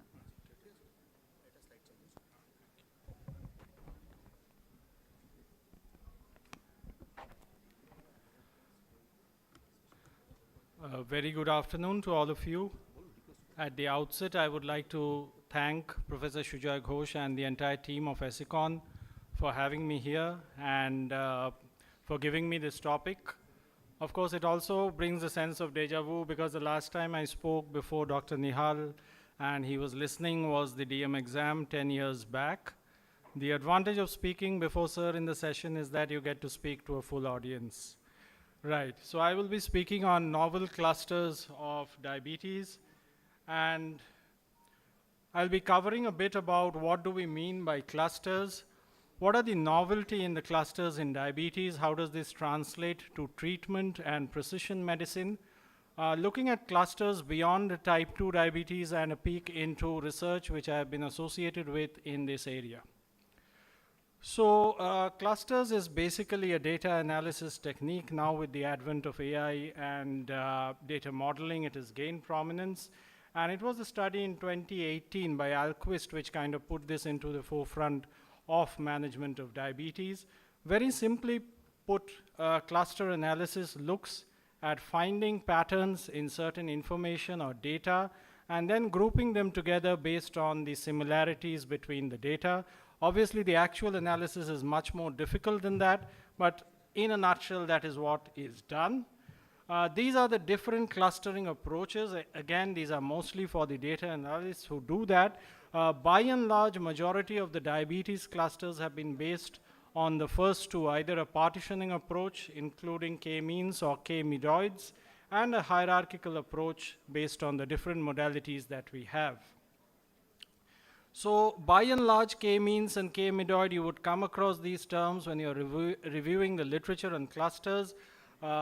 Very simply put, k-means usually looks at data which is normally distributed without outliers, whereas if you are looking at data which has large skewing in it or outliers, then you would probably go for a k-medoid.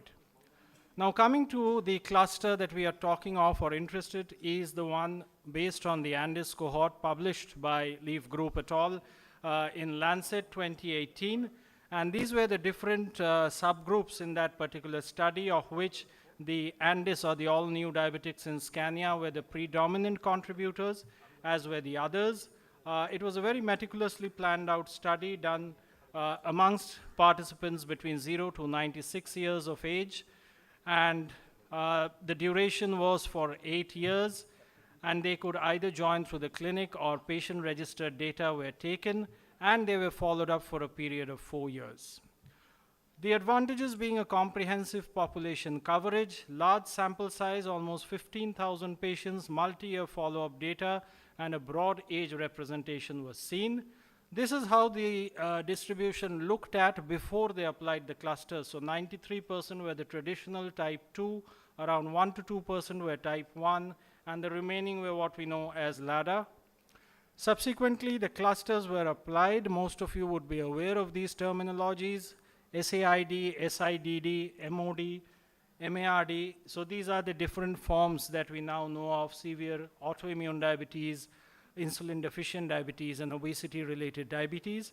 And when they applied that, this is how the Andes cohort looked like. So the type 2 had kind of got divided into these various forms, with the MARD being the predominant contributor at around 39%, followed by the remaining ones. Autoimmune was again around 6.4%, severe insulin deficient diabetes was 17%, and the rest made up the remaining percentages.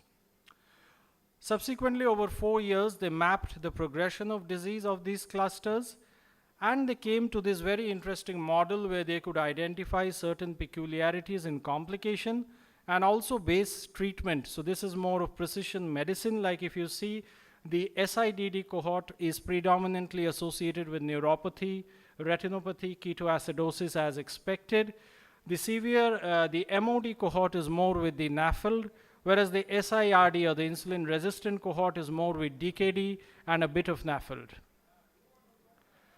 So subsequently, this Andes cluster or the cohorts were applied to different populations. One of the earliest was the study by Z et al., which looked at the Chinese population. Now, when they applied these clusters in the Chinese population, they found they could come up with only 3 clusters which were relevant for the Chinese population: the autoimmune, the insulin deficient, and the MARD group. However, they also included two additional variables to it. One is triglyceride, the other is the uric acid, and they found two novel cohorts for the Chinese population, which they termed as uric acid related and inheritance related. Nephropathy and DKD again were higher for the uric acid related cohort that was seen in the Chinese population. Subsequently, this has been validated across the globe in multiple studies, looking at advanced complications from the DEVOTE, LEADER, and SUSTAIN study. Then there was the study done by Z et al., which I just now referred. There's also one more study in the Danish DD2 cohort, which looked at the best fit model, and they actually divided into HOMA-based classification and compared the clusters with that. And of course, the German cohort, which is again a well-known focus cohort that not only looked at the phenotypic data, but also looked at metabolic, lifestyle, and social data. Now coming to the validity of the Andes clusters in Indians, obviously the study by Mohan's group, the INSPIRED study, which looked at almost 19,000 individuals, and these were the characteristics that, 8 characteristics that were looked at in the Indian cohort, and they found 4 distinct subtypes by the clustering method in this cohort. Obviously SIDD and the MARD were known, but the 2 novel cohorts were the insulin-resistant obese diabetes and a combination of insulin resistance and insulin deficient diabetes. Subsequently, they also mapped the complications. SIDD had the highest levels of retinopathy followed by the combined group, whereas for nephropathy and DKD, it was mostly the combined insulin resistant and sensitive group. This was then applied to the ICMR India database of almost 2,200 patients and was validated in that cluster as well. Important to remember is the BMIs that you can see were significantly in the range of 22 to 23. We have a talk later on type 5 diabetes, and it suggests that the SIDD and type 5, it may not be correct to club it together because the BMIs were quite widely divergent. This was, of course, the overall snapshot of the different clusters seen in Mohan's group. Parallelly, we had 2 other important cohorts from India which looked at the clustering. This is by Dr. Yagnik's group from Pune, and they looked at people from Pune as well as Ahmedabad and Assam, and this was compared with the Andes cohort or the Alquist cohort that we know of. And here the key features were that, according to them, in India there is a predominance of severe insulin deficient diabetes as opposed to the European pattern of mild obesity-related diabetes, and the trajectories were also different. A very different clustering cohort that has been presented is by Dr. S.V. Madhu's group, and that is from North India. And this did, again, the BMI, as you can see, is significantly on the higher range when compared to what we now call the malnutrition or type 5 diabetes. But more importantly, they did include waist circumference in that as well. They had significant differences from the South Indian cohort. Firstly, the SIRD cohort had similar frequency. However, the North Indian cohort had a greater variety of MOD as opposed to the South Indian cohorts, and there were significant pathophysiological differences. Both the clusters of SIDD and MARD were less in the North India as compared to the South Indian cohort, and they had greater insulin deficiency and higher HbA1c level, suggesting that in the North Indian clustering there was greater beta cell dysfunction at similar insulin resistance levels, which worsened the glycemia compared to the South Indian cohort. Now obviously there could be a phenotypic messaging to that, beta cell dysfunction being the driver in the North Indian cohort across multiple clusters. They also looked at the genotypic pattern to see the molecular mechanisms, and there was a clear variation in the genotypic pattern between the North Indian and the South Indian cohorts, as you can see. So the North Indian cohort had a genetic as well as a phenotypic predisposition towards beta cell dysfunction, whereas the South Indian cohort had a genetic predisposition more towards the insulin resistance, and this could actually guide subsequent therapeutic pathways when we decide on precision-driven medicine. Now this again is a snapshot. This has been contributed by my colleague Dr. Arijit from IPGMER, which clearly shows how the cohorts vary between the 2 European and the Indian, And again, as you can see, the two novel cohorts that we should be aware of are the combined insulin-resistant and deficient diabetes and the IROD group, which has not been reported by Alquist study. Now, one of the key criticisms or discussions around this is, are these findings robust, which is probably it is, but are they applicable to a multi-ethnic resource variable population? We should not forget that the Alquist cohort was done in a purely Scandinavian population, which was a very homogeneous group of people. So one is obviously the cost of implementing this classification, because it is based on doing certain tests like the GAD antibody, the C-peptide and insulin levels to derive the HOMA beta indices, which in resource-limited settings may not always be possible. In the Andes cohort, even after reclassification, only 2 patients were reclassified from the traditional type 1 to the SAID. The second, again, when it comes to a country like India with a large number of labs across the spectrum, the heterogeneity of testing these GAD and C-peptide and deriving an actual cutoff is always a challenge. So that again makes this cluster analysis a bit of a challenge to utilize in daily practice. One of the key questions, does this make a therapeutic difference? Now again, this is debatable, this is controversial.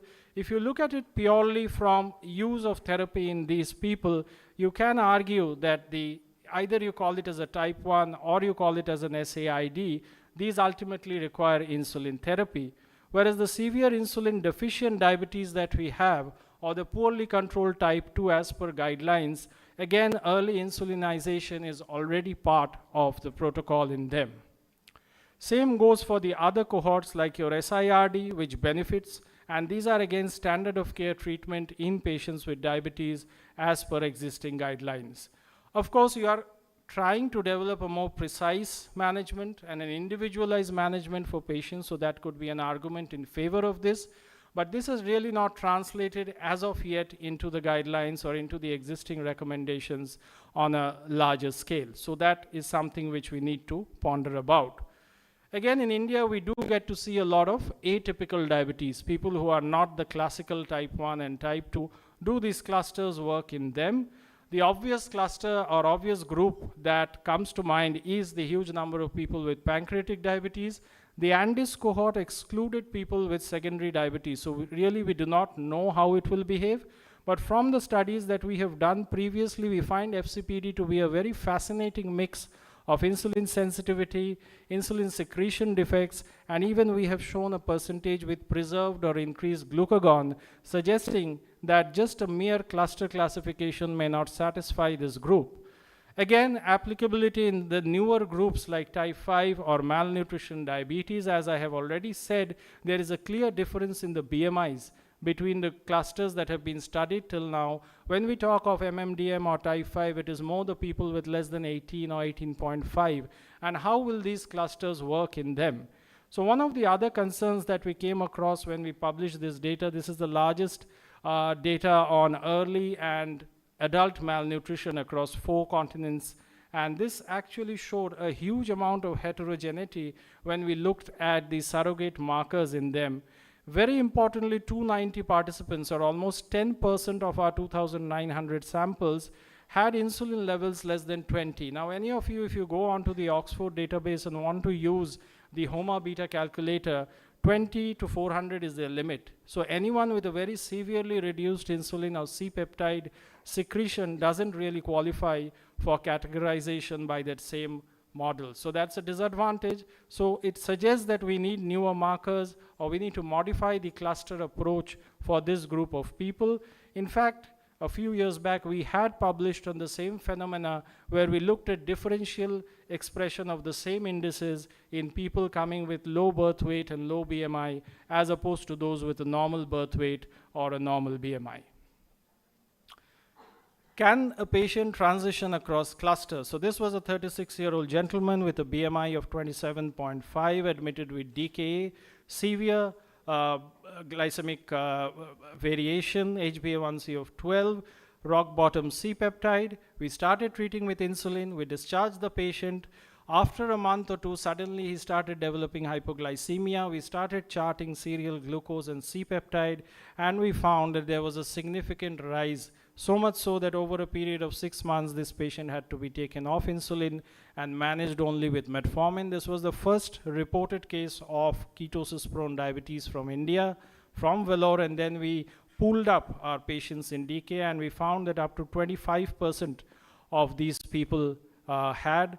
2 years later, I was working in Durgapur, and there during the COVID times, we had the same phenomena where we found people coming with very bad DK. We started on insulin, and then after a few months, they would revert back with severe hypoglycemias, and we put them off insulin. And then we looked at the literature that KPD can have both a provoked and unprovoked form. And this again is the first cohort of the provoked ketosis-prone diabetes brought about by COVID-19, which we had published. So it clearly suggests that we do need to look at modifications in the existing clusters and existing methods to apply to the very heterogeneous spectrum of diabetes that we now get. The question is, this is all about type 2 diabetes. Has people tried extending the cluster classifications beyond type 2? The answer is yes. This is a very elegant study carried out in a large number of patients with type 1 diabetes, published in DRCP, and they actually showed that there are 5 clusters of type 1 diabetes that can be seen. The people with all favorable metrics or who are doing well, people with long duration of diabetes who have retinopathy, cardiac autonomic disorder, and autonomic dysfunction, the high HbA1c group, which is more of the DKD and albuminuria, the high BMI group, which have the more general metabolic complications, and finally those who are diagnosed at an older age who are more at risk of hypoglycemia and hypertension, and they have also suggested treatment modifications for them. There's another group that has been looked at through the lens of the cluster analysis, and that is the gestational diabetes, again published in Diabetologia last year. This is a very nice study which looks at the cohorts, and they found that 3 clusters of GDM are seen, one with the higher OGTT values, obesity, higher risk of a large for gestational age infants. The cluster 2 are your intermediate BMI, only elevated fasting glucose, not so much of perinatal complications, and finally the cluster 3, which is normal BMI and high post-OGTT glucose levels. So this suggests that the cluster analysis need not be confined only to type 2, but we can look at classifications beyond that. I have been working on a few clusters at my center looking at certain cohorts of people with complications of diabetes. One of the studies that we are looking at is in early diabetic retinopathy.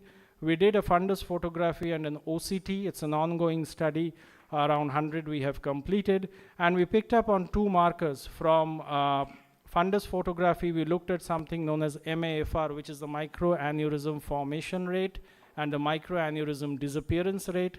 And from the OCT, we picked up on the retinal thickness.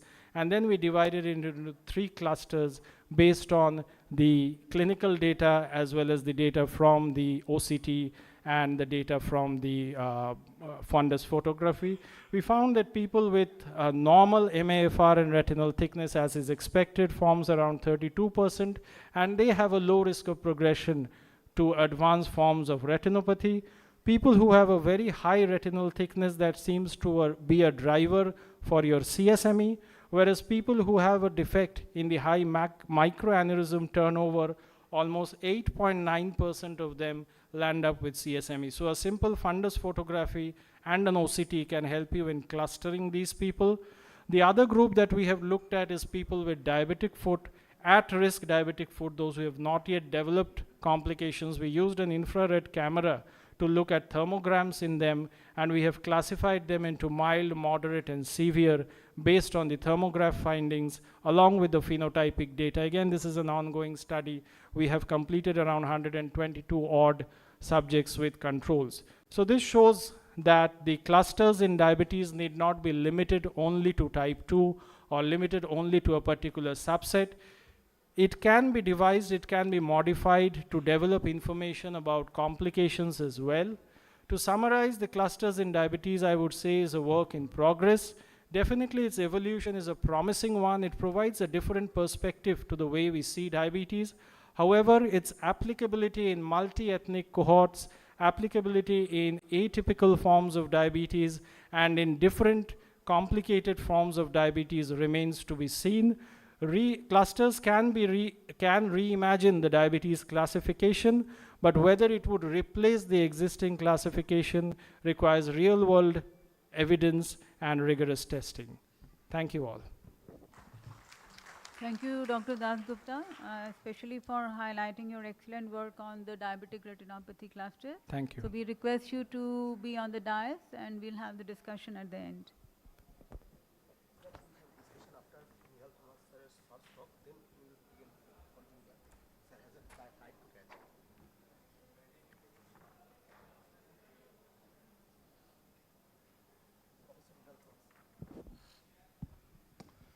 So our next topic is type 5 diabetes, and speaker is Professor Nehal Thomas.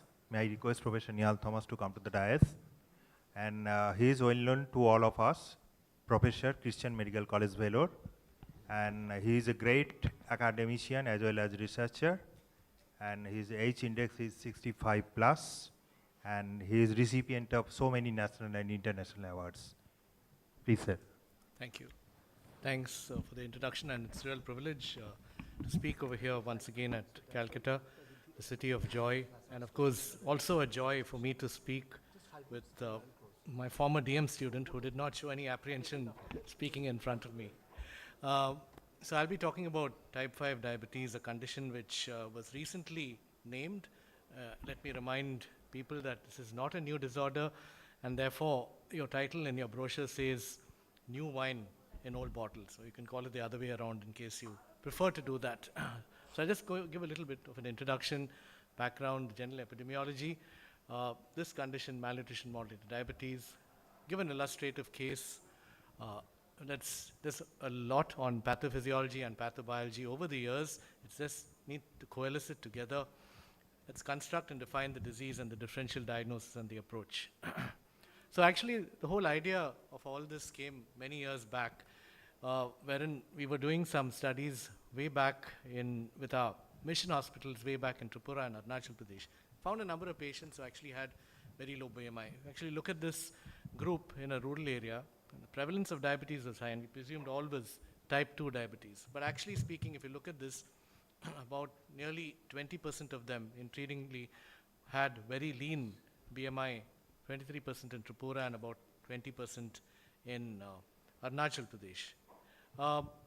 Subsequently, more recently, in our literature review, if you actually go through the literature, about 150 years ago, there's a French gentleman whose name I cannot pronounce, who described two forms of diabetes, which I also cannot pronounce, diabetic gras and diabetic major. And basically, diabetic gras is type 2 diabetes, the obese individuals who have diabetes, and diabetic major is a lean form of diabetes which has a continual duration of almost 10 to 15 years.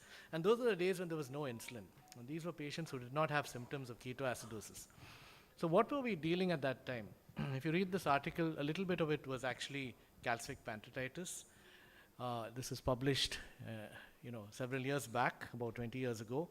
And there was a group of patients who actually were lean and did not have any calcification on pancreas on postmortem. So they lasted a long time. They were in their 30s and 40s, and perhaps they might have had this condition as well. Finally, when Jones went on sabbatical from the United Kingdom for 3 years to Jamaica, he described this condition, which is now talked about as malnutrition modulated diabetes and published in the Lancet.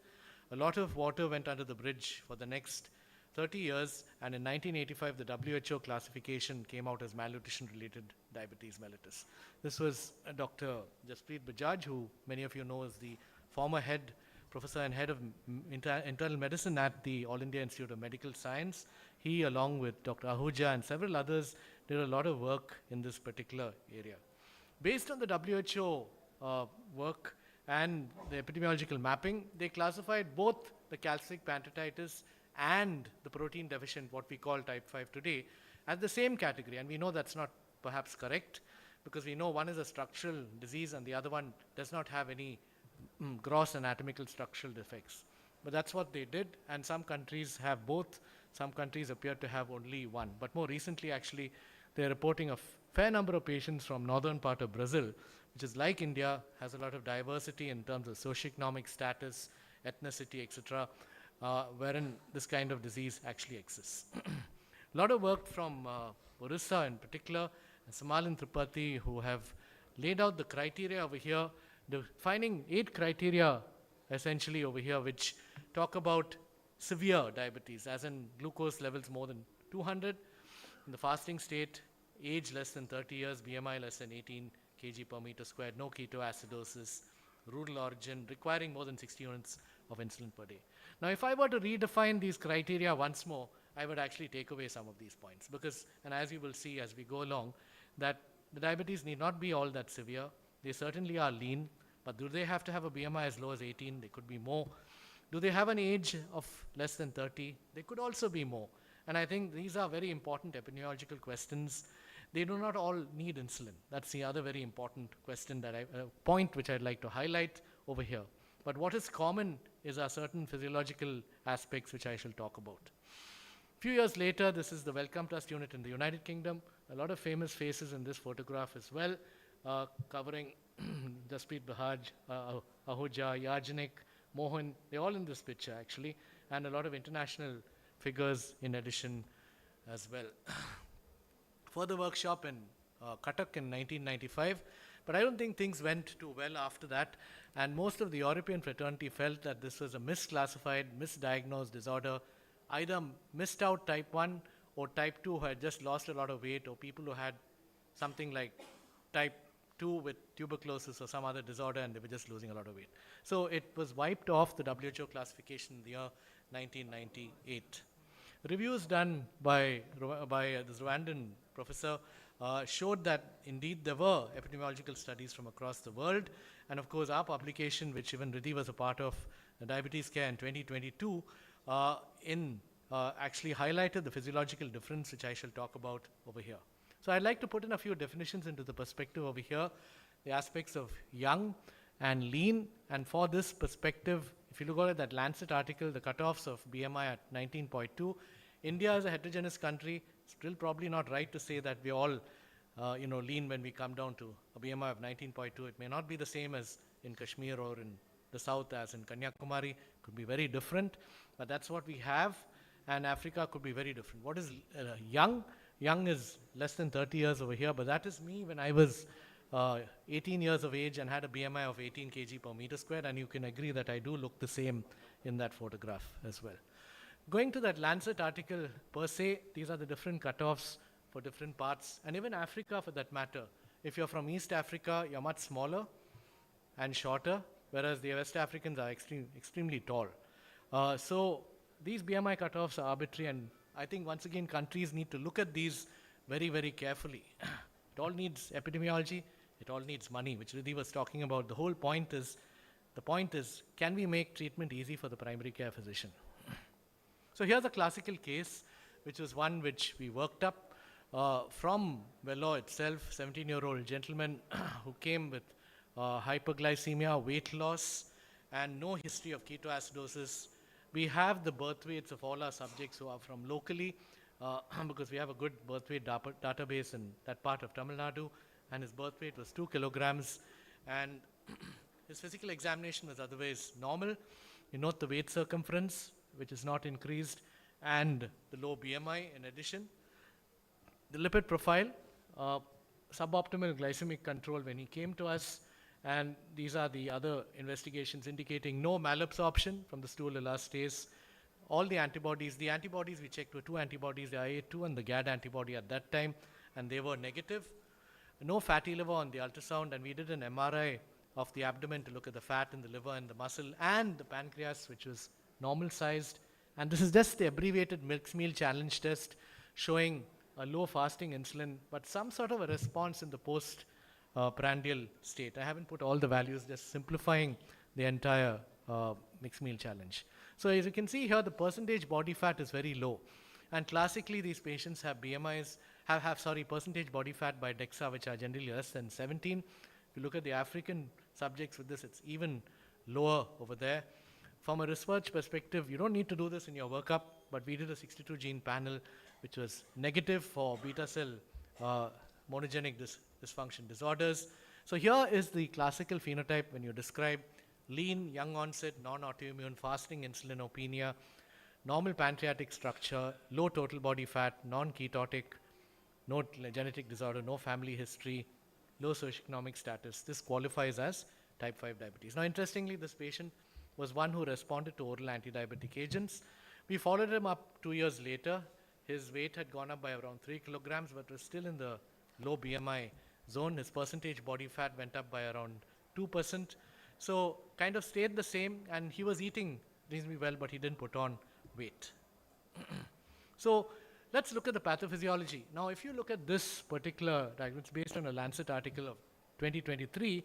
These are the 21 risk factors for type 2 diabetes. And look at one factor over there, which will actually overlap between type 2 and type 5, and that is low birth weight. These two articles actually talk about the issues of basically what we call structural racism and inequality, which might affect disease patterns and may influence socioeconomic status and a disease like type 5 diabetes. So we go back to the Barker hypothesis, which means essentially in areas where you have malnutrition, which is endemic or even isolated in war, even before Barker described during the Second World War and published in the 1950s, and in Second World War, women exposed to malnutrition subsequently had a thrifty phenotype, put on weight, blood pressure, and hypertension and obesity were there. And Barker later on described in the Herefordshire cohort that if you're born low birth weight, 30 years later, you're prone for developing diabetes, hypertension, and obesity. Now, we have made a lot of progress as a country, but if you actually look at the current maps of India, we do still have a global prevalence of undernutrition, which is high, and we do have the lowest quantum of low birth weight also in the world. Now, these are studies which I did about 15 years ago using insulin sensitivity gold standards clamps, measuring NMR spectroscopy in the liver and muscle for fat and energy expenditure. And what we found was that people who are born low birth weight are shorter and lighter, they are stunted, they have lower muscle mass, they have a slightly high blood pressure, but at the low BMI of 19 which they had compared to the normal BMI, they had no excess insulin resistance over there. And they also had this habituated reduction in fat in protein intake in the low birth weight individuals. Mind you, these are not people who are living in a socioeconomically deprived area at this point of time. So they continue to take a low protein diet, and that is something else which we showed later on in our 2022 diabetes care study, that they have a sort of, a subclinical aversion to protein. The NMR spectroscopy over here shows that the lean individuals all had very low fat in the liver, 20% had no fat in the liver whatsoever over here. I'm just setting the stage for what we see as the prenatal status of what is going to be type 5 diabetes. Switching now to pediatric conditions, I saw my last patient of kwashiorkor way back in the 1980s. I haven't seen any since then, and I don't think it's terribly common in most of India, but marasmus is still seen. So these are studies done by Michael Bowen from Jamaica, and he showed that invariably if you had marasmus, there was a history of low birth weight in these individuals before. So postnatal undernutrition in early life is associated with antenatal undernutrition. He also showed with GTTs that the insulin surge was less in these marasmic children, and they had hypoglycemia as well. They did not develop frank diabetes, but they had hypoglycemia in addition. So indicating that beta cell function was defective. Very intriguingly is this study published in the Lancet way back in 1965 by a professor from Osmania Medical College who worked in Nigeria and took individuals who had marasmic kwashiorkor, and he fed them with protein thereafter. And he found that the insulin secretion improved week by week by giving them higher protein diet. Now this is really interesting, and I'm still keen to know who this professor was, if someone can actually tell me who he was, but actually did this study and showed that beta cell dysfunction was present in malnourished individuals, and it improved with protein intake. Studies in rats looking at transcription factors have shown that transcription factors which are responsible for insulin, for pancreatic development like PDX1 are defective, and insulin release is decreased. So also in malnourished rats, the GLP-1 production is reduced because the transcription factors for that, PAC1 and beta-catenin, are also responsible for GLP-1 production over here, and that is defective. And so GLP-1 is reduced in rats. And two factors, therefore, which occur with malnutrition and therefore may lead to beta cell dysfunction. Going back to wonderful studies from All India Institute of Medical Science, 1980s, Ramesh Kodori showed that monkeys, and these are studies which are going to be extremely difficult to do anywhere in India today, exposed to low protein diet over 6 weeks, had reduced insulin secretion and reduced hepatic glucose disposal. Studies, and Ish was over here today showing that there's an initial phase of hyperinsulinemia and subclinical malnutrition and a deterioration to hypoinsulinemia with continued underfeeding. Other studies in rats showing that the beta cells, the islet cells are smaller in malnourished rats when compared to others. They call microislets which occur. So we have this whole aggregate of preclinical studies showing that beta cell dysfunction is there in undernutrition. Beta cell dysfunction is there in undernutrition in children and in adults. We have that, and so we know that is there. Here, further studies from West Indies. Once again, these are fairly about 30 years ago, once again using electron microscopy, showing that insulin release is defective in children dying of malnutrition. Very tragic. Postmortem has been done in these subjects, actually showing it. Going back to the epidemiology, this is Pakistan, East Pakistan, that is Bangladesh before getting independence, and is probably the largest cohort. And of course, that is Dr. Muhammad Ibrahim, who was the founder of the pioneering father for diabetology in East and West Pakistan, in terms of him showing that a large volume of patients who presented those days, about 30%, were insulinopenic, lean individuals with hypoglycemia who seemed to have this condition. More recently, from Ethiopia, Jamaica, and Uganda, we have studies showing this phenotype. And I'll talk about just one study from Uganda, which, in fact, we were also involved with this, showing that quite clearly that individuals, if you look down to the fourth column, you can see, third column, you can see that the percentage body fat is low, can be as low as 10%, and the beta cell function is also deficient in about 66%, frankly deficient in them.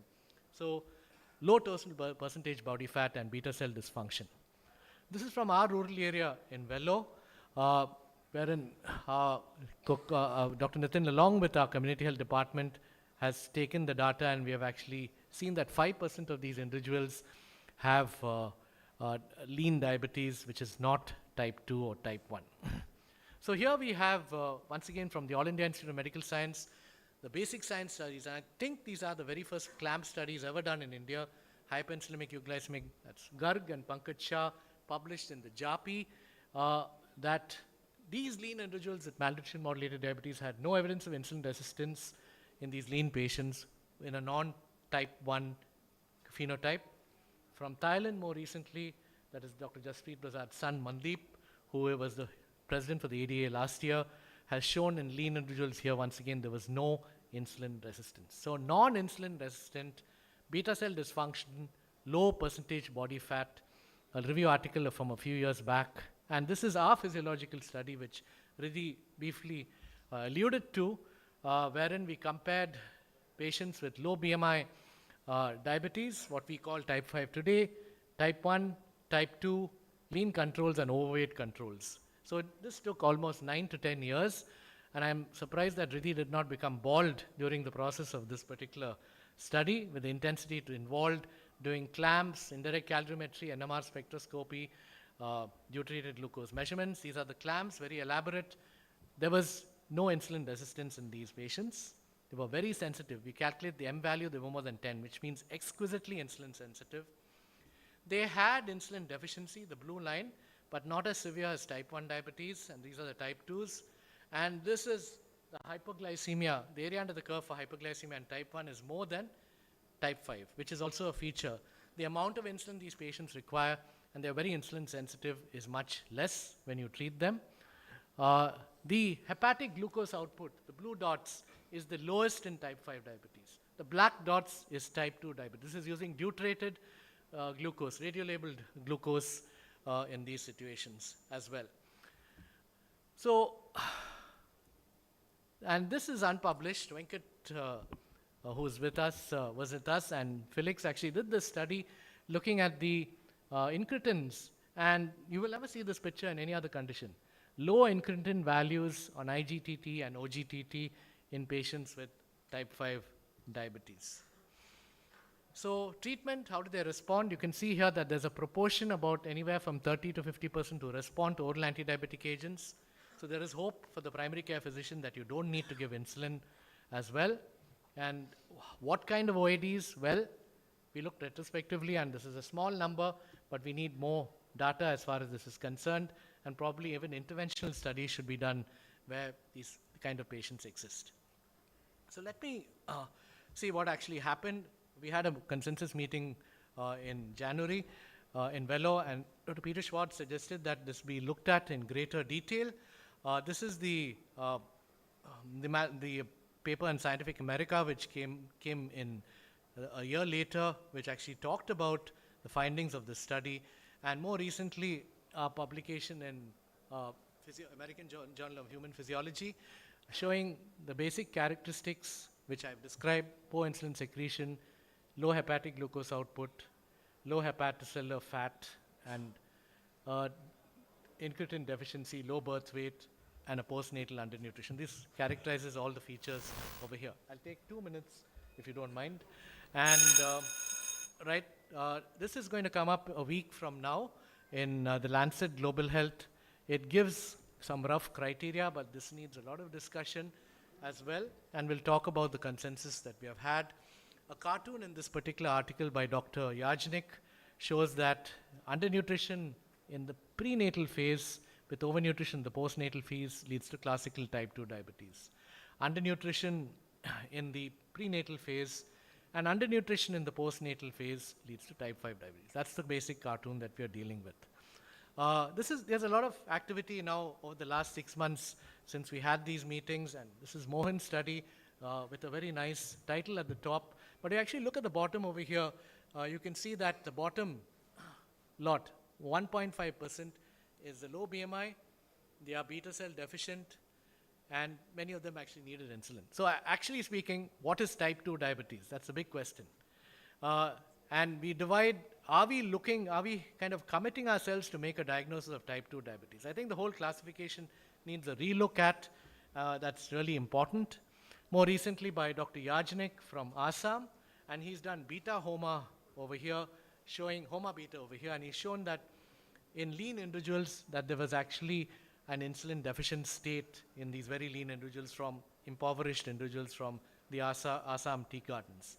Differential diagnosis, yes, you need to rule out all the other conditions. Type 1 is the most important condition you need to rule out. So you have to do a GAD antibody, a C-peptide as well, and you need to do an ultrasound of the abdomen to rule out fibrocalcinosis. These are the two most important conditions. Some kinds of monogenic disorders. Type 5 is very important. It's one of the MODIs which can be lean. Cystic fibrosis is another condition which can occur where you have a genetic condition where they're very lean. This is our spread done by Anwar and the lab scientists over here who actually looked at the pancreatic genes, and these are, of course, many of them are rare, but they could be causes for lean diabetes as well.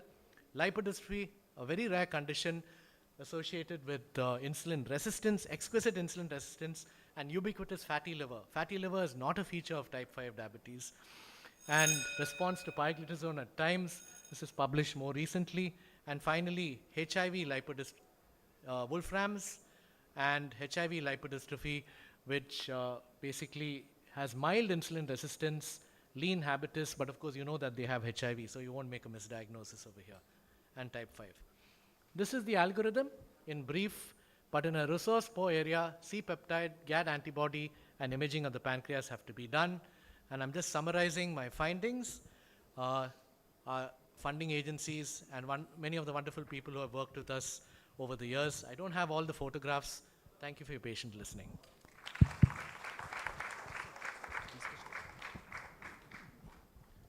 Thank you, Dr. Thomas. Can you please be on the dais? And the house is open for questions and comments for So one these or, two one or two eminent, questions can we speakers? take?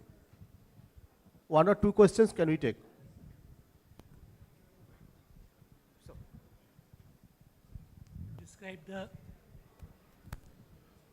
Describe the type with the early retinopathy.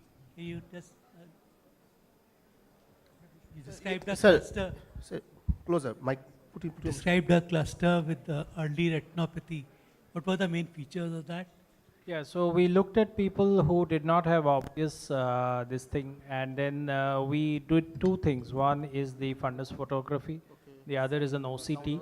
So there's an index on the fundus photography which measures appearance and disappearance of microaneurysms. So there's a mean appearance of microaneurysm rate and an disappearance of microaneurysm rate. And we looked at retinal thickening on the OCT. And when we combined this with the clinical metadata that we had, we found that the groups behave differently in terms of progression to CSME and progression to severe proliferative diabetic retinopathy. Those who had distortion in the microaneurysm appearance and disappearance rate had the highest rates of progression to the CSME, followed by those who had a problem with the retinal thickening, whereas those who had lower levels of microaneurysm appearance rate with or without a retinal thickening, they performed the best. So this could be a surrogate way of looking at who might end up with a CSME or who might end up with a PDR or who might be continuing as a mild non-proliferative retinopathy. But isn't appearance of microaneurysms and disappearance a normal phenomenon? Yeah, it is. So we are not trying to detect diabetic retinopathy. We are trying to predict the complication or advanced stages of diabetic retinopathy. Sir. So sir, I will allow only two questions, sir, for the sake of time. Sir, I am from Guwahati, Assam. Recently, in my peripheral practice, I am getting few patients who are like labor. They are not farmer also, but they are hard worker. They don't have clinical signs of insulin resistance like acanthosis or too much belly fat, and their BMI is around 20, 21, and they are around at the age of around 45, 50 on OAD. I checked I could not do many of the tests because they are from the economically poor. I could do the C-peptide, which was around 2.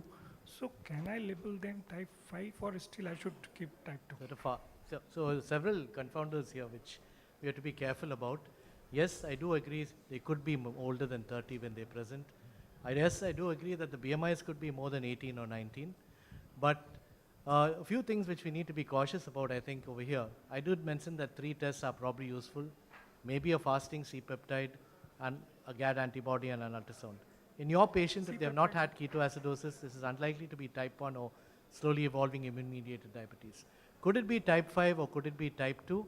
The question is, if that was a fasting C-peptide of 2, it is unlikely to be...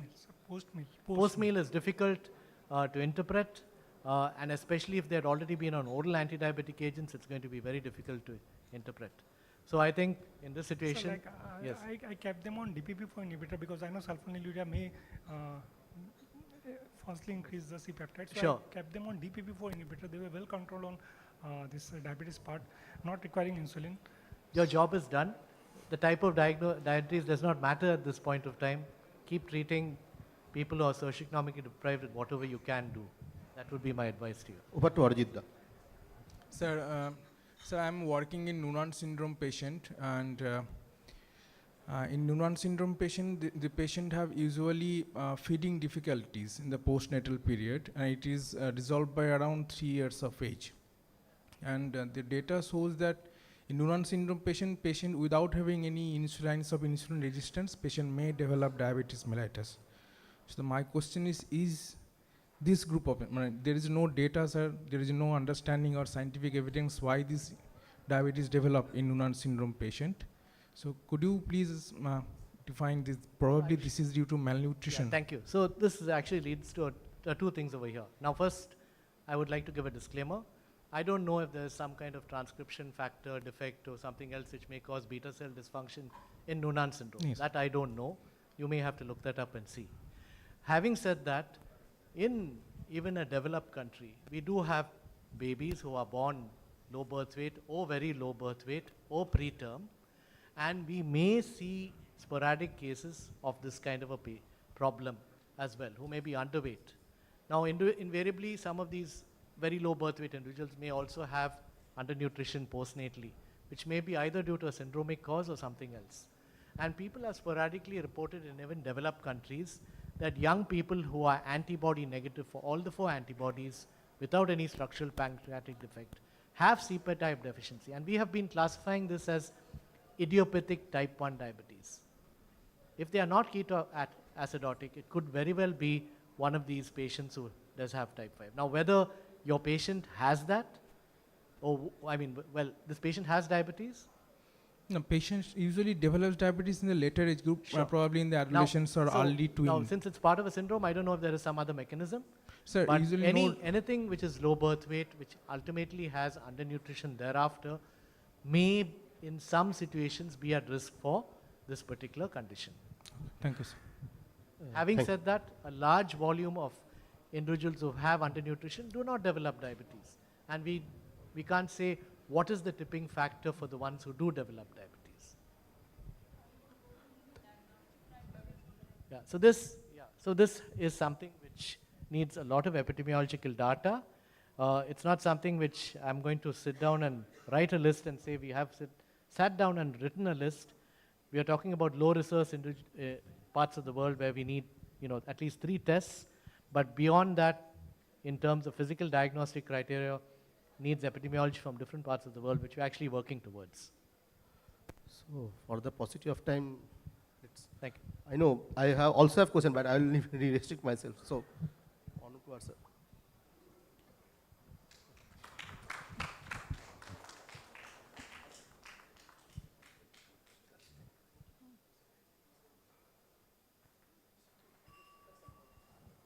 So thank you both the speakers for your excellent lecture deliberation and enriching all of us with your vast experience.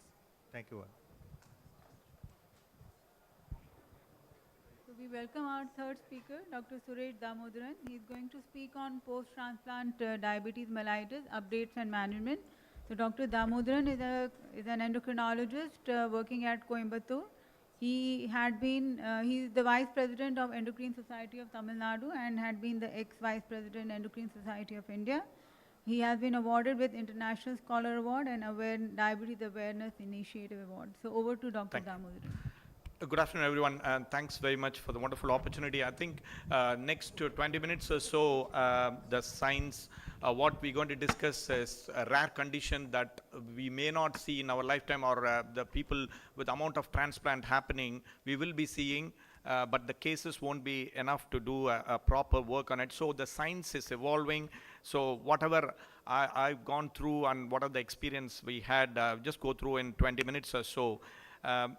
So first, it was named as a NODAT, and you will be all knowing it in the first initially in 2003. And 2013, it is revised to post-transplant diabetes. And that is the terminology that has been labeled now. And this is the slide deck. So we'll discuss very, very briefly what are the science evolving in each area. So the science has evolved in the transplant area from 1950s, each area where the 1960s is the area where the transplant diabetes, post-transplanted diabetes was come into play. And then now with the modern drugs and a lot of bio drugs and quite a lot of other things, the diabetes is just getting slightly in the bad side. I will just come to that. The incidence is going up with the type of transplant and the person who's having a transplant and the way it's done. So the introduction is showing that the complication following the solid organ transplant significantly impact the patient outcome, because that is what is very important. So once you get a diagnosis, what is the challenges you face, the patient outcome, the graft revival, survival, and healthcare costs. So mainly the allograft or the function of the allograft, what we got in the renal patients. So not only the quality of life, but quite a lot of other things. So in the science, it is a challenge. So the global incidence is almost 15 to 30%. I'll tell you why the reason, the variability is there. The population difference is there with the heart, lung, and liver. The type of transplant, as I mentioned, it varies with the type of transplant. As I mentioned, the geographical variant and the risk stratification. So age and BMI is major. I'll come to the who are the risk factors, who are the people who tend to get it. But I think maximum amount of diabetes occurs with the first year of the 86% or 88% to be precise, almost comes in the first year. So approximately 6% after that. So pathophysiology wise, there is insulin resistance, a no-brainer. But apart from that, there are quite a lot of other factors with renal handling, hypomagnesemia, beta cell dysfunction, and genetic and immunosuppression, and CME virus as well. So these are the modifiable or non-modifiable risk factors. The modifiable, if you can check, it is going to be the obesity, which is the challenge now, and the vitamin D deficiency, and also immunosuppressive therapies. That I'll come to that, how to modify it. But the end organ specific diagnosis, like the things that we can't change, for example, the polycystic kidney disease and HCV infection, and then the end stage with cystic fibrosis. These are the conditions that you can't do with the end organ disease, but the non-modifiable thing is male recipient, male donor, and quite a lot of other things that you can't change. So if you check the pathogenesis, this is the thing. I've just given a brief introduction about insulin resistant, but the increased gluconeogenesis and the drugs what we use for a transplant with calcineurin receptors, the tacrolimus and cyclosporine. I'll come to the mechanism in a minute, but the weight gain also post-transplant, that also drives the blood sugar to go up. So the pancreas, small intestine, liver, and the muscle. So you see the tacrolimus and cyclosporine will lead to the beta cell dysfunction and insulin resistance. And if you want to go into the details, so the weight gain and other things, it just makes the fat, adipose tissue, liver, muscle to go into insulin resistance, and that will lead to NODAT or whatever, the post-transplant diabetes. So this is the mechanism I was alluding to earlier. So the cyclosporine, it can be a dose dependent, but the sirolimus, which is the one which is called the increased diabetogenic potential, the tacrolimus and cyclosporine cause beta cell toxicity.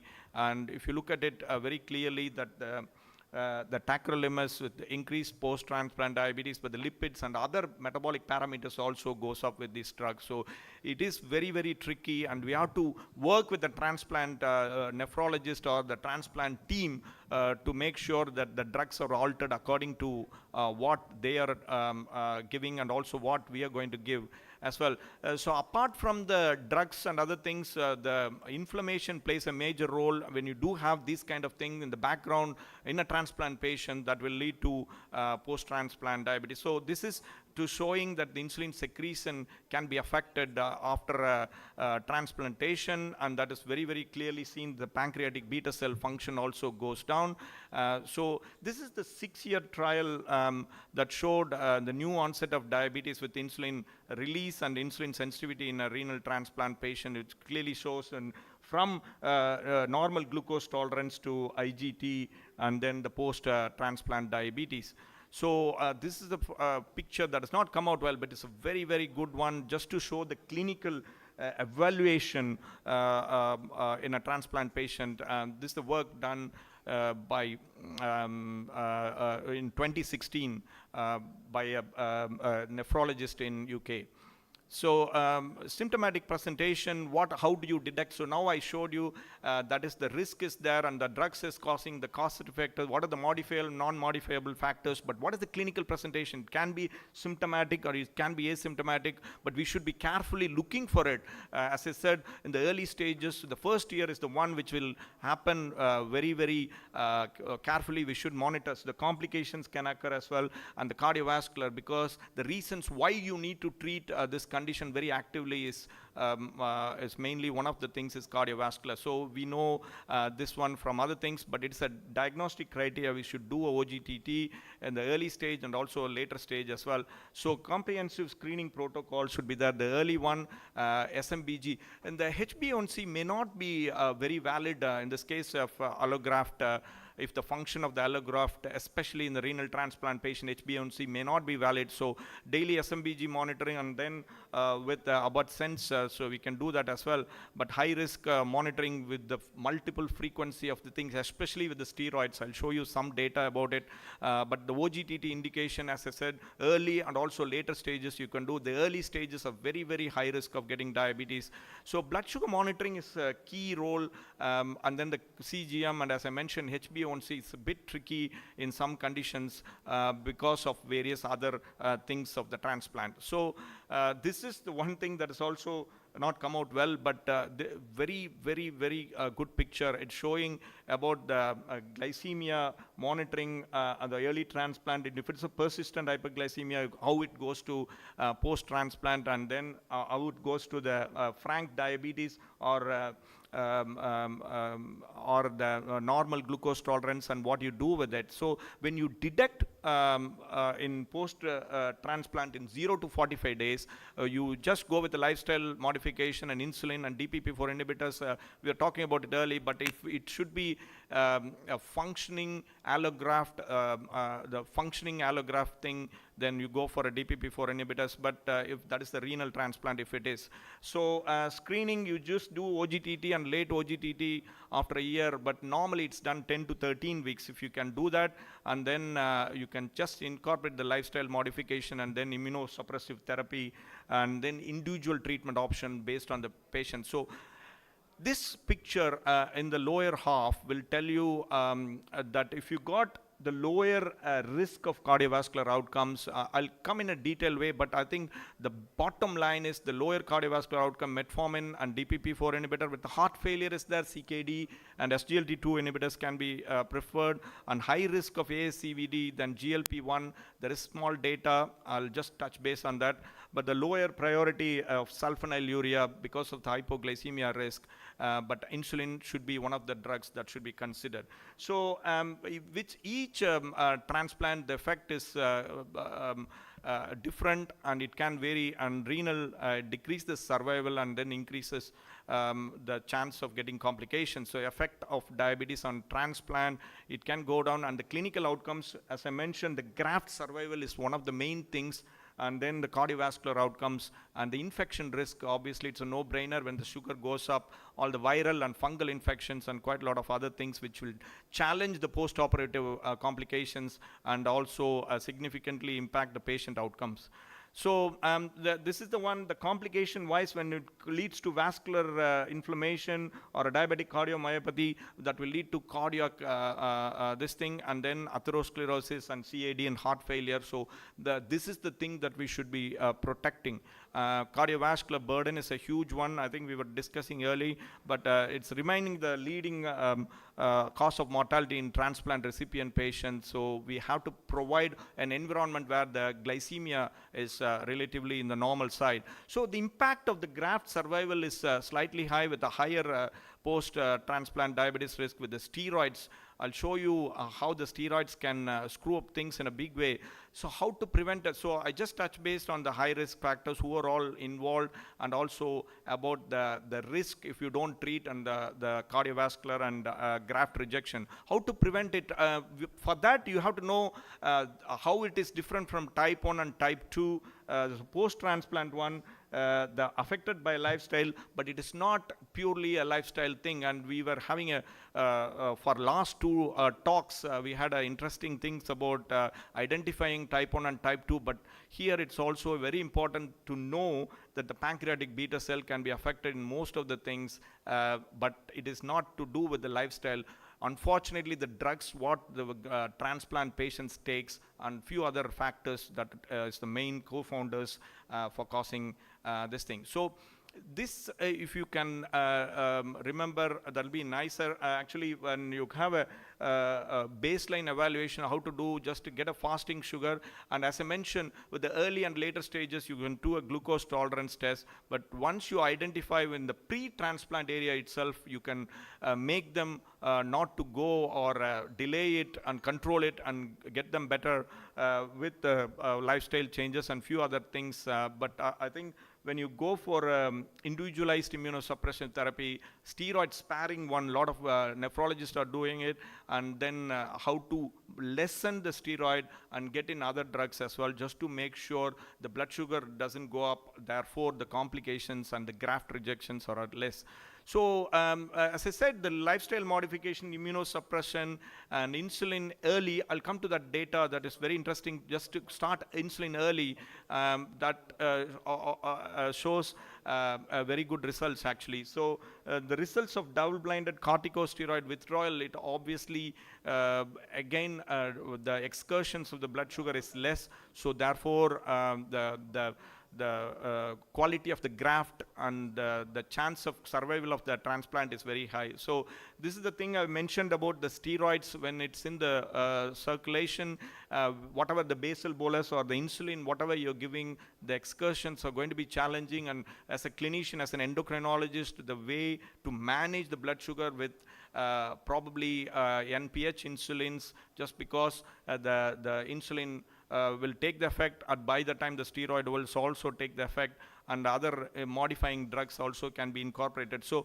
we need to know the signs so that we can manage it better. So the diabetic, this is the control group and treatment group. It shows the early basal, this is the study I was alluding to earlier, early basal insulin therapy decreases the new onset diabetes after the transplant. That is very interesting, isn't it? So we can try all that just to make sure the modifiable risk factors can be modified, and then other things which is not modified we can't do much about it. But the management-wise, what you need to do is the non-pharmacological management, and then the modification of the I'll come to that, how we do it, and then the pharmacological therapy, once you got it, what to do about it.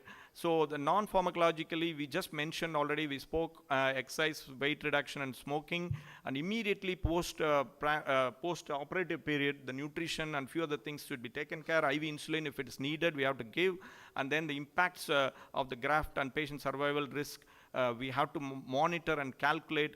And because the early peri-operative glycemic control is very, very important for the graft rejection, and that should be in the mind all the time, so we have to control it properly. So I want you to just see this one, and see, just if you can get it in this thing, the immediate post-transplant period, high-dose suppression of high-dose immunosuppression will be there, but I think at that time maybe IV insulin is needed.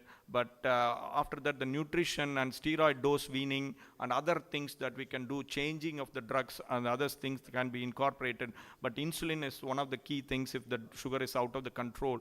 So how the immunosuppressive drugs can play a role, and these are the mechanism. I don't want to go into the details, but it has got a huge effect on pancreas, and that makes the challenging environment for managing the diabetes in a big way, unless you are with the team, just speaking to the nephrologist or a hepatologist to make sure that you give the right treatment there, so therefore it doesn't affect the sugar, and you give the right treatment for sugar, and then therefore it doesn't affect the graft. So immunosuppressive with the tacrolimus, these regimes, we have to make sure that you modify it with this thing. So conversion from tacrolimus to cyclosporin, this is the open label trial. This hard to find trials in this region, but it shows there is a definite role of the team play, so that we can play or we can work with them just to make sure that the sugar increase or the glycemic excursion is less.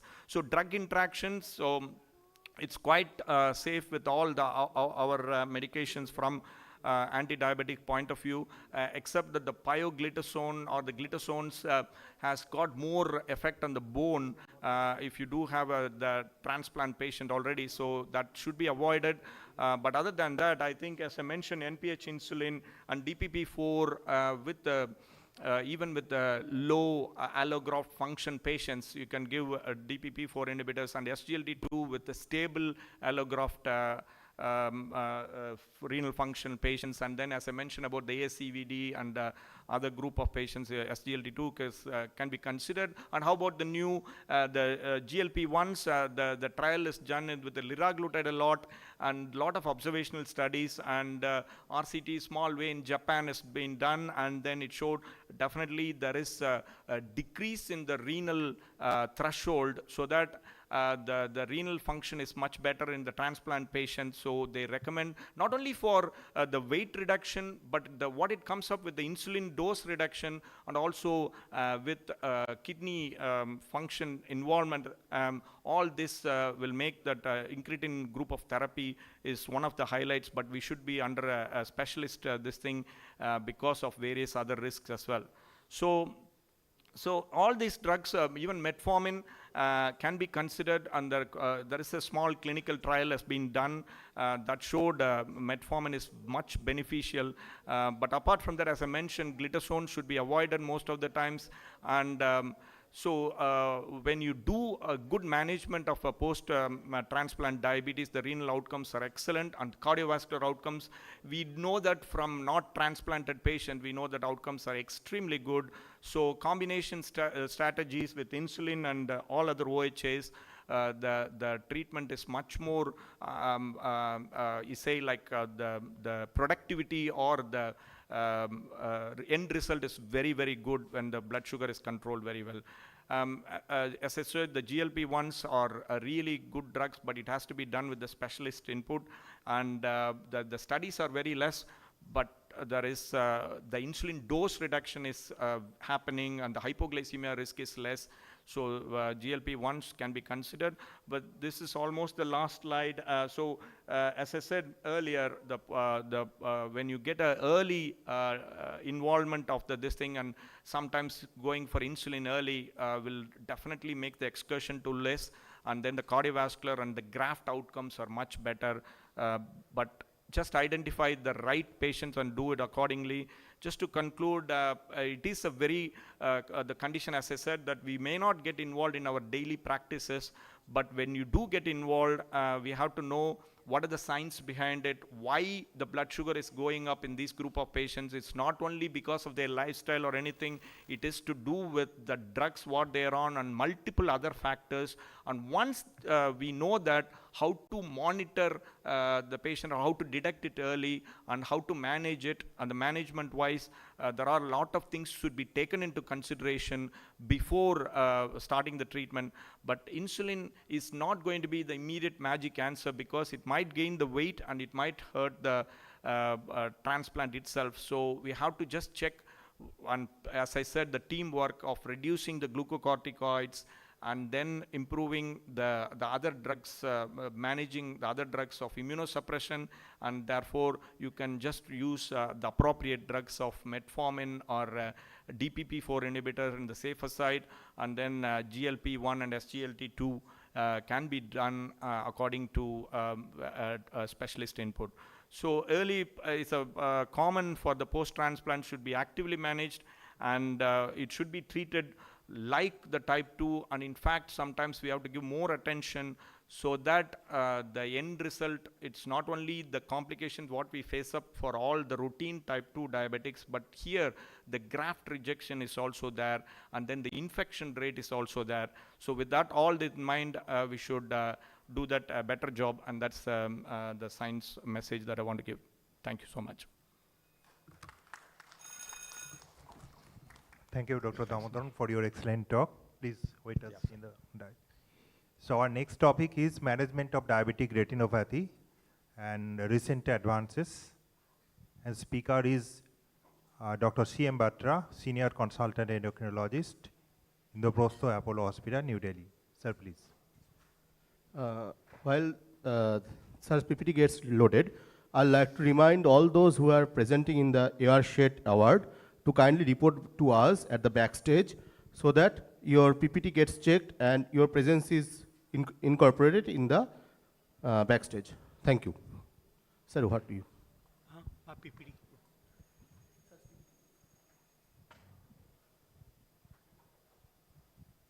Okay. No? इसमें आ रहा है या नहीं आ रहा?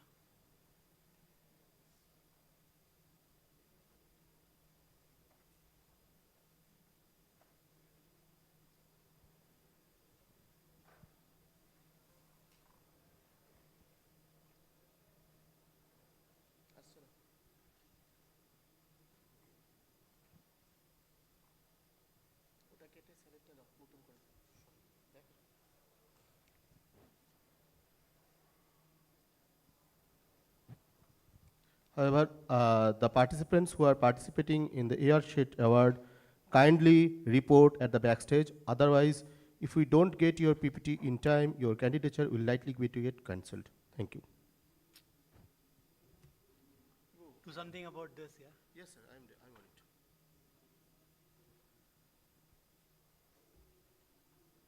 Hey, it's fine. So, good evening, everyone. I'd be talking about diabetic retinopathy, the recent advances in the management of diabetic retinopathy. So, I'm not an ophthalmologist. I'm an endocrinologist, but I'll tell you what an endocrinologist should know about retinopathy. So, my topic is newer advances in the management of diabetic retinopathy. So it's a sight-threatening macrovascular complication, and there are progressive alterations in retinal macrovasculature leading to areas of non-perfusion and pathological intraocular proliferation of retinal vessels.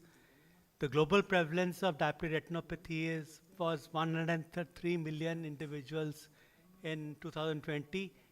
It will rise to 130 million in 2030 and 161 million in 2045. So it's a very common disorder leading to blindness.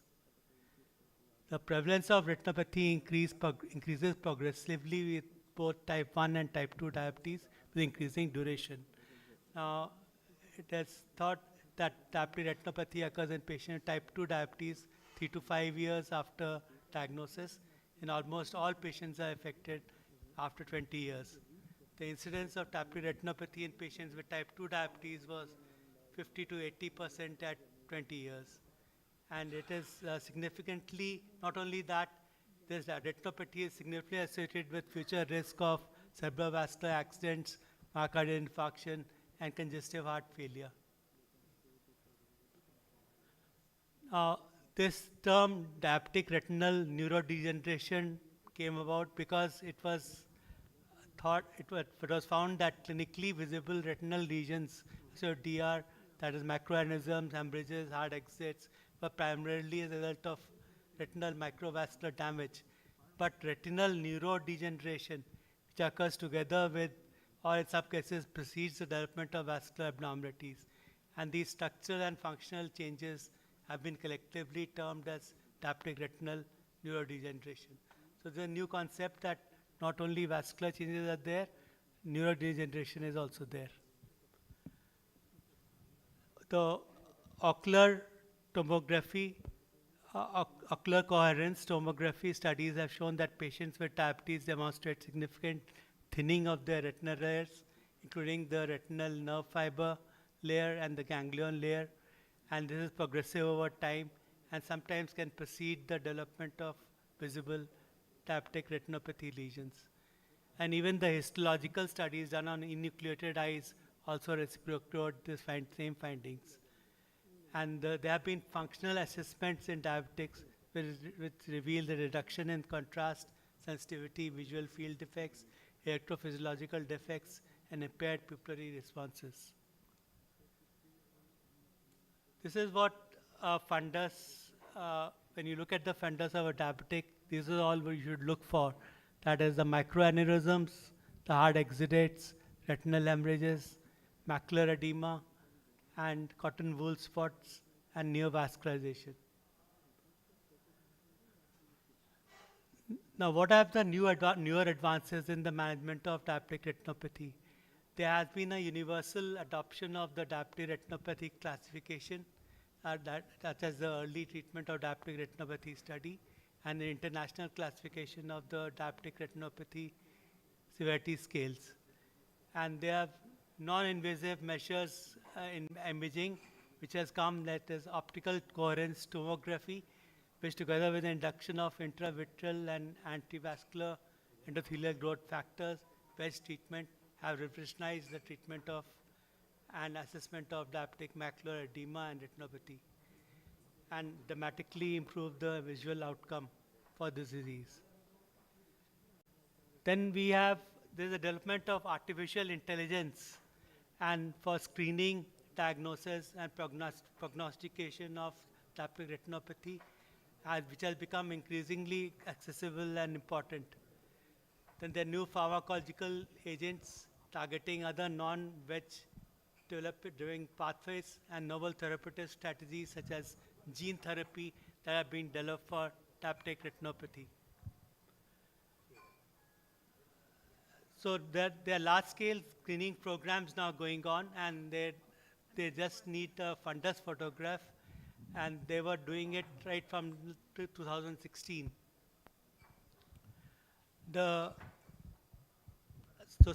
Appropriate surveillance and early intervention has made a difference. The pan-retinal laser photocoagulation has been there for some time, and that has been done a lot to prevent vision loss. And there have been introduction of better lasers like the Pascal laser, which has made the procedure quicker, easier to perform. And surgical outcomes for tractional retinal detachment and vitrectomies also be improved over the years because of advanced instrumentation and surgical methods. Now, this is the early treatment diabetic retinopathy study, and I'll tell you in detail about it later, along with the figures. The International Clinical Diabetic Retinopathy Study is no apparent diabetic retinopathy, mild non-proliferative diabetic retinopathy, moderate and severe non-proliferative diabetic retinopathy, and the proliferative diabetic retinopathy. Now, in mild diabetic retinopathy, we look for aneurysm. If you see any one aneurysm, and this is the earliest clinical retinal lesion, and you see retinal hemorrhages and hard to soft exudates. In moderate NPDR, you see retinal hemorrhages, you see macroaneurysms, but less than severe NPDR, see hemorrhages, and you see exudates. In severe NPDR, you have to see one of the following features, that is macroaneurysms and enteroretinal hemorrhages in all the 4 quadrants of venous bleeding, or IRMA, in at least one quadrant, is known to 4-2-2 and 1 rule. Very severe diabetic retinopathy, that is very severe non-proliferative diabetic retinopathy, any 2 of the features of the 4-2-1 rules have to be present. And proliferative diabetic retinopathy, you have to have neovascularization or vitreous hemorrhage. And for macular edema also, there's a new classification, and this shows that when there's diabetic macular edema is apparently absent, then none of these things are present.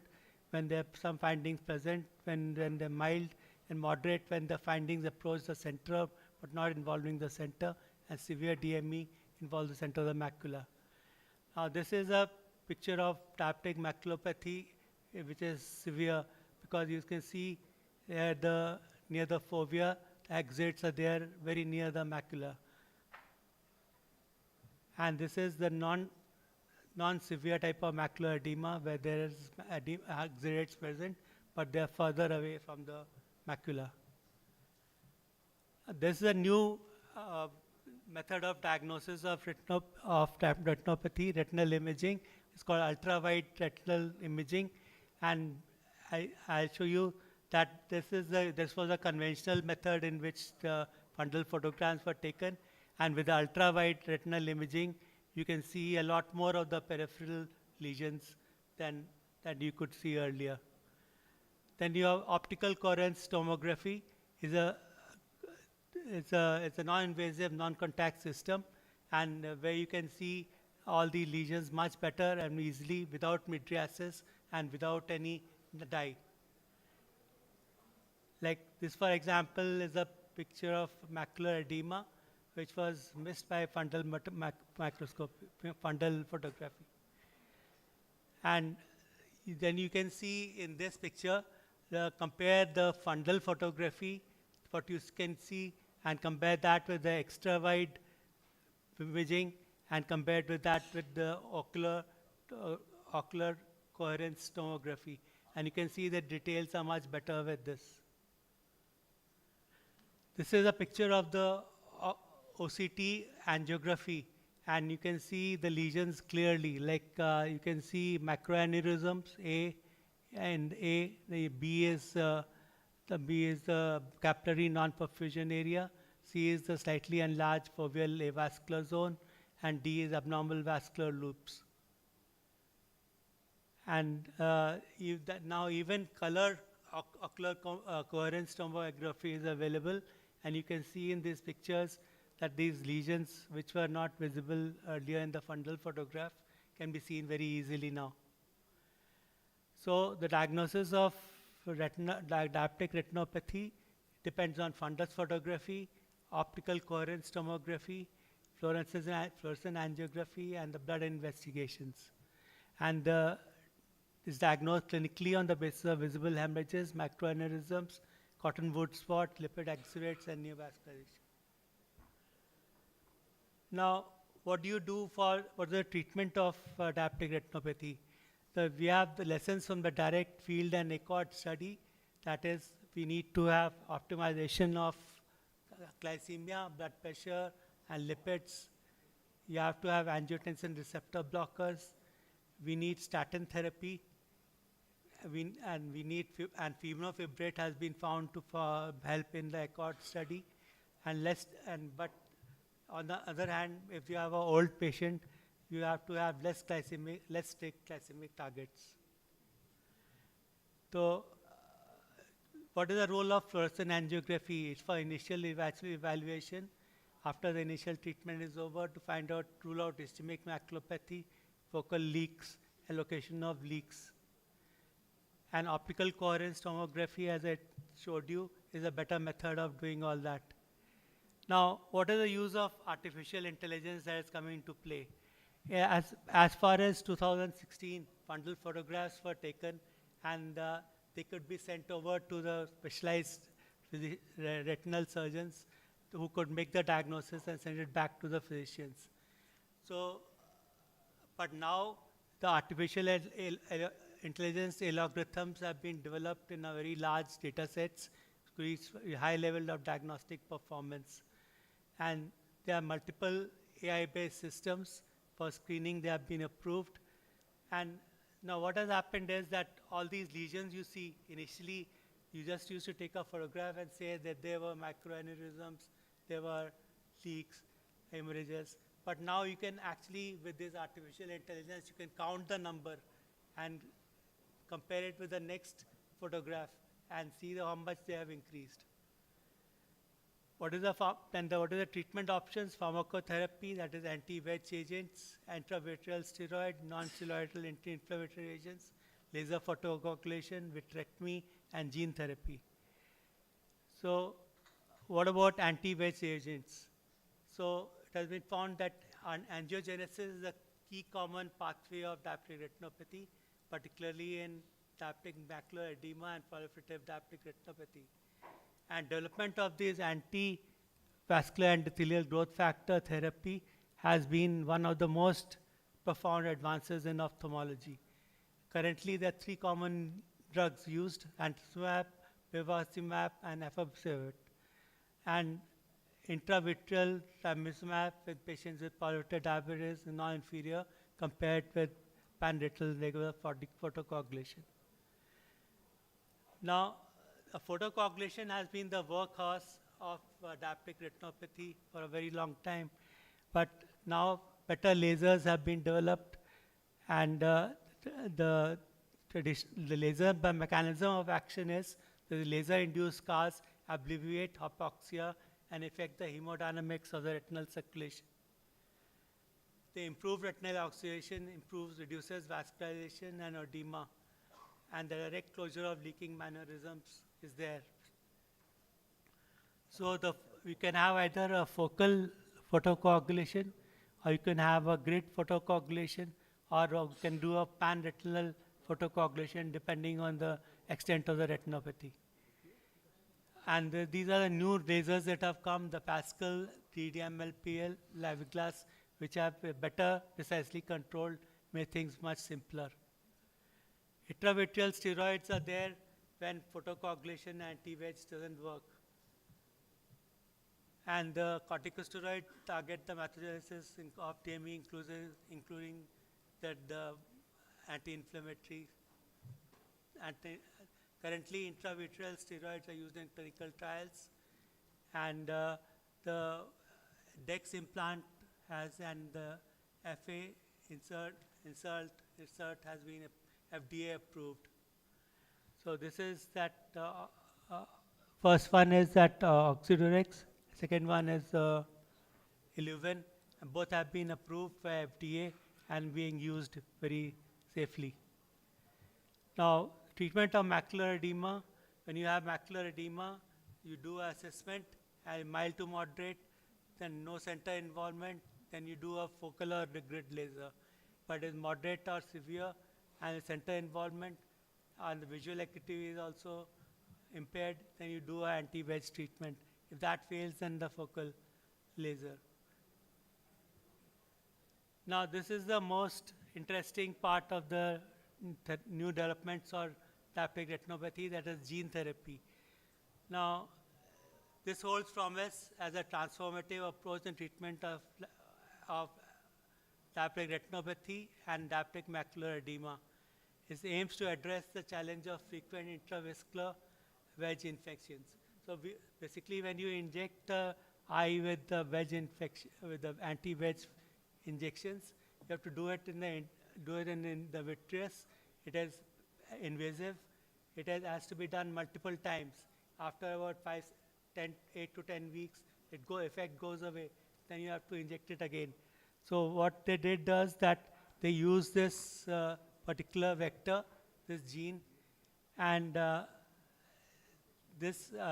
they used an adeno-associated virus to deliver the transgene into the of this ranibizumab-like anti-VEGF antibody pigment, and they have seen promising results in phase 2 and phase 3 trials.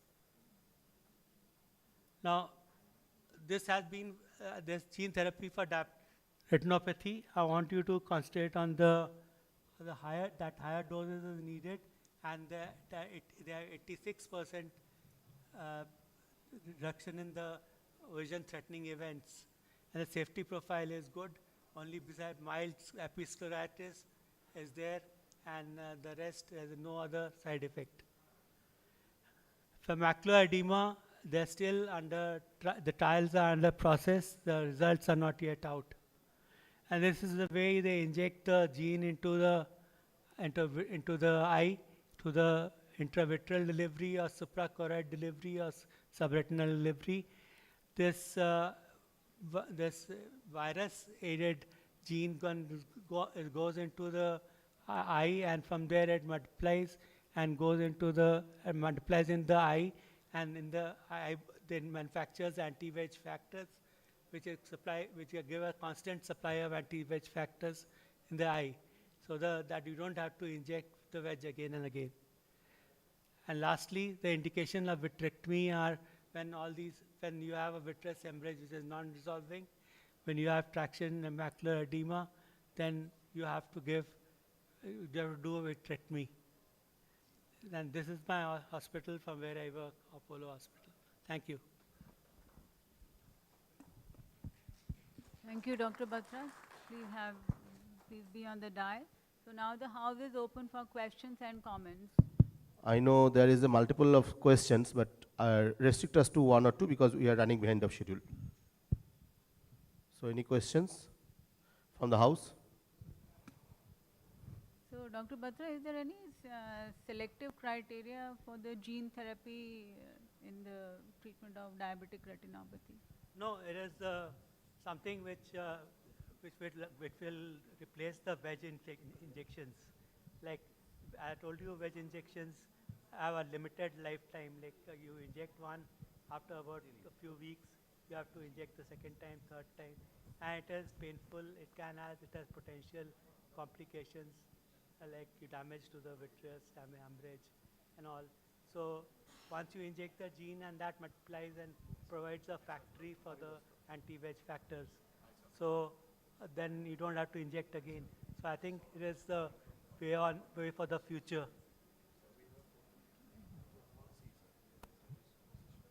So Dr. Damodaran, you must be, see after the post-transplant, the patients are usually with the nephrologist. So do you have any hospital protocol in place for the detection of or for the screening for the post-transplant diabetes? Well, I think what I mentioned is that the experience is very, very less. And for me, as you said, the transplant happens very rarely in the hospital. And for example, if it happens like 6 or 7 in a year, they tend to call us, and we do have some sort of protocol, but it has to be a teamwork. So we discuss most of the things before, and then if there happen to be just a diabetic, which is immediately after the post-op, the management is normally with insulin because they get they get more apprehension if it is. We can talk all the science here, but when it comes to practical with the surgeon or a nephrologist, we have to go with the team. So mostly we'll try to manage with insulin most of the times.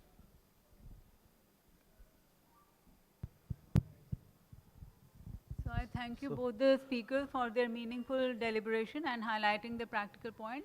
So over to the organizers.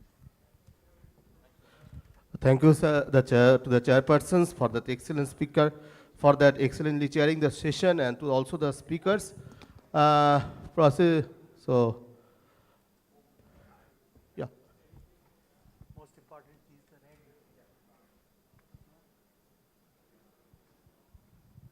So, meanwhile, I request the participants to get ready with their presentations as we are proceeding towards the prestigious AR-Shed award session.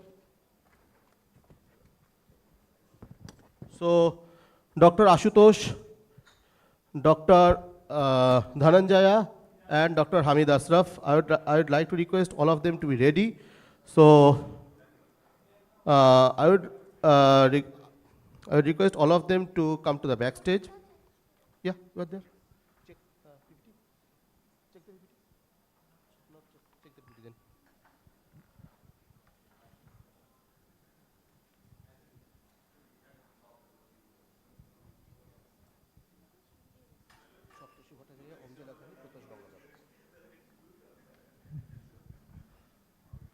Meanwhile,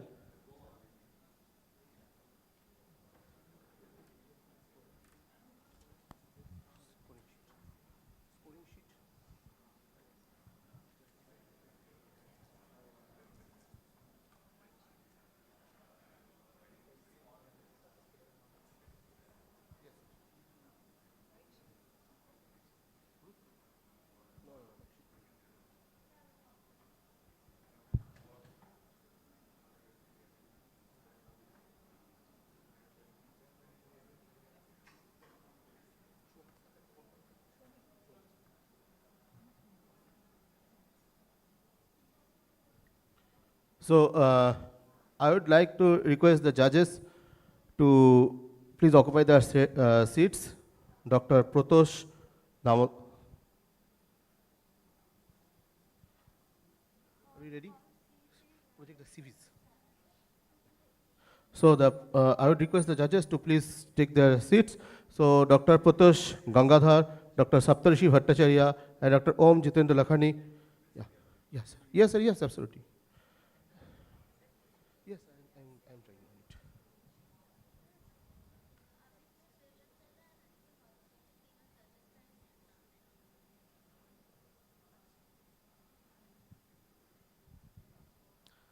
So I believe all the participants have checked their PPTs. Dr. Dhananjaya, Dr. Ashutosh, and Dr. Asraf. Dhananjaya. No, I see that. Dhananjaya. Dr. Dhananjaya. Yes. Yes, sir. Sir, here.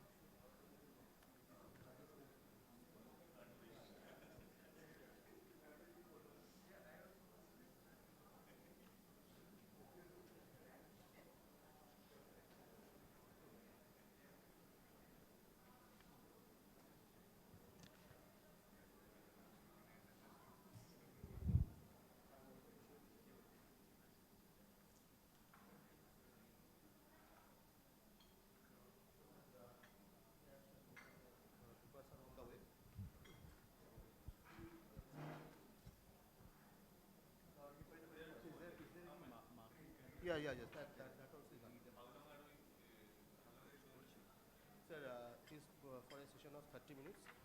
So,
2 minutes.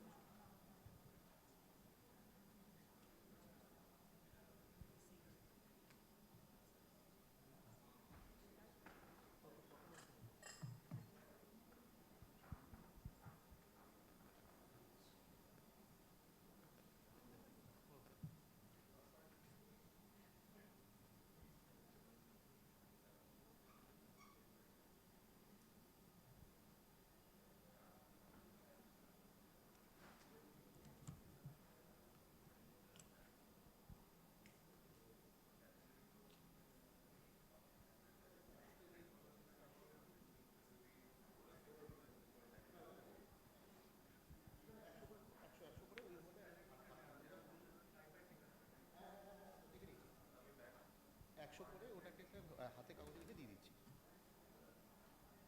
ঠিক আছে, হাতে কাগজ সাদা কাগজ সাদা কাগজ।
So let's start with the presentation. First of all, I would like to request Dr. Ashutosh Rai to come on stage.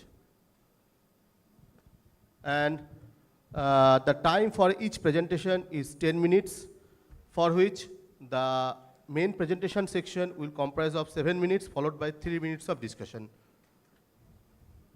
I'd like to request all the presenters to kindly stick to time so that we can have sufficient time for discussion. Thank you. Thank you.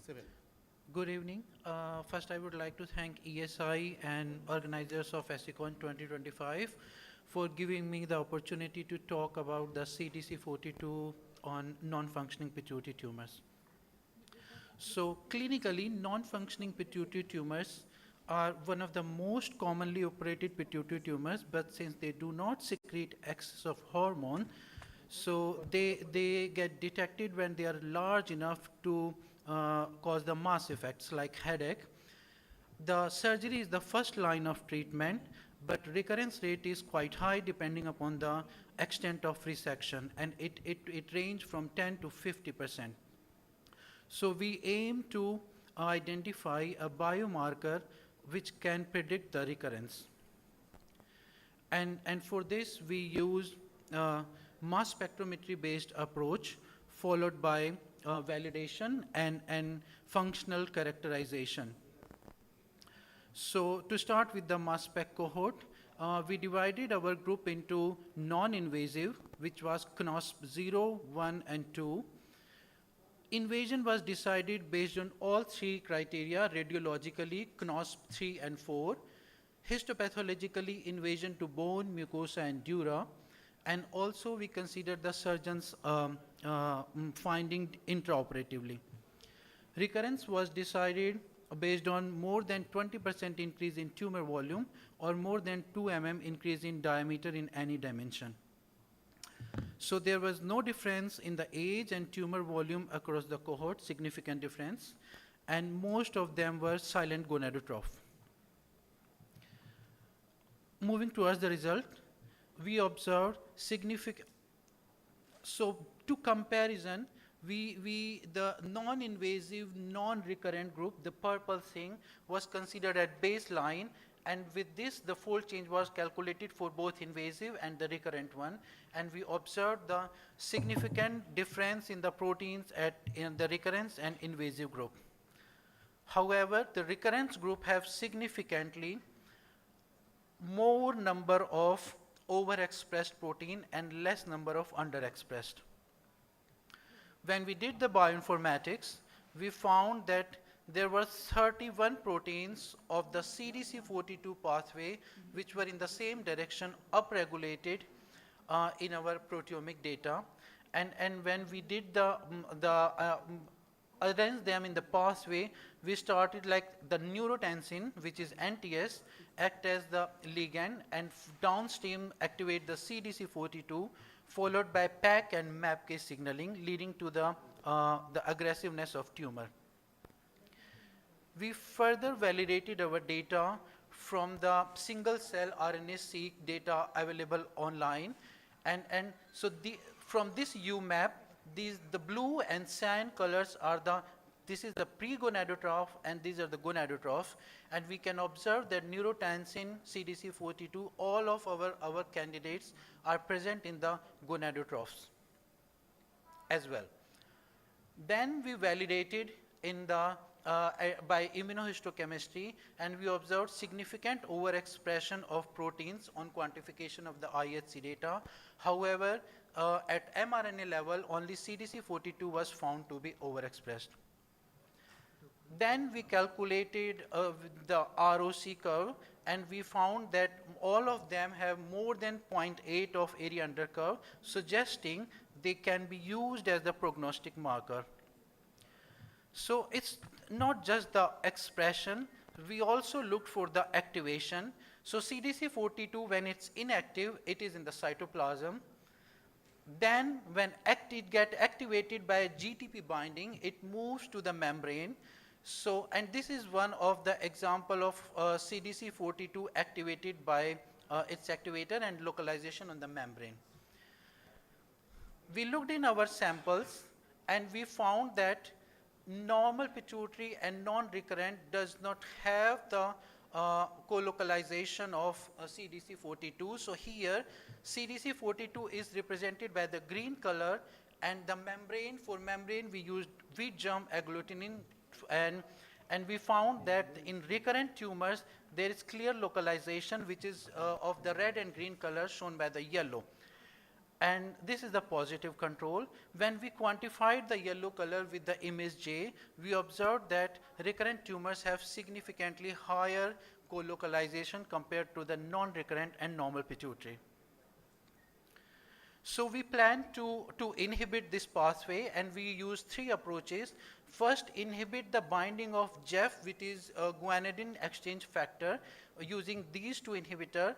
Another was inhibit the binding of GTP with the CDC42, and the third was downstream, inhibition of the downstream. And for the optimization of inhibitory concentration, we use stable mouse gonadotroph cell lines, alpha T31 and L beta T2. And we from the cell viability assay, we find out 3 IC50 concentration for all these 3 inhibitors. Then we tested based on those IC50 concentration on the primary cells derived from the human NF pit nets, and we observed that ML141 and FRAX46, which was the downstream inhibitor, was significantly decreasing the viability of cells. However, MBQ was not. So we concluded that approach 2, the inhibition of GTP, and approach 3, which is the inhibition of downstream, works successfully. So we also tried what if we combine both. So in combination, it reduces, but it was not as stronger as we expected. Then we also tested on the normal, what is doing these inhibitors on the normal cells. So we cultured the fibroblast, and we observed that ML141 does not have effect on the normal healthy fibroblast. However, FRX46, which was the PAC3 inhibitor, was inhibiting the viability of the fibroblast. We also tested on the PBMC, healthy normal PBMC, the blood cells, and we found the similar effect, the FRAX inhibiting the, decreasing the viability. So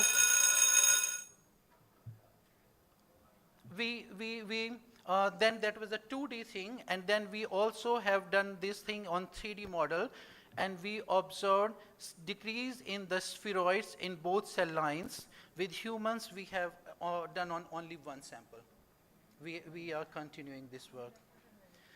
We also tested the migration using and we observed the significant decrease in migration with the inhibitor. And because migration is due to the Doctor, you have to wind up first. Wind up. Oh, thank you. So by the philopodia, and we observed decrease in the philopodia lengths, and this is the confocal of the decrease, suggesting decrease in the projection. We also found decrease in the invasion at 2 different time points. So we suggest that CDC42 can be used as, the overexpression of activation of CDC42 can be used as prognostic marker in recurrent, and based on our culture data, we suggest that it can be used as therapeutics in future. Thank you. I thanks my... Yeah. Any questions from the judges? Yeah, so I think, Ashutosh, so you are, can you just tell us about your background? You are... I'm basic scientist. You're a basic scientist, basic right? science, yes. Okay. It's an excellent work. Thank you. You know, I think what I'll suggest is, again, yes. Since you're the only candidate in a non-clinical basic sciences category, well, you are a de facto winner in a sense of this award. But having said that, it's an excellent work, very well deserved, right? I would say. I would also say that probably, you know, one suggestion I'll give you. Now we are going at both the diagnostic as well as therapeutic implications. The diagnostic itself is quite important for us. For example, you know, if we can identify patients who are likely to recur, then we can consider more, you know, closer follow-up of these patients, probably radiotherapy and so on. So I would probably say that, you know, both in itself have importance in terms of, you know, research work. And at this point, you already have established the diagnostic aspect. Maybe that would be enough for you to promote that itself as a important biomarker for clinical use. So I think that should be your first focus, and the therapeutics can also be developed later. Yes. So excellent work. So totally agree with Om that it's very well deserved. So you become the winner anyway. And so how did you measure this proteomic aspect? So it was done through mass spec? It was quantitative mass spec. So label. So we did the TMT tag mass spectrometry. So okay. This was the full quantitative. So and for that how much of tissue do you require? We require 5. I did it 3-4 years back. So at that time we need 5 mg tissue. I did with the 5 mg because I did both phosphoproteomics and proteomics on the same sample. You are not looking into the transcriptomics aspect? The transcription factors? are planning to do the spatial transcriptomics. Yes, transcriptomics. We have planning, sir. Okay, thank you. Excellent work. Great work. Thank you, sir. One important aspect regarding other usual markers like Ka67 and other usual markers of recurrent tumors. Did you compare this with your markers and performance and prognosis based on usual markers? How is it with regards to your yes, sir. Yes, sir. So our short-term plan is to use this proteomic data, the immunohistochemistry data, and combine it with the pathological data, the K67 and the KNOS grading, and see what comes out. What if they support? I mean, together they predict better. Any other pathway other than this particular pathway Yes. you are looking into? So I have already published the beta-catenin. Yeah, that's and that beta-catenin phosphorylated at serine 552 correlates with invasion and recurrence both. And so CDC42 is, and then there is EGFR, and we are also validating other data from the proteomics. My question is, you have that work, Wnt pathway, beta-catenin pathway. Did you compare this set of data with that particular markers, and is there any difference? If you are asking, yes, so our again, it's a plan, and we need large cohort for this. So our plan is, now we have, in small cohort, we have established that this is correlating with recurrence, this is correlating with recurrence. So our plan is to find out in the large cohort, multinational and ethnicity, and calculate the risk score. So beta-catenin, EGFR, and CDC42, which one predicts better, like comparison and prediction, calculating like risk score. Great work. Thank you.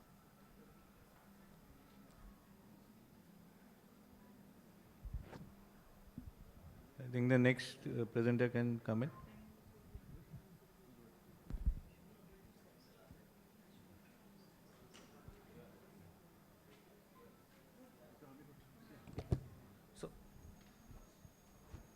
So thank you, and I would like to ask Dr. Hamid Ashraf to get on stage for his next presentation.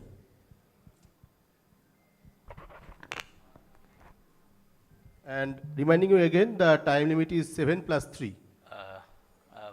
Very good evening to all of you, and thank you ASI for giving me this opportunity. And today I'm going to discuss about the maternal metabolic markers and placental health, the implication for feto-maternal outcomes. It was a study which was conducted along with the obstetric and gynecology along with the neonatology departments. And now I have put this diagram just to show that we have Punjab. Our Punjab is flooded, and very severe flood has happened in last, you can say, 4 decades. On the second side, you can see there is a dam. So this is a very infrequent phenomenon. Our prayers are with our brothers and sisters in Punjab. But the second thing which you see is an engineering marvel. The Bhakra Dam is there. So this dam is responsible that this is very infrequent. So similarly, the placenta acts like, you can say, sensor that so many things is happening inside the maternal side, but what should go to the fetus, which is better for the fetus, so that is there. And we all know that the growth of the baby and the outcome is dependent upon the genetic potential, maternal supply of nutrients, and the capacity of placenta to transfer those nutrients. And we all know about this, that the maternal, you can say the intrauterine involvement shapes the further future of the baby which is there in terms of metabolic kind of thing. So the aim was to assess the effect of maternal biochemical markers and placental morphometry on the feto-maternal outcomes. And these were the objectives: to determine the impact of maternal anthropometry, correlate the metabolic markers with the placental structure, and also evaluate the placental morphometry's influence on the neonatal health and the predictive value of early metabolic markers for the prediction of GDM as well as for the prediction of adverse neonatal outcomes. So this was a prospective cohort study of 250 antenatal patients who presented in the first trimester. Oral glucose tolerance test was done at the initial presentation, and after that it was normal. Then it was conducted in second and third trimester also. Anthropometry was tracked and the placenta was assessed for the structure, weight, and all those kind of things at the time of delivery. And neonatal fat mass was calculated with a specific formula after measuring the this neonatal skin thickness. And these were the different fetal-maternal outcome parameters which we have assessed. You can see there are plenty of them. So coming down to the results, the mean population was around 25 years, and majority was between, almost 70% was between 20 to 30 years. 85% were urban resident, which may influence some kind of bias into our data, but because this was a hospital-based study, so we don't have control over that. 45% had normal BMI, and you can see almost 65% patients, they were overweight and obese, and 48% of these patients were diagnosed as GDM, and 70% has dyslipidemia by third trimester, and 60% has total adequate weight gain, And we have divided these study population into 4 groups: normoglycemic with normolipidemic, just 67 patients; normoglycemic with dyslipidemia, 62 patients; and you can see the largest number of patients in the group D, which is hyperglycemic and dyslipidemic, meaning thereby they both are together. So insulin resistance, which was assessed by HOMA-IMR, it was present in 77% of the patients, and HDL level dropped in the GDM cases. Mean was around 38, and while without GDM it was around 44. And hypercholesterolemia was prevalent in the third trimester. LDL levels declined, but TG and total cholesterol was raised from the first to third trimester, and dyslipidemia in the first trimester strongly predicted the occurrence of GDM in the subsequent trimester. And low HDL was the predictive of GDM in all the trimesters. Normal TG and normal cholesterol level were also associated with lower risk, and LDL was not significantly predictive, which was somewhat different from the other studies, but this is what we found. And early lipid screening may add to the GDM prediction and or prevention. And we can, if we have good amount of data, then definitely trimester-specific metabolic monitoring can be done to provide the precise kind of treatment to our patients. So another things which you can see, the maternal anthropometry excess third trimester weight gain was associated with increased intrahepatic cholestasis of pregnancy, and indicate first trimester weight gain was associated with increased fetal growth restriction, and you can see total weight gain of more than 20 kg was associated with increased birth weight. And we all know that higher BMI is associated with microsomia and increase in C-section. But lower gestational weight gain was also associated with low birth weight and increased chances of stillbirth. So we need to take care of all these things while we manage our patients in OPD. So if you look at the placental morphometry findings, almost 71% had placenta weight more than 400 gram, 88% had thickness more than 2 centimeter, and diameter more than 20 was present in 17% of cases. And cord insertion was equally distributed between central and eccentric. And gestational weight gain of more than 20 kg was associated with increased placental weight and thickness, and HDL, low HDL has, you can say, associated with decreased placental thickness. So neonatal outcomes, if we assess them with the placental morphometry, you can see larger placenta was associated with appropriate for gestational age and increase in fat mass, it was 450, and if we compare them, then it was 370 in the other group.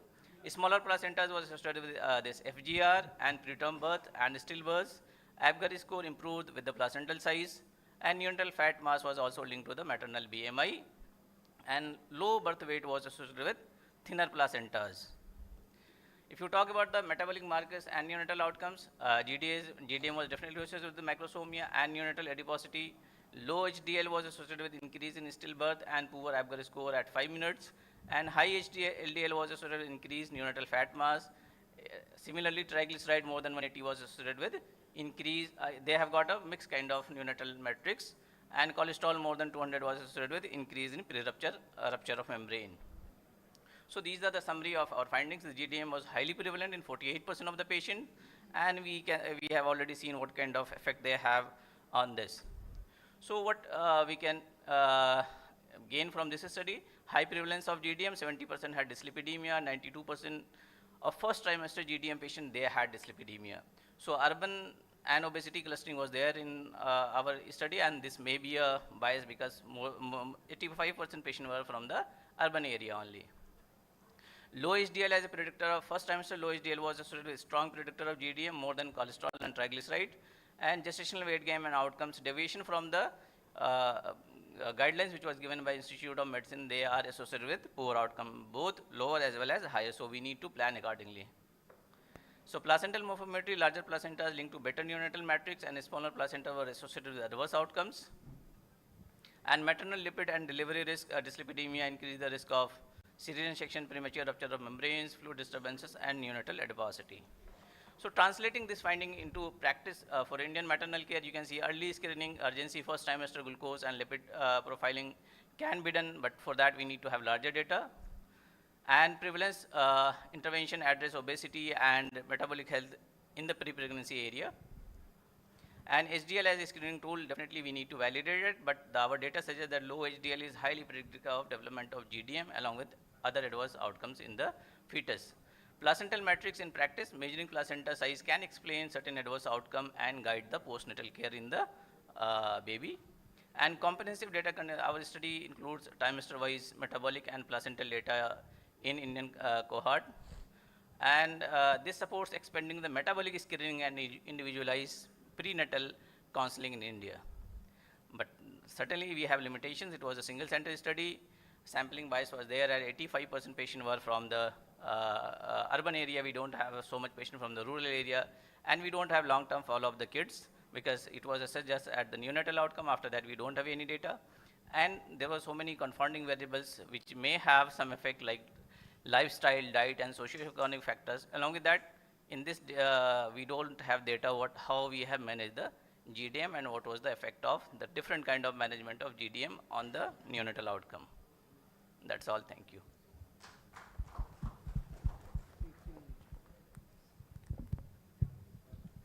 Dr. Hamid, good study.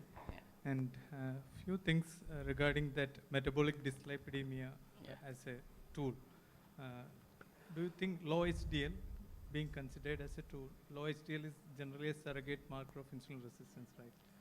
Probably that is an indicator of insulin resistance. Definitely, sir, low HDL along with increase in TG, definitely they are very good marker of insulin resistance, so they are also taken as a diagnostic criteria for metabolic syndrome.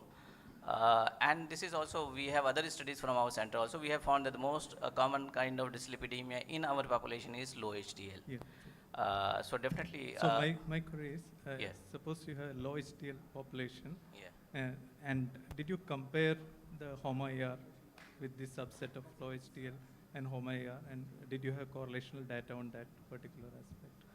Because probably.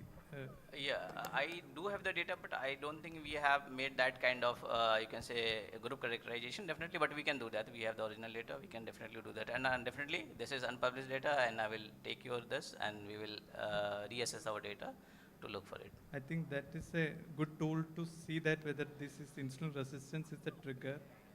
That could be a one good point. And another aspect is, other than this index, any other index could be of help with whatever available data you have taken for this particular study.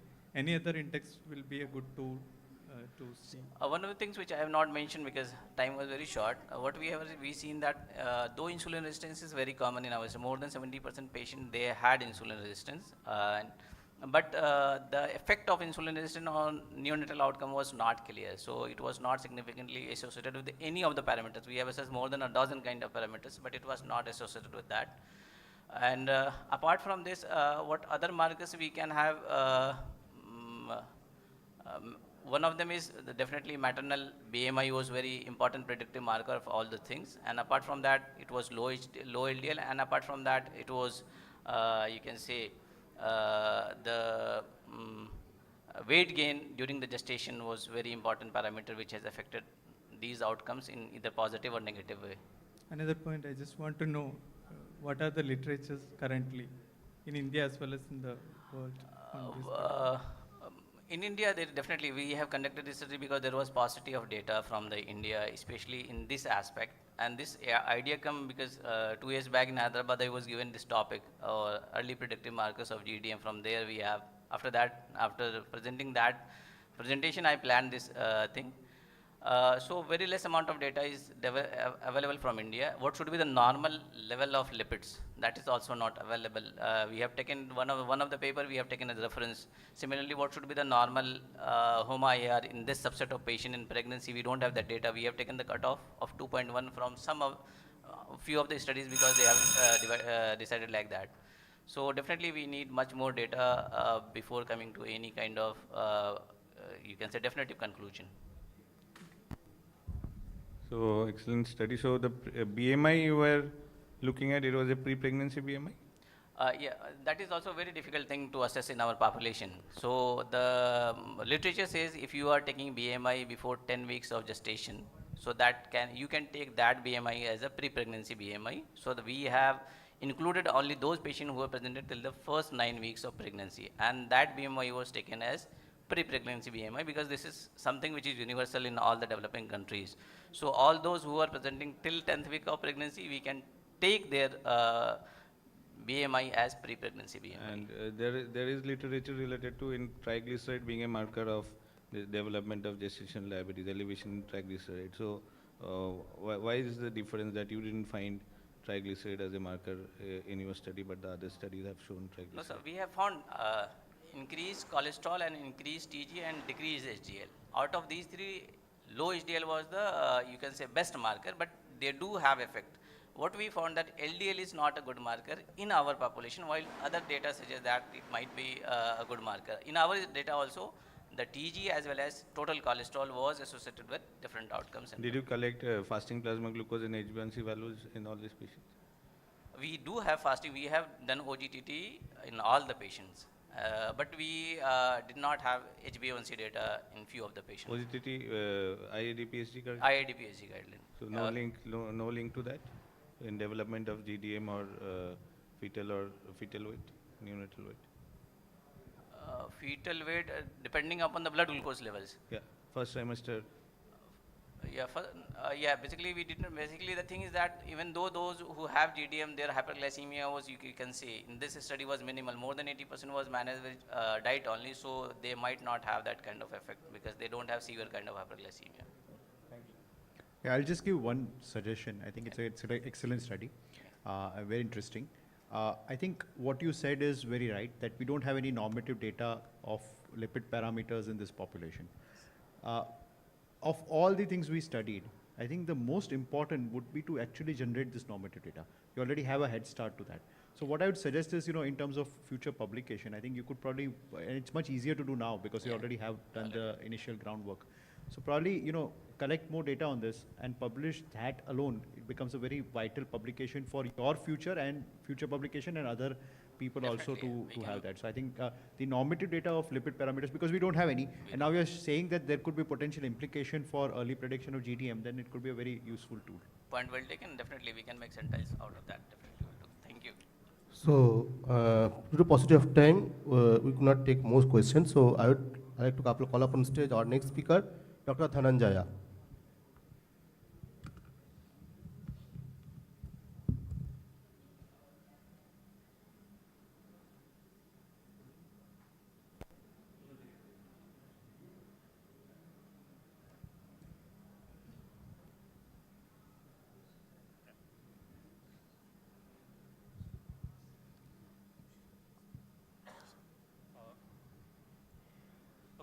Coming to the topic is phenotypic and genotypic spectrum of South Indian patients with pseudo-hypoaldosteronism type 1B.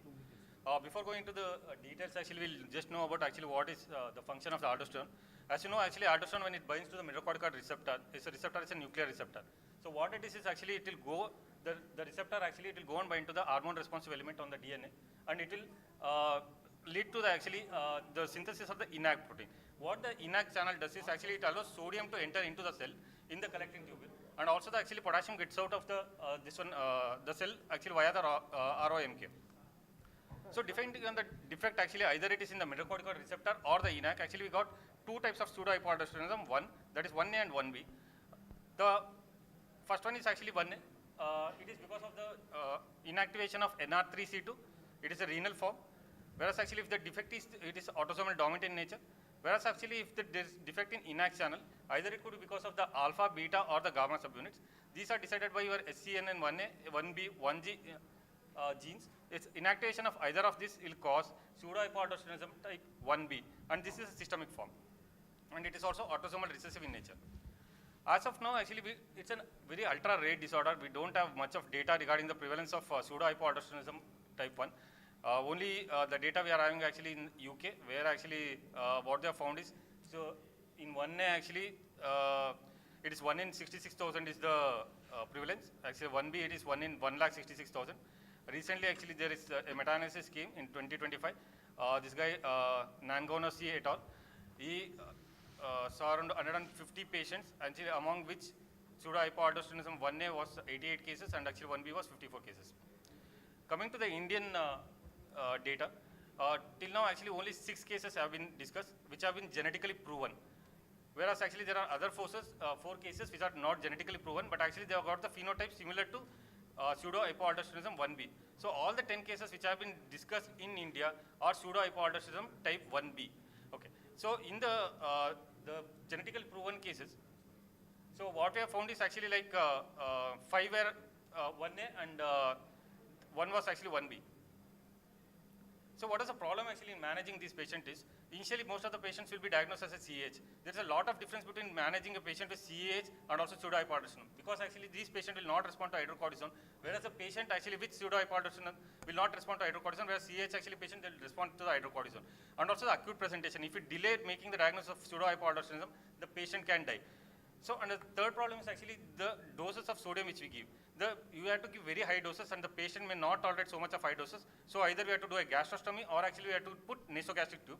And the third problem is actually giving the potassium binding resin.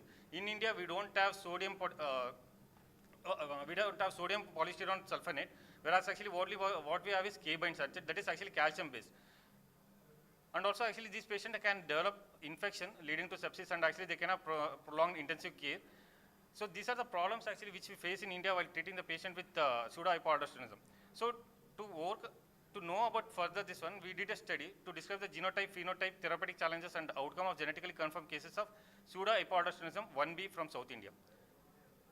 So this was a retrospective study. It was multi-centric study, and it was approved by the Ethics Committee in Vaidehi Institute of Medical Sciences. We called some 52 endocrinologists. Actually, out of them, actually 48 were approached. And in them, actually 28 didn't have the experience of treating any patient with pseudohypoaldosteronism. 3 actually, they didn't have the genetic studies. And the 5 doctors actually, they gave the data with the genetics. So these are the centers. One is Rainbow Hospital in Hyderabad, Rangadora Hospital in Bangalore, Vaidehi, Aster Medicity in Kochi, and also Madras Medical College. So we did the case records and statistics was done accordingly, and all these patients were underwent clinical exome sequencing. The demographics actually, the median age was 17 days. There was 6 neonatal and 2 infantile, predominantly female, 1:7 ratio. There was 1 preterm. The median birth weight was 2.7 kg. Consanguinity was seen in around 6 cases, and also family history was seen in 2 cases. There was no genital ambiguity. The most common symptom was poor feeding, irritability, lethargy and vomiting. Shock, hypotension and respiratory distress was seen in 1 patient. And also actually 2 patients had skin. She was admitted 3 times between August and December of 2022. She had presented with severe abdominal pain on the upper abdomen. Much details are not there, only a very brief protocol here, and which is very suggestive of probably pancreatitis. We have enough evidence in the next slide, you will know. And she was actually been in a local hospital for more than 2-3 weeks before she was referred to PGI MER for further care as she deteriorated there. And at PGI, this is almost 3 to 4 weeks after start of these symptoms. She was managed in the lines of acute severe pancreatitis conservatively in that hospital. As you can see here, there was a probable lump in the upper, the epigastric area, likely to be a pseudocyst, which was confirmed by ultrasound later. The investigation showed anemia, evidence of leukocytosis, ALP always quite elevated, albumin going down either due to negative phase reactant or we don't know about chronic liver thing. And the triglycerides we get done always in the lipid profile as part of pancreatitis workup. Mind you, this is 3-4 weeks after the sickness. So even then the triglycerides are marginally elevated. This is the most important, this being an endocrine conference, there is a direct relation to this case. Obviously, as you can see here, this patient had corrected calcium of 13.6 with quite low, where is the phosphorus there? Phosphorus, okay. Calcium was high with a PTH value, intact PTH 232. Clear cut, this is unsuppressed PTH for the high calcium with vitamin D deficiency.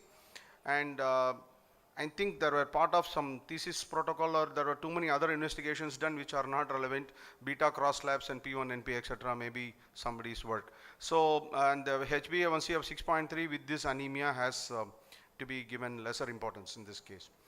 And the imaging details from outside lab showed left hydronephrosis with an echogenic foci, which is suggestive of probably urolithiasis there, gross ascites distant at GB. And already they have done an ultrasound neck which showed a right inferior lobe of thyroid area posterior and hyperechoic foci. These pictures are not there, the ultrasound pictures are not there. The patient was on a central line showing IJV thrombosis there already. This we usually see in the CPC, now we are seeing antemortem now. And she had a walled off necrosis extra. See, these are the pictures given. I discussed with my medical college assistant professor. He is also from PGI incidentally, radiology he has done there. So you can see here there is gross necrosis. This is pancreatitis severe form, whatever grading. If there are gastros, they can do that here. There is a left-sided pleural effusion as expected. There is ascites and a collection in the epigastric area. All these and necrosis. So hemorrhagic, severe necrotic necrosis, pancreatitis, all these are documented very clearly. And I'm not able to localize here, but anyway, this has been read out, the report which is showing most likely with the clinical picture a clear-cut lesion posterior to the thyroid suggestive of parathyroid adenoma. And this patient was admitted under the person who was senior resident to me when I was working there in gastroenterology, Dr. S.K. Sinha. So obviously his diagnosis should not be wrong. This patient came with pancreatitis in a gastro unit. So acute pancreatitis due to or associated with severe hypercalcemia due to parathyroid, hyperparathyroidism with evidence, imaging evidence of cholelithiasis, urolithiasis and left jugular vein thrombosis. This patient was managed there for 2-3 weeks, and for hypercalcemia she had received calcitonin, zoledronate and all the other paraphernalia which any sick patient should receive, including antibiotic, conservative management, etc. For nearly 2-3 weeks she was there, and for reasons I am not sure, no further thing was done. She was actually discharged. Within 3-4 weeks within that discharge, second admission, again with severe abdominal pain, vomiting. Now she is going down with evidence of infection, fever. Again, surprisingly, the examination given to me, the findings are not, the rumor SpO2 itself is 98 with a high fever, sepsis setting in. As you can see, anemia still going on and TC going up, suggestive again of severe infection. At least clinically that's what it is, as evidenced by the other acute phase reactants. Albumin going very low, all suggestive of poor prognostic markers from clinician's point of view. With the therapy given in the form of calcitonin, zoledronate, the calcium is settling down. And I think for sickness they would have done cortisol. This is in nanomole. You have to divide by 27, which is again reasonably normal for a sick patient. And the pus culture is showing Staph aureus, already going into all hospital acquired problems. And CT abdomen done this time, this report is only available there. A pancreatic collection, multiple and hepatomegaly, uretary calculus, etc. are given in the clinical protocols. He was drained of the necrotic collection. The nasojejunal tube was placed, and high-end antibiotics correlating with the culture reports were given. And again, surprisingly discharged on ferropenum and dalasin for 5 days after the admission. Again brought back within 5 days. So this is the third admission I am presenting now. Now she is going into further complications, dry cough, fever, dyspnea, and high-grade fever with chills. Again, severe, clinically telltale evidence of infection, sepsis setting in a patient who has had multiple admissions for severe sickness, and that too a serious condition like pancreatitis. This time at least the SpO2 is going down. She is going into assisted lung and other replacement therapy has to be given, I suppose. Here anemia the counts are not going that high, platelets going further down as from that thing. This is again either due to sepsis or whether there is marrow involvement due to some primary condition we have to think of. And as you can see here, ALP is elevated. This could be both liver and kidney, bone. We don't have the bone specific report here. I presume this is due to sepsis also. Otherwise ALP has no reason to go this high in the third admission. Calcium settling, at least the hypercalcemia part was managed well, or whatever that zoledronate and other things in a setting of vitamin D deficiency, I think she is not going into worsening hypercalcemia. And hyponatremia, hypoalbuminemia, all these are clear evidences of sepsis and other poor prognostic indicators. As you can see here, the calcium is settling very well. That is not the cause of whatever happening to her now. And the ABG showing, you can see here, pH towards the end going into severe acidosis, lactate going high, and bicarb also going low. All these are clear-cut signs of metabolic acidosis, lactic acidosis mixture in a sick patient. So this part is not too much of endocrine, and that is, I think they were treated with vitamin D also, which is now normal. This level of anemia, this HbA1c we have to ignore. The other signs of acute inflammatory markers, etc. There could be a subtle evidence in this kind of sepsis. What we call hemophagocytic lymphohistiocytis may also be considered in if you are, especially from such tertiary care institutes where rare possibilities will come here. And they have already, as expected, prolonged hospital stay, repeated hospitalization, different hospitals, so many lines. Candida is already documented. Fungal sepsis is otherwise also expected in a CPC in PGI, and this is even in the fungal culture getting documented here. And she didn't undergo any intervention. The primary cause of hyperpara was also not operated. This time the imaging and all is showing only the routine findings with some complications which are related to pancreatitis. Short of time, so I am slightly going slightly fast.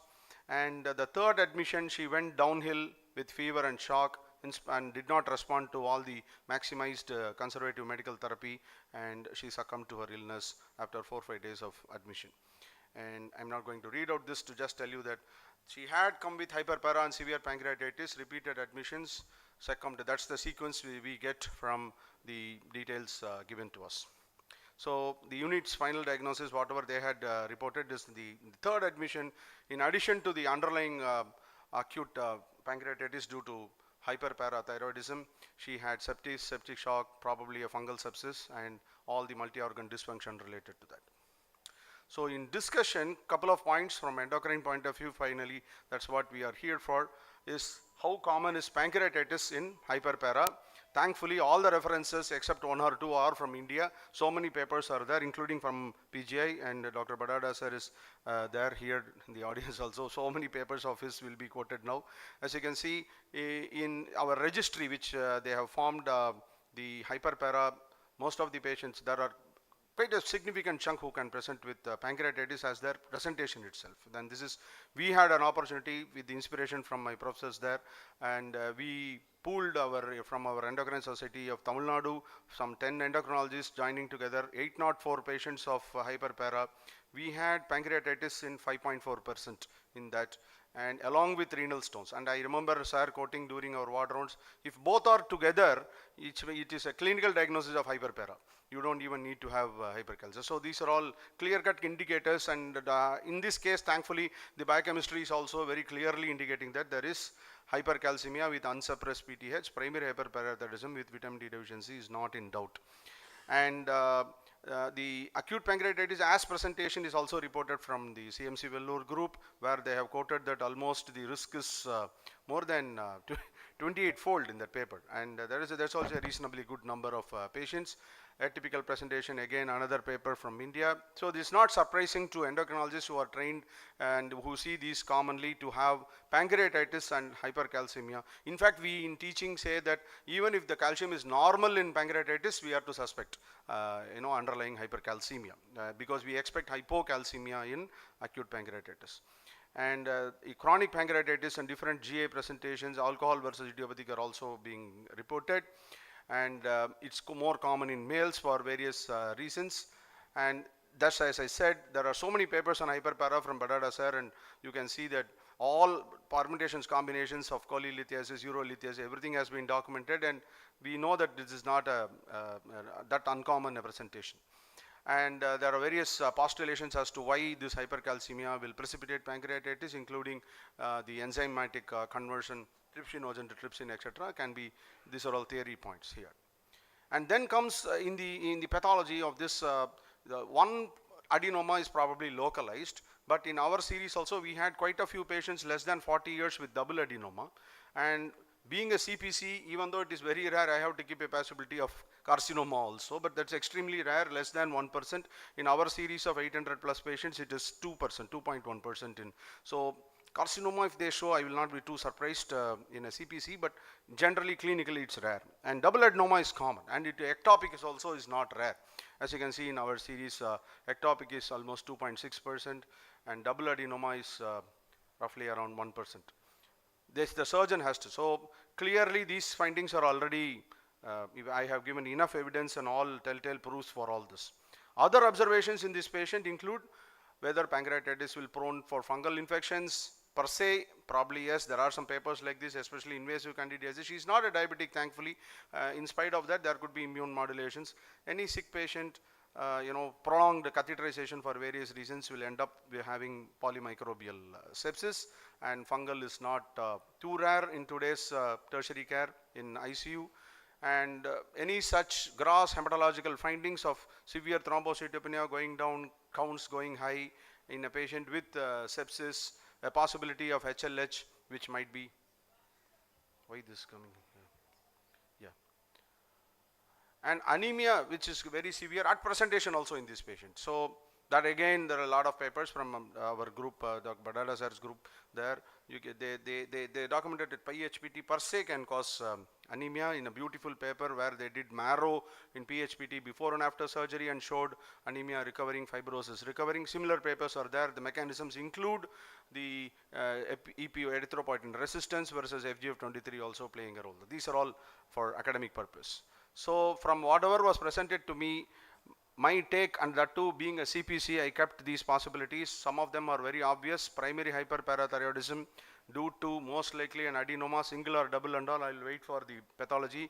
If it was antemortem, it would have been surgery with vitamin D deficiency, which was probably corrected. And there were no metabolic complications of hyperpara due to which she died. But however, she had a very rare but very severe presentation of acute pancreatitis, and all the cascade of events which then went downhill is due to a pancreatitis and all complications, and which included the pseudocyst, which is documented, multiple collections everywhere, and urolithiasis, cholelithiasis, all these might be shown with all their attendant complications in the concerned organs. I don't have any evidence for multiple endocrine neoplasia in this case. I will not be too surprised in a CPC if they show some carcinoma or local invasion and all of the parathyroid. And anemia, multifactorial is the probable reason, but including anemia of chronic disease versus myelofibrosis could be a possibility. In addition to that, there are some atypical things, sepsis, fungal, and I don't know whether mucor or aspergillus, as usual, will be shown by them in many areas, blocking, especially there is an IJV block there, which is Lemire syndrome for academic pulling here, which is IJV thrombosis to local necrotic nodes which are there in the cervical lymph nodes. So that could also be something else for all we know. And of course, there was hepatomegaly, which I don't expect in routine PHPT. So there could be the metabolic syndrome associated other liver disease also might be shown. So I rest my case here with this. Thank you. Thank you very much for your kind attention.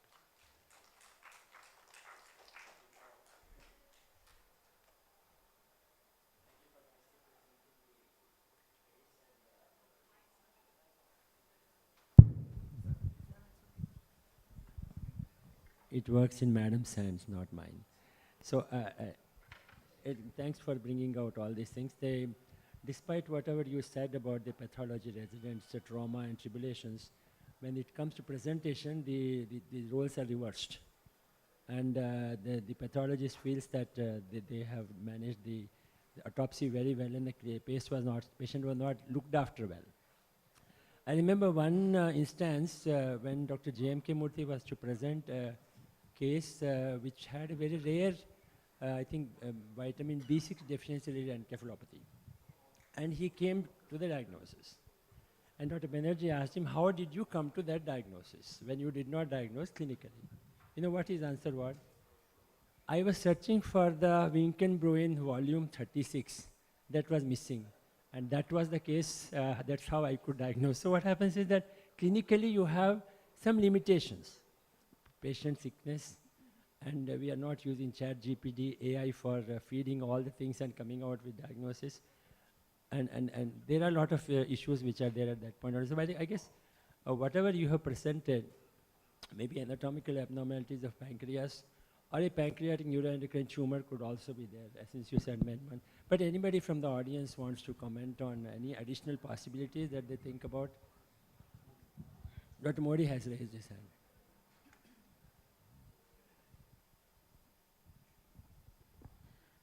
I think sepsis contributed a lot, including anemia, thrombocytopenia, and angle of DIC was missing. Like if we had given fresh frozen plasma or fresh blood, maybe that might have made some difference.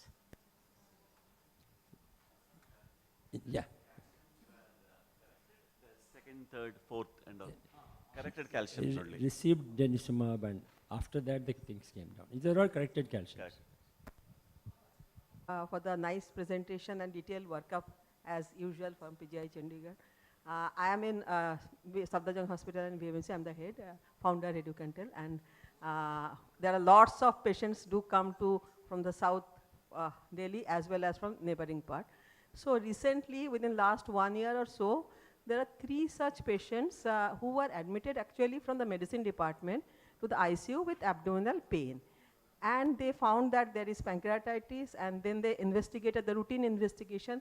Serum calcium has been found to be very high, and the patient, similar as your case is there, that they are in sepsis, and some of them were in renal failure. Just as a comment that I think this is when they land up with sepsis, then it's difficult to revive them. We found that they had a adenoma, but we could not because of the sepsis. All 3 of them ultimately succumbed. So we gave, in fact, one of the patients we had given denosumab also because his renal failure was there.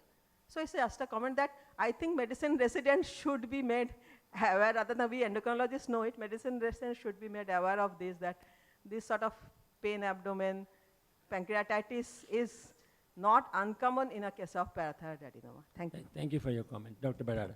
Yeah, so I think this particular patient, the diagnosis is no doubt, and the mortality, 3 important causes of mortality in primary hyperparathyroidism. One is the CKD in follow-up. Otherwise, in acute, one is sepsis and another one is the pancreatitis. So this patient has both the things.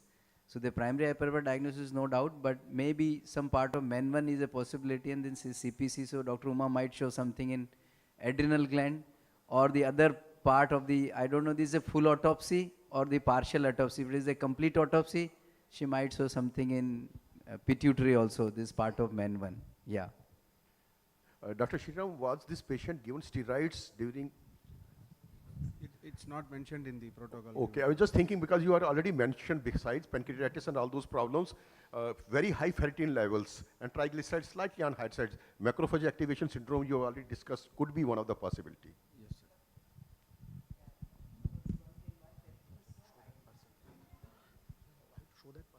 Any other comments? Because if it is simple hyperparathyroidism with pancreatitis, they will not bring it to CPC. It's like when Dr. Nagesh Reddy was just shown one X-ray of peptic ulcer in 1983, he said, "Madam, show me the kidney stone X-ray." He said, "Why? Otherwise, why will you show me peptic ulcer? It must be hyperpara," he said. So if it is simple hyperpara with sepsis, they will not bring it to CPC. It is something more. Hyperpara is there. I think when, as he said, adrenal, pancreas, pituitary, some lesion must be there, otherwise it will not be brought to a national level CPC. Okay, now let's ask Dr. Uma to open the Pandora's box.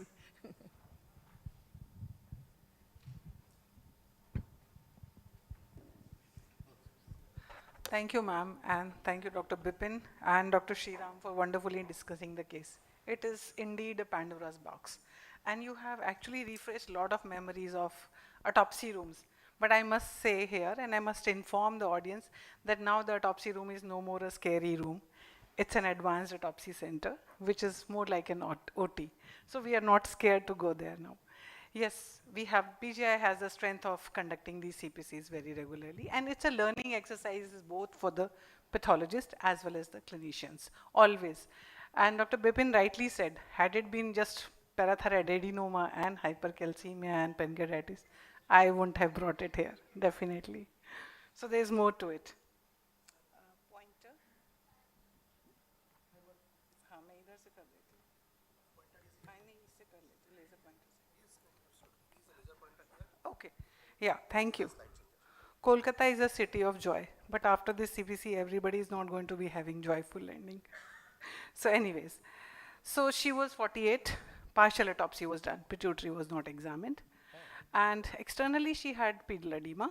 There was IGV cannula in the C2 and there was pigtail also in the C2. And on opening, there was around 1000 ml of yellowish, pale yellowish fluid in the abdominal cavity. However, the pericardial and pleural cavities were within normal limits. Now, since the process started with pancreatitis, she came with pancreatitis. Let me begin with pancreatitis. Now, you see this is a pancreas. And it's like a mass. It's like a necrotic hemorrhagic mass, which is very foul smelling and soft. You see there are chalky calcification. These are all hemorrhagic necrotic areas. So multiple pictures. See this pale areas in between, necrotic areas, fat necrosis, and this chalky calcification. And of course, when you see this, what do you expect? You expect exuberant necrosis. There are hardly any remnant pancreas left. So it's all necrotic, lots of crystalloid material and fat necrosis around it. And another picture, again showing this fat necrosis, hemorrhage. This is the fat necrotic areas and some bluish areas. Now these bluish areas are nothing but calcification, the calcified material getting deposited there. So if you see on closer look, so these are the calcified areas which are all surrounded by calcium oxalate crystals. Some of them are rhomboids, the other ones are more needle shaped. However, no bacterial colonies were noted. Now if you open up the entire pancreatic duct, there are multiple concretions in the entire pancreatic duct along with dilatation of this ductal system with surrounding fibrosis of the pancreas. Now see, this is the part of the head of the pancreas which is relatively preserved, which is more so fibrotic. And if you see microscopically, one of the dilated ducts which is inflamed, you have ulceration of the lining epithelium, lots of histiocytes in the lumen with concretions of these secretions. In addition, this inflammation was spilling into the adjoining parenchyma with multiple spotty calcium deposition. So if you see another picture, yeah, this is one of the larger duct which again shows you lining epithelium focally denuded with inspissated secretions and a periductal fibrosis, very well delineated on the next picture, which is the Mason stain, and the collagen is stained deep blue in color, which suggests it's a fibrotic process. And this is the Alcian blue PA stain, which again highlights the metaplastic change in the ductal epithelium, which denotes that this process is ongoing for some time. Now this is the pancreatic parenchyma which was relatively preserved. So these are the lobules. If you see, there is interacinar as well as interlobar, both kinds of fibrosis which is periductal as well as into the endocrine and exocrine part of the pancreas. And the Mason's trichome brings out this fibrosis very well. So these blue fibrous bands, they are the fibrotic septae around the ducts, within the lobules as well as in between the lobules. So intralobular, interlobular as well as periductal fibrosis with dilatation of the ducts. Another picture to appreciate more severe degree of fibrosis and collection of these lymphoid cells. So there were these nodular collection of lymphoid cells. So Mason's again highlighting this fibrosis around these acini, almost causing pancreatic atrophy. And the CD3 highlights these collection of lymphoid cells, which is prominently T cell lymphocytes. However, focally there were CD20 cells also, which are which represents B cells. And if you look at them closely, they're predominantly lymphoid cells admixed with some plasma cells in the surrounding parenchyma. However, in the duct lumen, there was more of macrophages and nuclear debris. Some of the areas of the pancreas were showing this kind of fat replacement. That means there is lipodystrophy, again telling us that there's some diseases of some duration. It's chronic in nature. And this is again PA stain, which shows mucinous metaplasia, fibrosis and fatty infiltration into the pancreas. In addition, if you see, the islet cell could be seen vaguely here and there. If you examine the pancreas, the tail region has got maximum islet cells. However, here the tail was all hemorrhagic and necrotic. This is from the head region, and this is the insulin IHC, which shows this well-formed acini. However, there was some destruction of the well-formed islet cells, and which are highlighted on insulin IHC, and however some small units of in these islet cells were also seen, telling that there's some degradation and destruction of the islet cells as well. One of the arteries of the pancreas which shows narrowing of the lumen, fibrointimal thickening, and you see this on the elastic stain with reduplication of the intima, and the meson stain showing this is a recanalized thrombus. Now, if you go to the more necrotic areas where there were more of chalky calcification, this is one of the lobule of the fat, another one. So this is the chalky calcification which was walled off by this wall, which was visible as a pseudocyst on ultrasound and radiology. There was no pseudocyst, however, seen. Another picture to appreciate this kind of chalky calcification, which is very well walled off surrounding fat infiltration, hardly any pancreatic parenchyma visible in these areas. And if you look at the closer look, there is some evidence of calcium deposition as well, and mixed with this inflammatory infiltrate in the wall of these areas. It's going a bit slow. Yeah, so next coming to the thyroid. Now since we are thinking of, it's playing some technical glitch. Anyway, so let's see the thyroid. Now this is the normal thyroid of the age match controlled. Normal thyroid weighs around 30 grams, up to maybe maximum 40 in Indian population. The anterior view and the posterior view. This is from the patient. It weighed around 40 grams. It appeared little fibrotic. And if you cut, you see the cut surface of it, it looks mahogany brown or honey colored, which is essentially the normal color, but you can see this fibrous septae running all through the thyroid parenchyma. And this is the normal thyroid, just to compare, and this is the thyroid of this patient. You see abundant lymphocytic infiltrate within the thyroid parenchyma, destroying the thyroid follicles. Definitely there is evidence of lymphocytic thyroiditis. Another picture to appreciate this kind of fibrosis running into the thyroid, causing atrophy of the thyroid follicles. The fibrosis highlighted on meson stain. And in addition, there was one area where there was almost formation of these lymphoid aggregates forming these lymphoid follicles, and predominantly they were lymphoid cells, scattered plasma cells. You see here, total destruction of the thyroid follicles seen over here.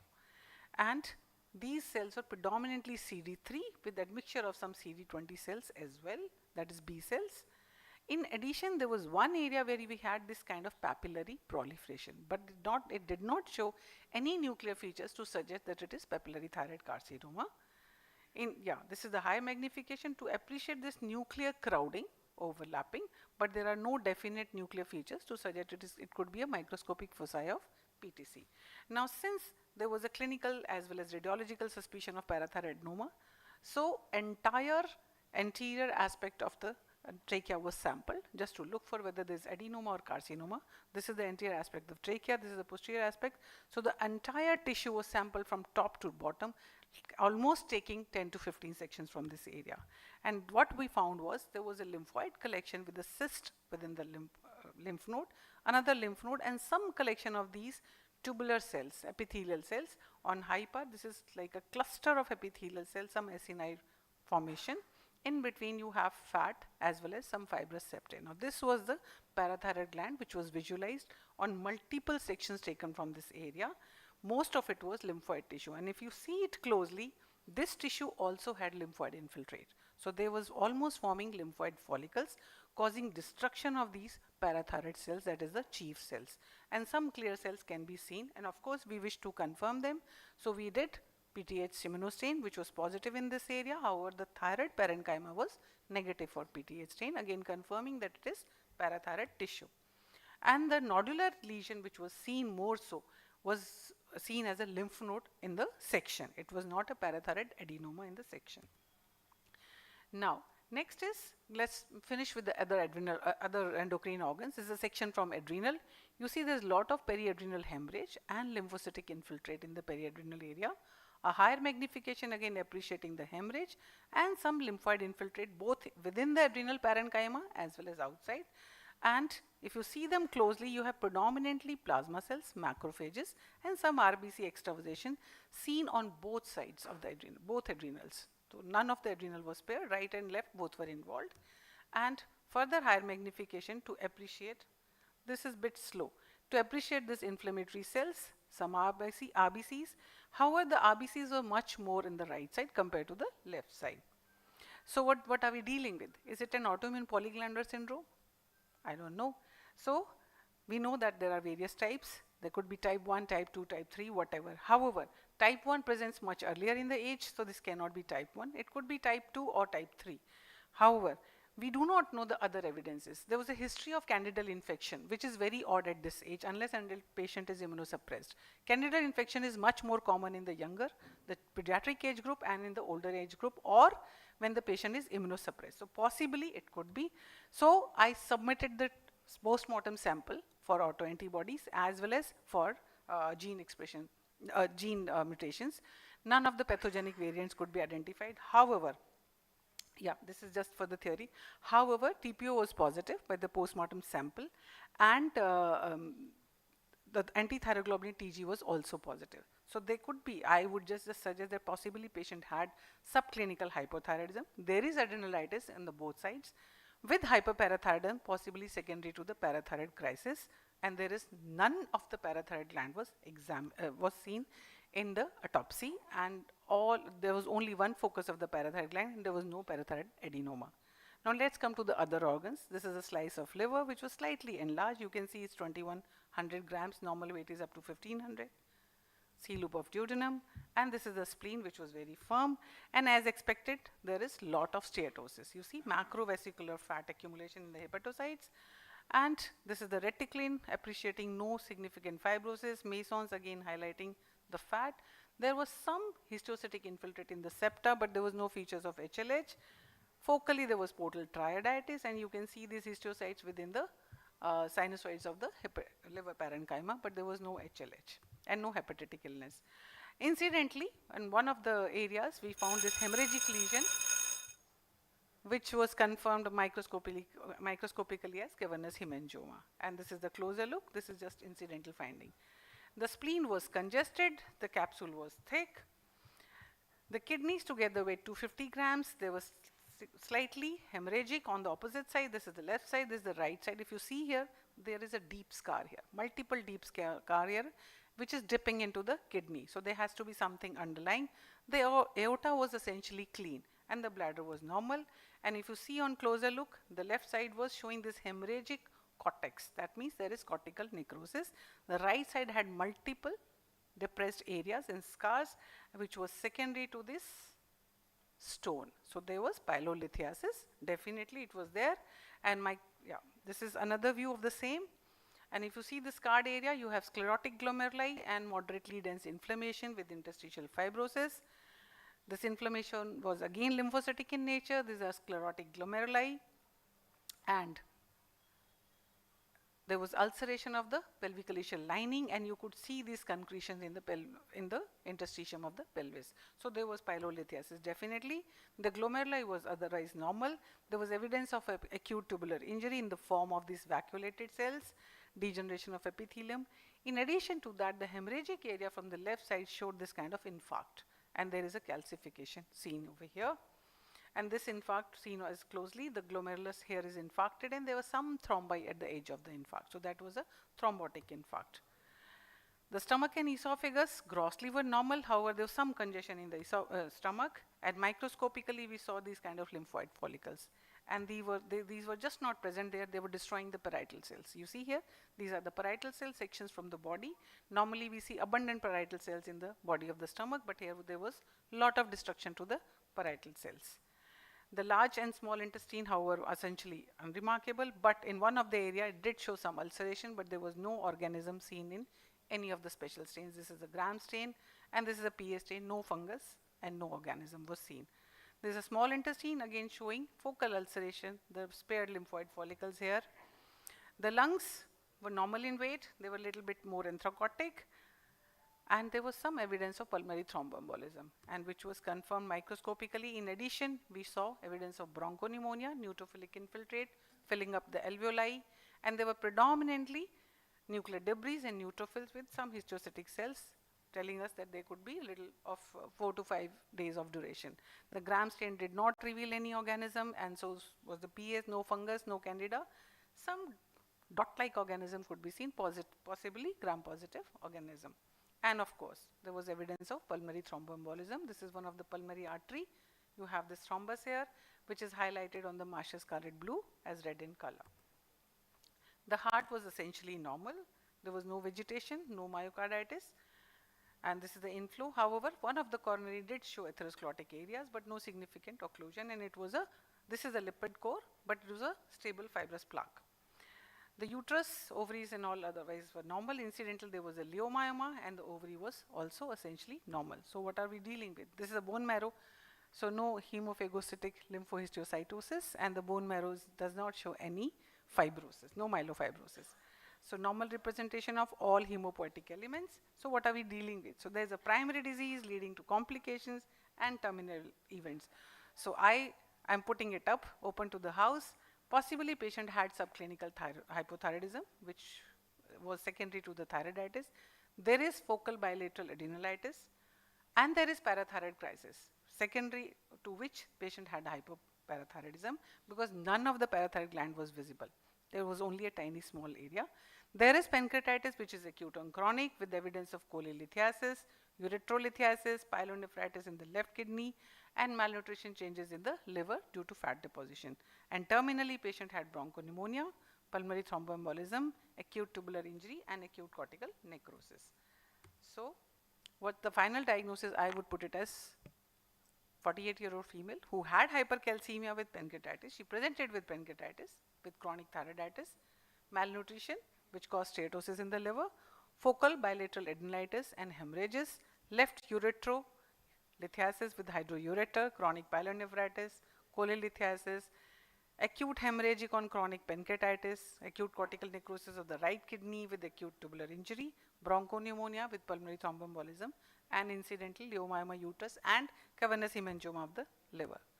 So we were hogging like an owl. We were very vigilant in this case. Still we could not reach to the final diagnosis in spite of the molecular analysis, the genetic analysis, as well as the autopsy. So possibly this patient might have suffered from the APS. I do not know. Men I do not consider, because I've shown you all the organs, but I could not find any pathogenic variant. So there we are. Sometimes we do not have a clinico-pathological correlation, that is one. Secondly, we may not be able to pinpoint what could be the cause.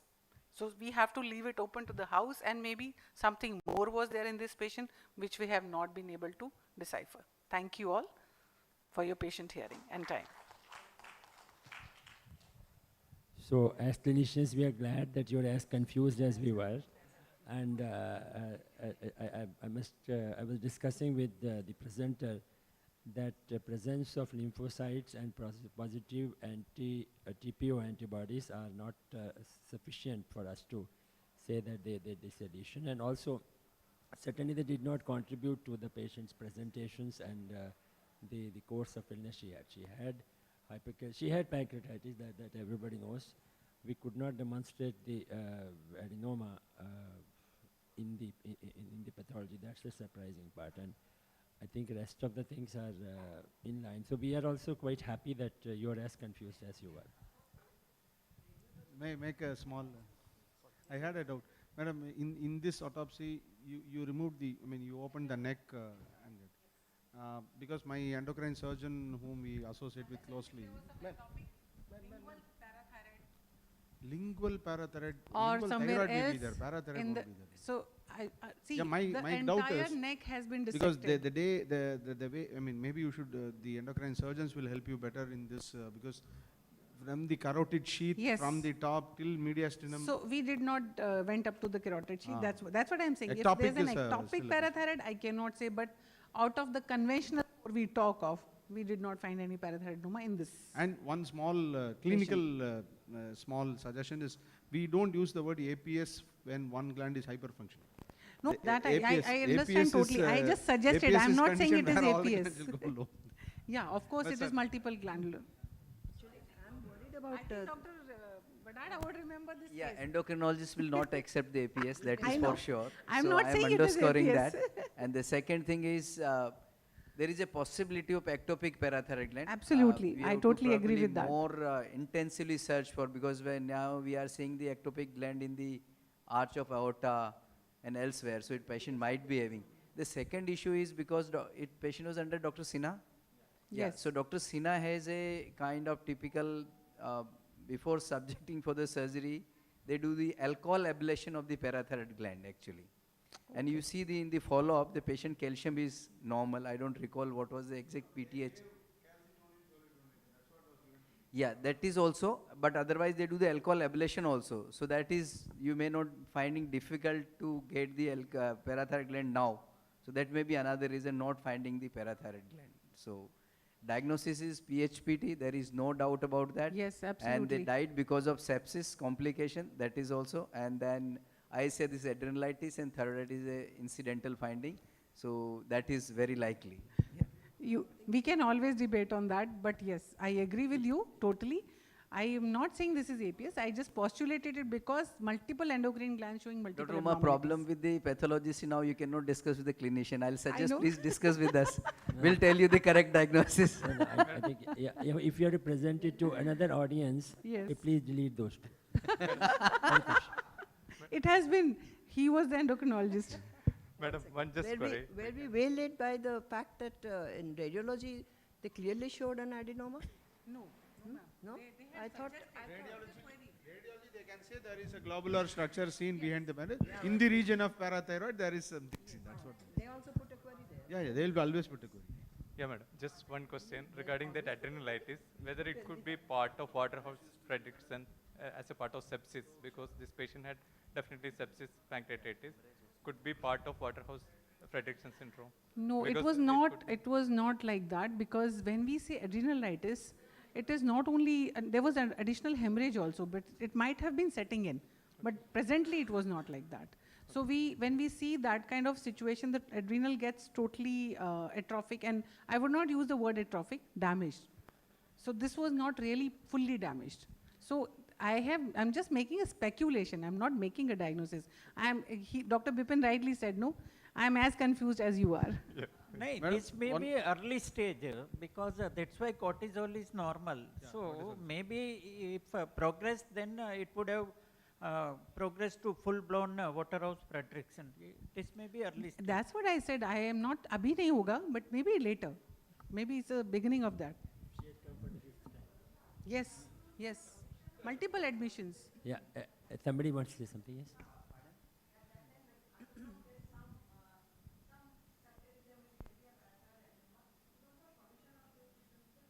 No, we have permission to do all the imaging. There is not a problem. But sometimes it depends how critical is the patient. See, we have to weigh against this acute management. So we have to take care of hypercalcemia. So hypercalcemia was taken care by the Jolidronate and good hydration. So that was already taken care. That's it. Yeah. Sure. Yeah, sure. Yeah, I think this is one of the deficit is the poor follow-up. Maybe patient is not that well educated and not understood the magnanimity of this disease that patient is having pancreatitis, and the recurrent pancreatitis is very, very common in the primary hyperparathyroidism actually. Well, I think I should thank you and then... Sir, yes. can IgG4 disease be a possibility here? What? Sir, can IgG4 mediated disease can be a possibility, because it can cause focal adrenalitis and it sometimes can cause hyperparathyroidism. Rarely, sir. So may I make a comment here? IgG4 should have plasma cell rich infiltrate. This was not showing plasma cell rich infiltrate in early stages. When it goes to the fibrotic phase, then you will see more of fibrosis. So first we have to examine the plasma cells and a story-form fibrosis. That is what is described in classical in IgG4. Pancreas here is totally necrotic and hemorrhagic, so it cannot be IgG4. If you talk about adrenalitis or thyroiditis, hardly any plasma cells, only few occasional ones. So we cannot So before autopsy, you can keep one of the differential, but now with the autopsy, it is less likely. Yes. And I think Sriram did a wonderful job. I think Absolutely. nothing better than that is possible. Thank you very much. Great job. Thank you. I think Professor Dash, wherever he is, he will be very happy to see that the sessions are continuing with the same clinical fervor and also the same kind of pathology enthusiasm. Sometimes, of course, we are not able to come to a conclusion, but it's a process of learning. It is not that we know less or you know more. Unfortunately or fortunately, you have the entire patient with you, whereas we are just struggling with many others and also this particular patient. So I think this is as you said, the number of cases that we see make us wiser to take clinical decisions in future. And every time clinician makes a mistake, and Dr. Dash used to say that, make newer mistakes so that you can learn more from them. You do the same mistakes again, that means you are a fool. And there is no joy in those mistakes. You commit newer mistakes and you will learn, and that's how we become better clinicians. Right, sir. Very well said. So one last sentence that many a time in the CPC or PGI that they show lot of fungus here and there.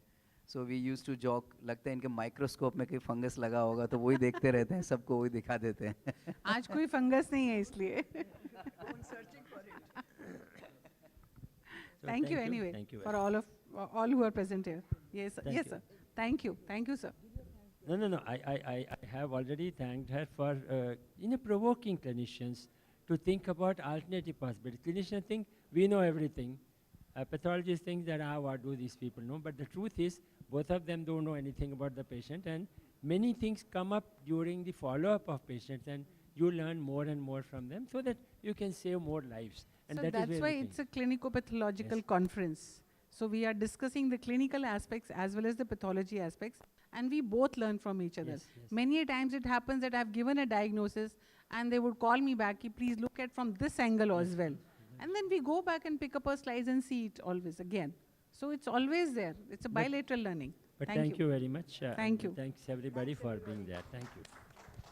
And this hall has the last session, and it's good to see many people. Other halls have actually finished their business, and they're waiting for the general body meeting, which hopefully is not as heated as the things are here. Thanks. Thanks, Vicky. Thanks, Dhira.